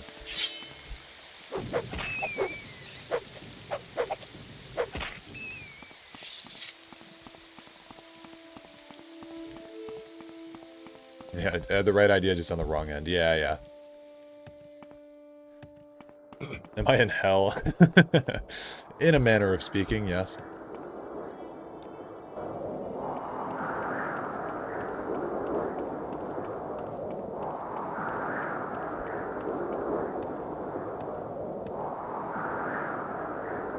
Oops.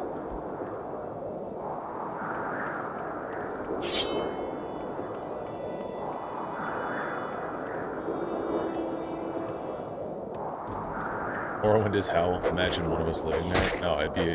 My friend used to ask me this question all the time, and he was like, dude, would you want to go live in Skyrim if you could? I'm like, hell no. This place sucks ass. I'd probably catch a disease and die. Within the first, 10 minutes of being there. Probably get robbed. The Dragonborn would just shout at me. You'd live in Cyrodiil? Cyrodiil would be maybe nice, but I think there's supposed to be roughly 1 million people that live in the Imperial City, if the cities were actually scaled up. It'd be a big place to get around. Imagine how unbearable having ataxia would be. I know.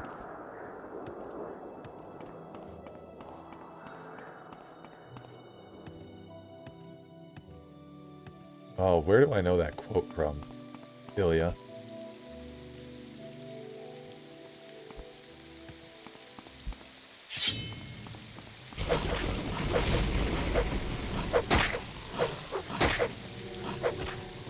I'd like to have my fatigue back, please. Oh, who's here? Oh, it's you. It's always you.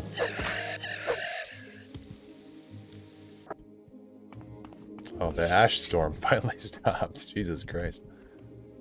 Okay, so this feels main roadish to me. And just before the road turns south, be here. So if it was on the right, it would be this way, correct?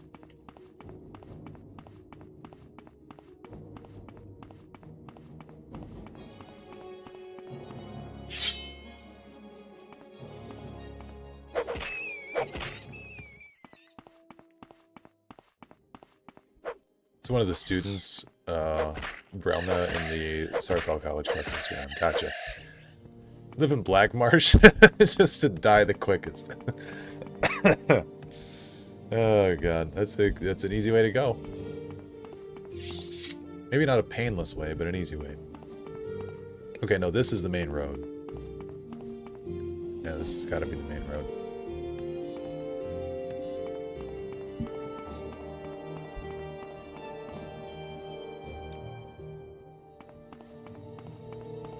Okay. So. Cut to a humble rat chasing after me. Yeah. Okay. Gonna follow the road. We're going west. We're going west. We're going west. We're going west. And now it's starting to turn south a bit. Is it up here? I feel like I'm... Oh, hey, hey. Look at that. This has got to be it.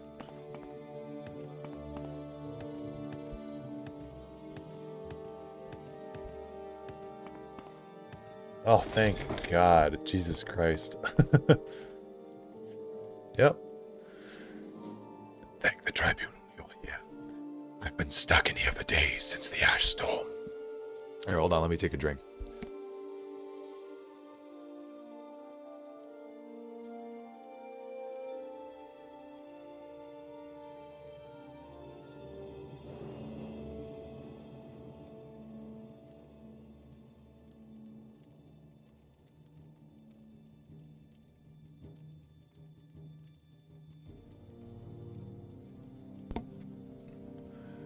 I was too far from town when the storm hit.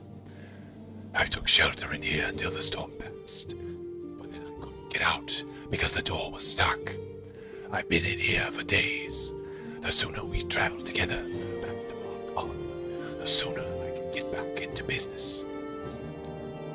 Okay, follow me.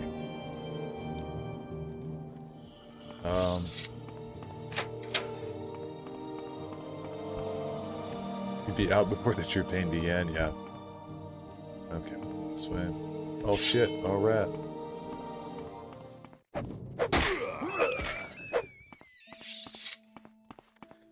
Got lost in literally 2 hills once trying to unite the last couple. 2 hills just opposite each other. I've done that quest before, yeah.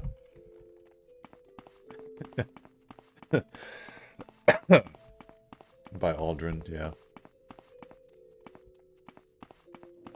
I feel like of all the navigational mistakes I could have made, this one was like, it was okay. You know, it's understandable.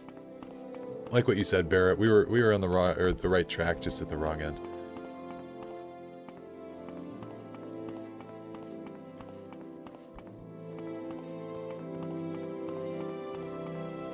Okay, where do we have to bring him? Where does he want to go? Argon Shrine, right? I think it's over here. Nope. I miss the deep 3-packs a day Dark Elf voices in the newer games. Yeah. They brought back the voice actor for Jube, at least. Okay. Thank you, Speak Traveler. Okay, I really need to get Mark and Recall. This shit's getting out of hand.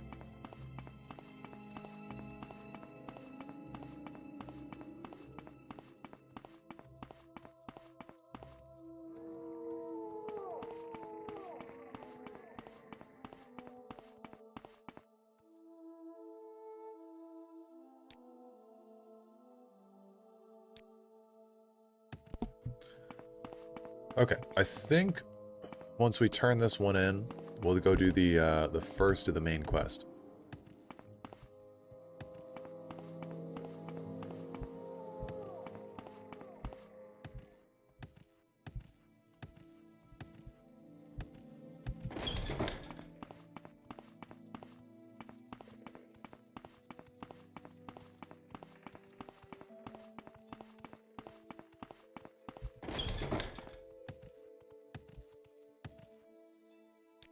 Okay.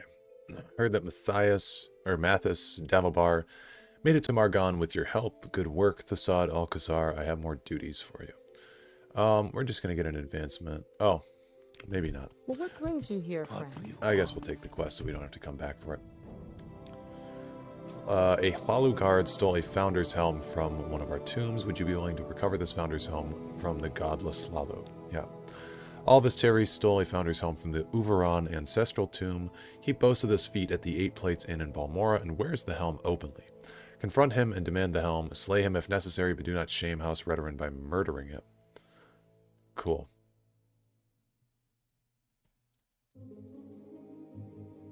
Okay.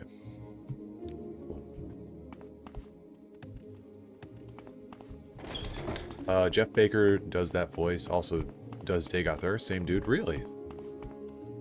I did not know that. That guy should open up a, well, I don't know if he has one already, but he should open up a Cameo account.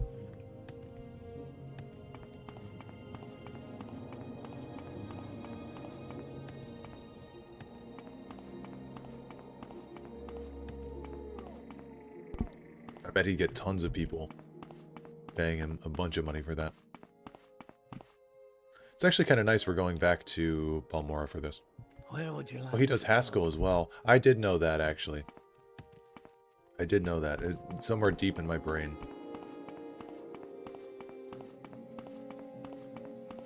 Okay.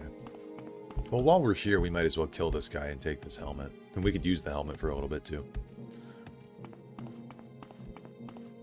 Oh, different spot.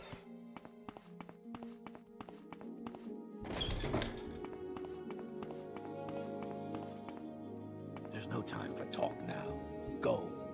Was this him? Make it quick, red guy. Just what I need, another stupid veteran. We're gonna wait till our fatigue's all the way up, then we'll fight him.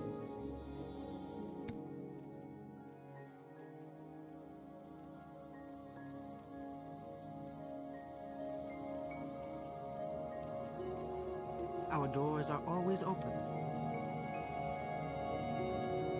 Okay. Founder's Helm. Yeah, so we'll just taunt him a bunch.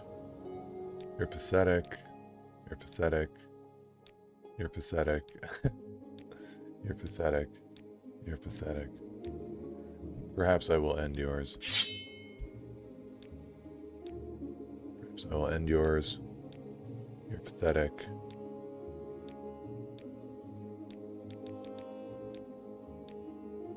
Pathetic.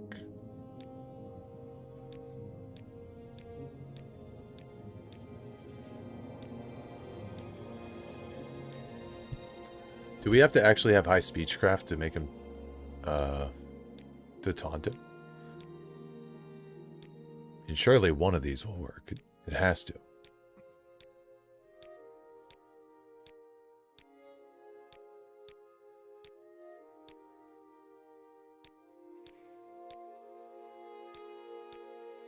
What does the persuasion do? I'm trying to get him to fight me. I'm trying to taunt him into fighting me.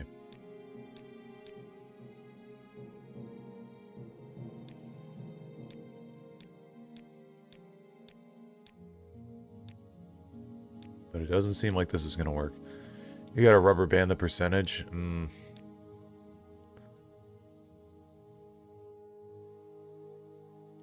Make him like you, then tank it back down. Oh. That's annoying. Well, good thing that our speechcraft is 5.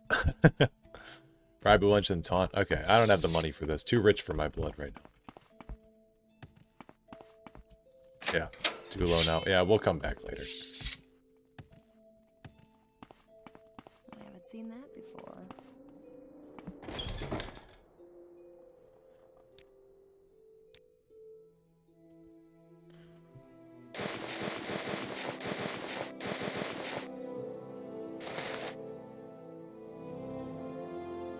Okay, we'll offer that.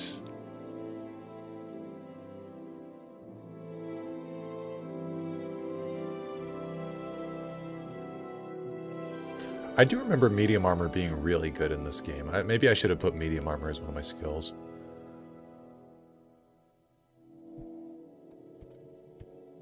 Sorry, stranger. That's the tech for the Morrowind taunt. Gotcha. You can insult people to aggro them? Yeah. It's pretty funny. Okay, we'll get our first little duty from Dad over here.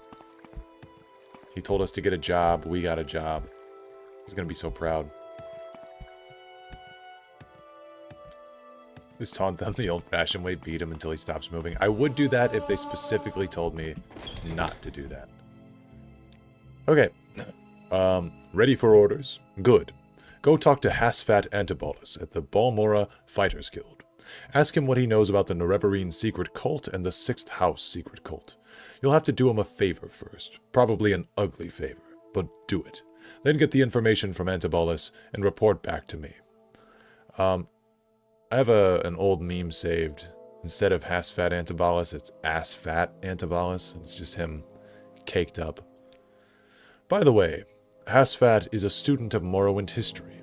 Take the chance to get a little education. And I have a few history books in here. Help yourself, you're welcome to them. No point in being part of history if you're too ignorant to understand it. Okay. Dark Brotherhood armor breaks the game economy for how much it sells for. Good. I just want to start this game off with loads of money. When I first heard his name, that's all I could think about. What kind of name is that? Yeah, dude, it's Ass Fat Antibolus.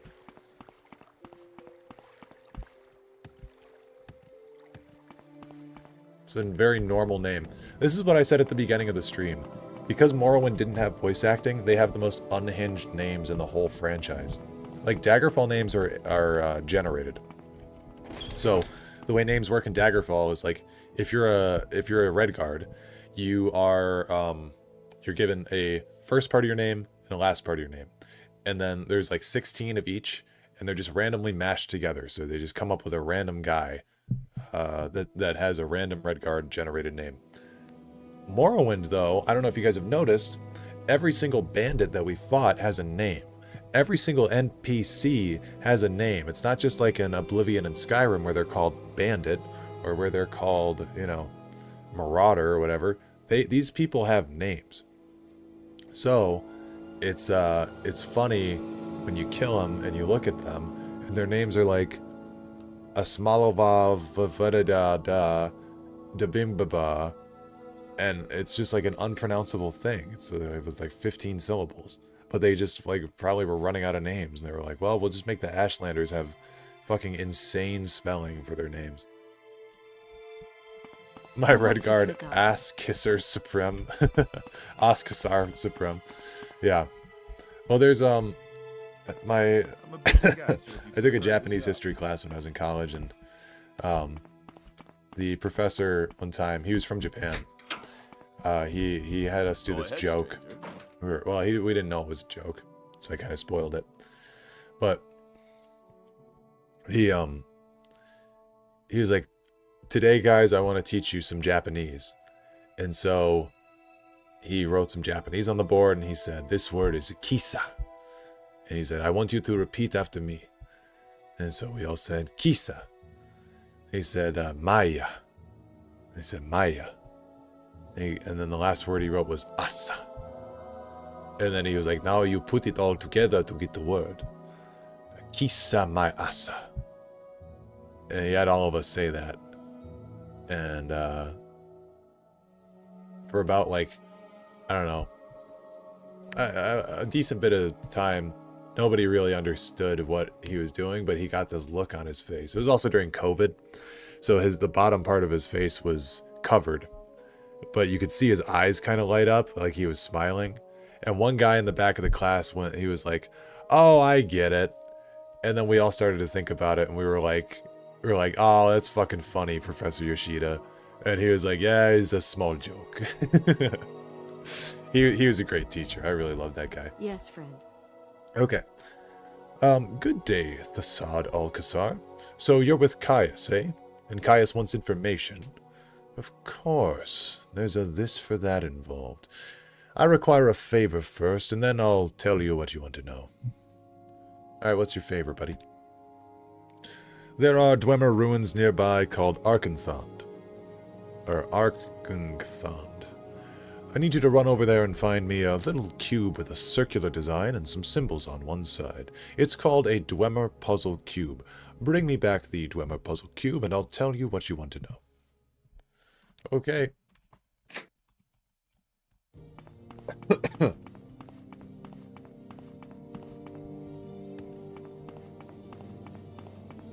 I'm listening. You love teachers with humor? Yeah. No, he was a very funny guy.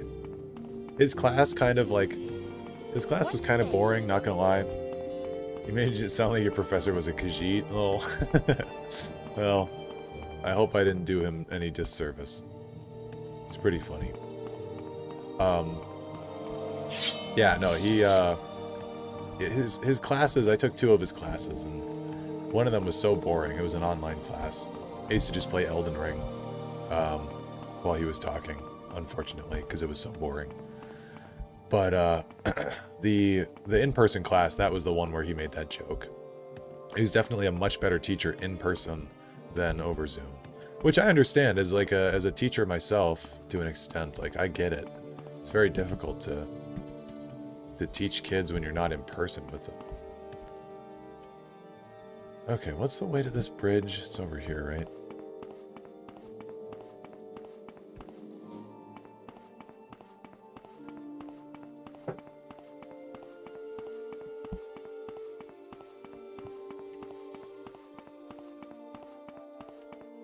Yeah, he used to love telling us stuff about like his time in Japan and coming overseas to teach in the United States.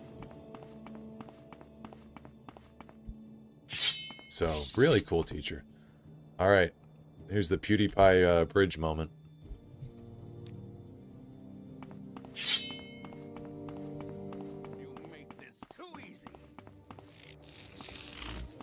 Morrowind's Frost Troll, really. Surrender now, and I might let you. Fucking NY, yeah. This guy's insane. Don't say it, don't say it, yeah. Almost lost my cool.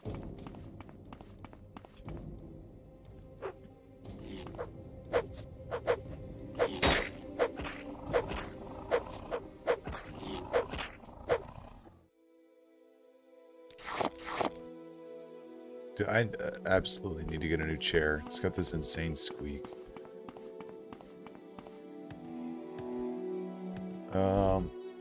It's also got like no lumbar support. It's this blue, I don't even know what kind of chair this is, but it's, I got it from Staples and it just fucking sucks.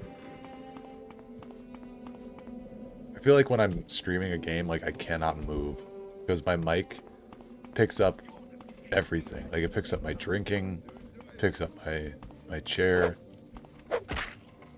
picks up my, when I crack my knuckles. It's like, god damn, dude.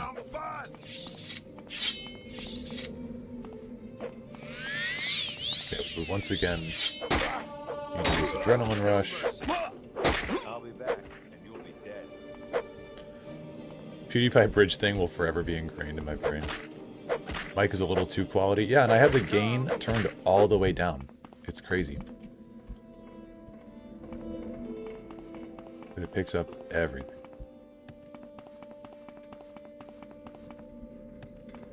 When I use it on Discord, I feel like it's not as bad. Because Discord has built-in technology for that, but I have to use OBS's stuff.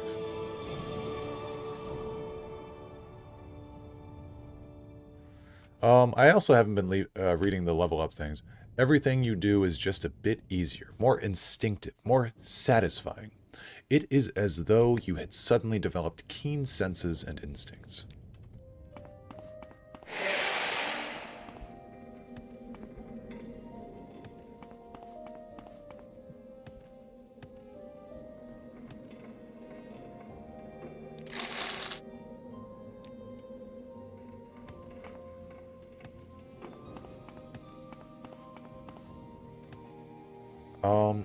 Oh yeah, Weeping Bell Hall.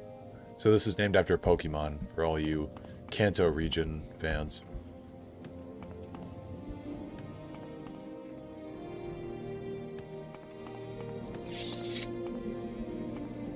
We just get up to that top level right now? Or the level that we need to be. It's right in here. Oh, it's this guy. We at least want to have high fatigue. Isn't this the ruin with the Pokemon references? Yes, it's got the Weeping Bell Hall. There's another one though, I think it's called Pikachu Cave. It's a different area.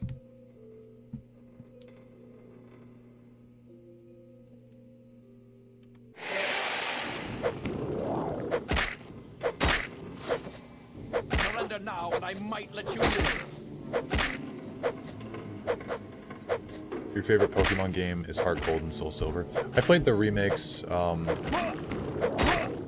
yeah, no, Heart Gold and Soul Silver. Yeah, those are the remakes. Yeah, I like those quite a bit. My favorite is probably Platinum. But I also, well, I don't know. It's either platinum or white or black. One. I never played white and black 2. There's the puzzle cube. Puzzle box.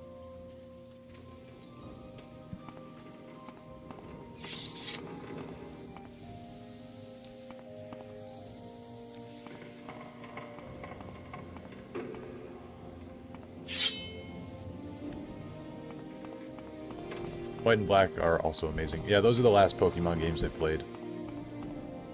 That was before they made the jump to next gen. I was very against next gen Pokemon because I was like, I have to buy another DS? This is bullshit. So, never did. My DS Lite was my world.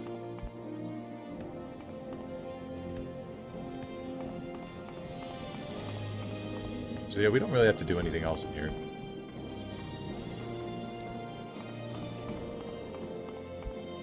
You like Mystery Dungeon too? You know what game I liked? I never played Mystery Dungeon. I liked Pokemon Ranger quite a bit as well. If you got any Pokemon Ranger heads in chat. There's me cracking my knuckles. Apologize.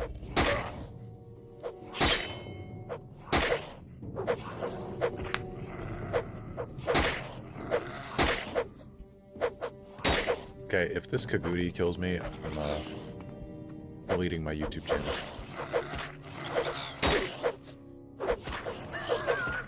There we go.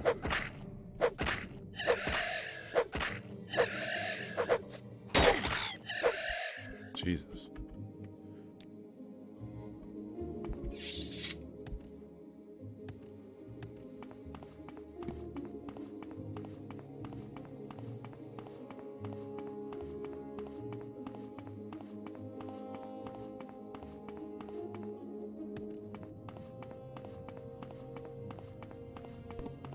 Shadow of Alima?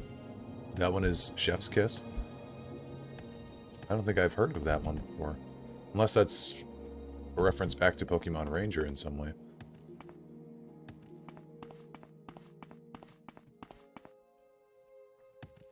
Gen 5 is about where my knowledge ends of Pokemon. My cousin, he's 13. Oh my god, that kid, he is so into Pokemon. I talk with him about it a lot. I feel like I learned something new from him every time. It's the second Ranger game, I do believe. Okay, gotcha. It sounded familiar, but I didn't quite remember the reference.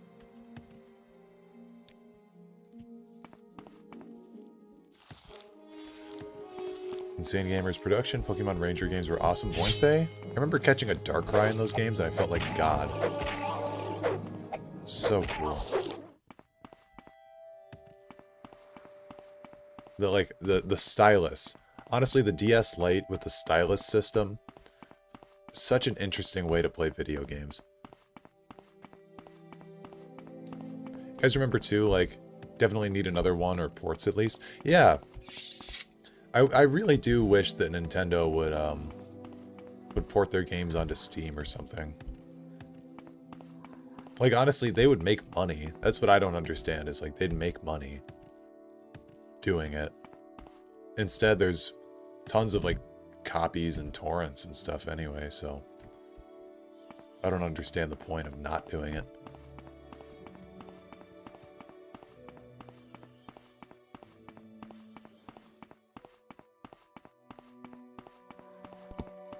Yeah, it'll probably never happen because Nintendo's notoriously...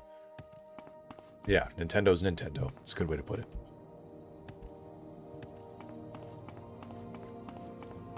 It's not illegal as long as you own the game.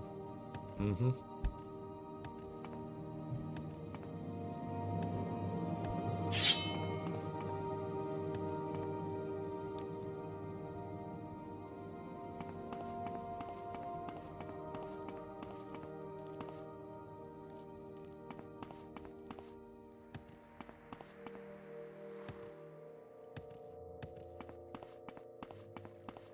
You know what I think is really fun with Morrowind too is like, I don't have to be too hyper aware of what's going on because the combat's like not that complex. I just have to keep an eye on my fatigue meter and then like, oh,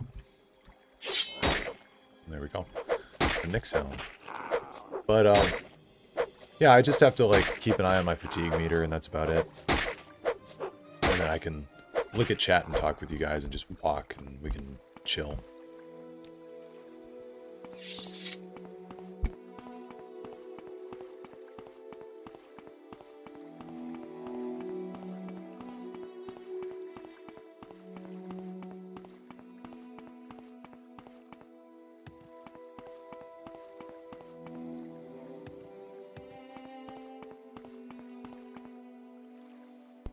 Yeah, I don't have to be too aware it immediately gets attacked from behind. To be fair, the combat music should have played. Look, that's not my fault. I'll take no responsibility or blame. Nintendo's trying to take down Pal World? Sad. What is Pal World? I'm a little out of the loop. Yes.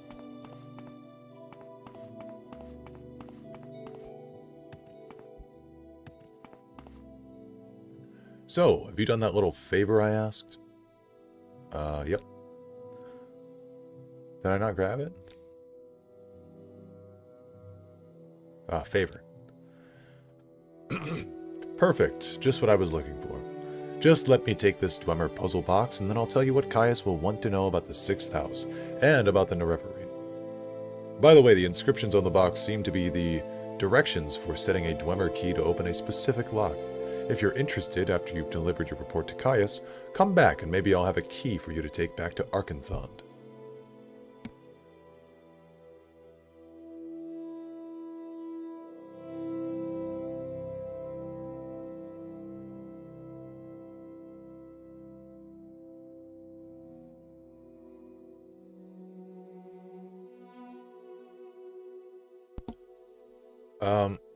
It's kind of like a Pokemon survival type game. Capture creatures and even hunt them. It's actually pretty cool. Missing out on a lot of money from their older titles. Reduce piracy by reselling your games. That's what I'm saying, dude. Like, just re-release them. I'd pay for it. I don't know too much about it, but Pal World is essentially Pokemon with guns. I'm here for it. Blastoise already has 2, like artillery cannons on his back. Anti-air rifles on his back, so... yeah, why not? Okay. We're going to ask him about the 6th house. House Dagoth is the 6th house, the lost 6th house. In the First Age, House Dagoth betrayed the other great houses during the War of the First Council and was destroyed for their treason. I can answer any question you have, but I'll also give you some notes to give Caius and recommend some 6th house references should he read, or he should read. Okay, there's a list of stuff. House Dagoth. House Dagoth was the 6th of the 7 Dunmer Great Houses. Nothing remains of the 6th house. Its members were all slain or adopted into other great houses following their treason in the War of the First Council. Their clanstead was called Kogorin. Okay, what about just Morrowind history? I won't bore you with the history, that's what Caius is for. But if you're really interested, try On Morrowind, the Imperial Province by Aramanway of Sunhold. I have an extra copy you can have. Current events, sure. Okay, current events.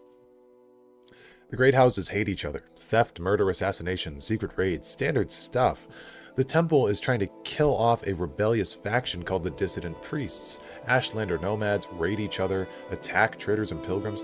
A secret cult is killing off Imperial citizens. All bad enough. The real problem, though, is the blight. Monsters and disease. The natives say it comes from Red Mountain. It's been a local problem for years, but lately, it's gotten badly out of control.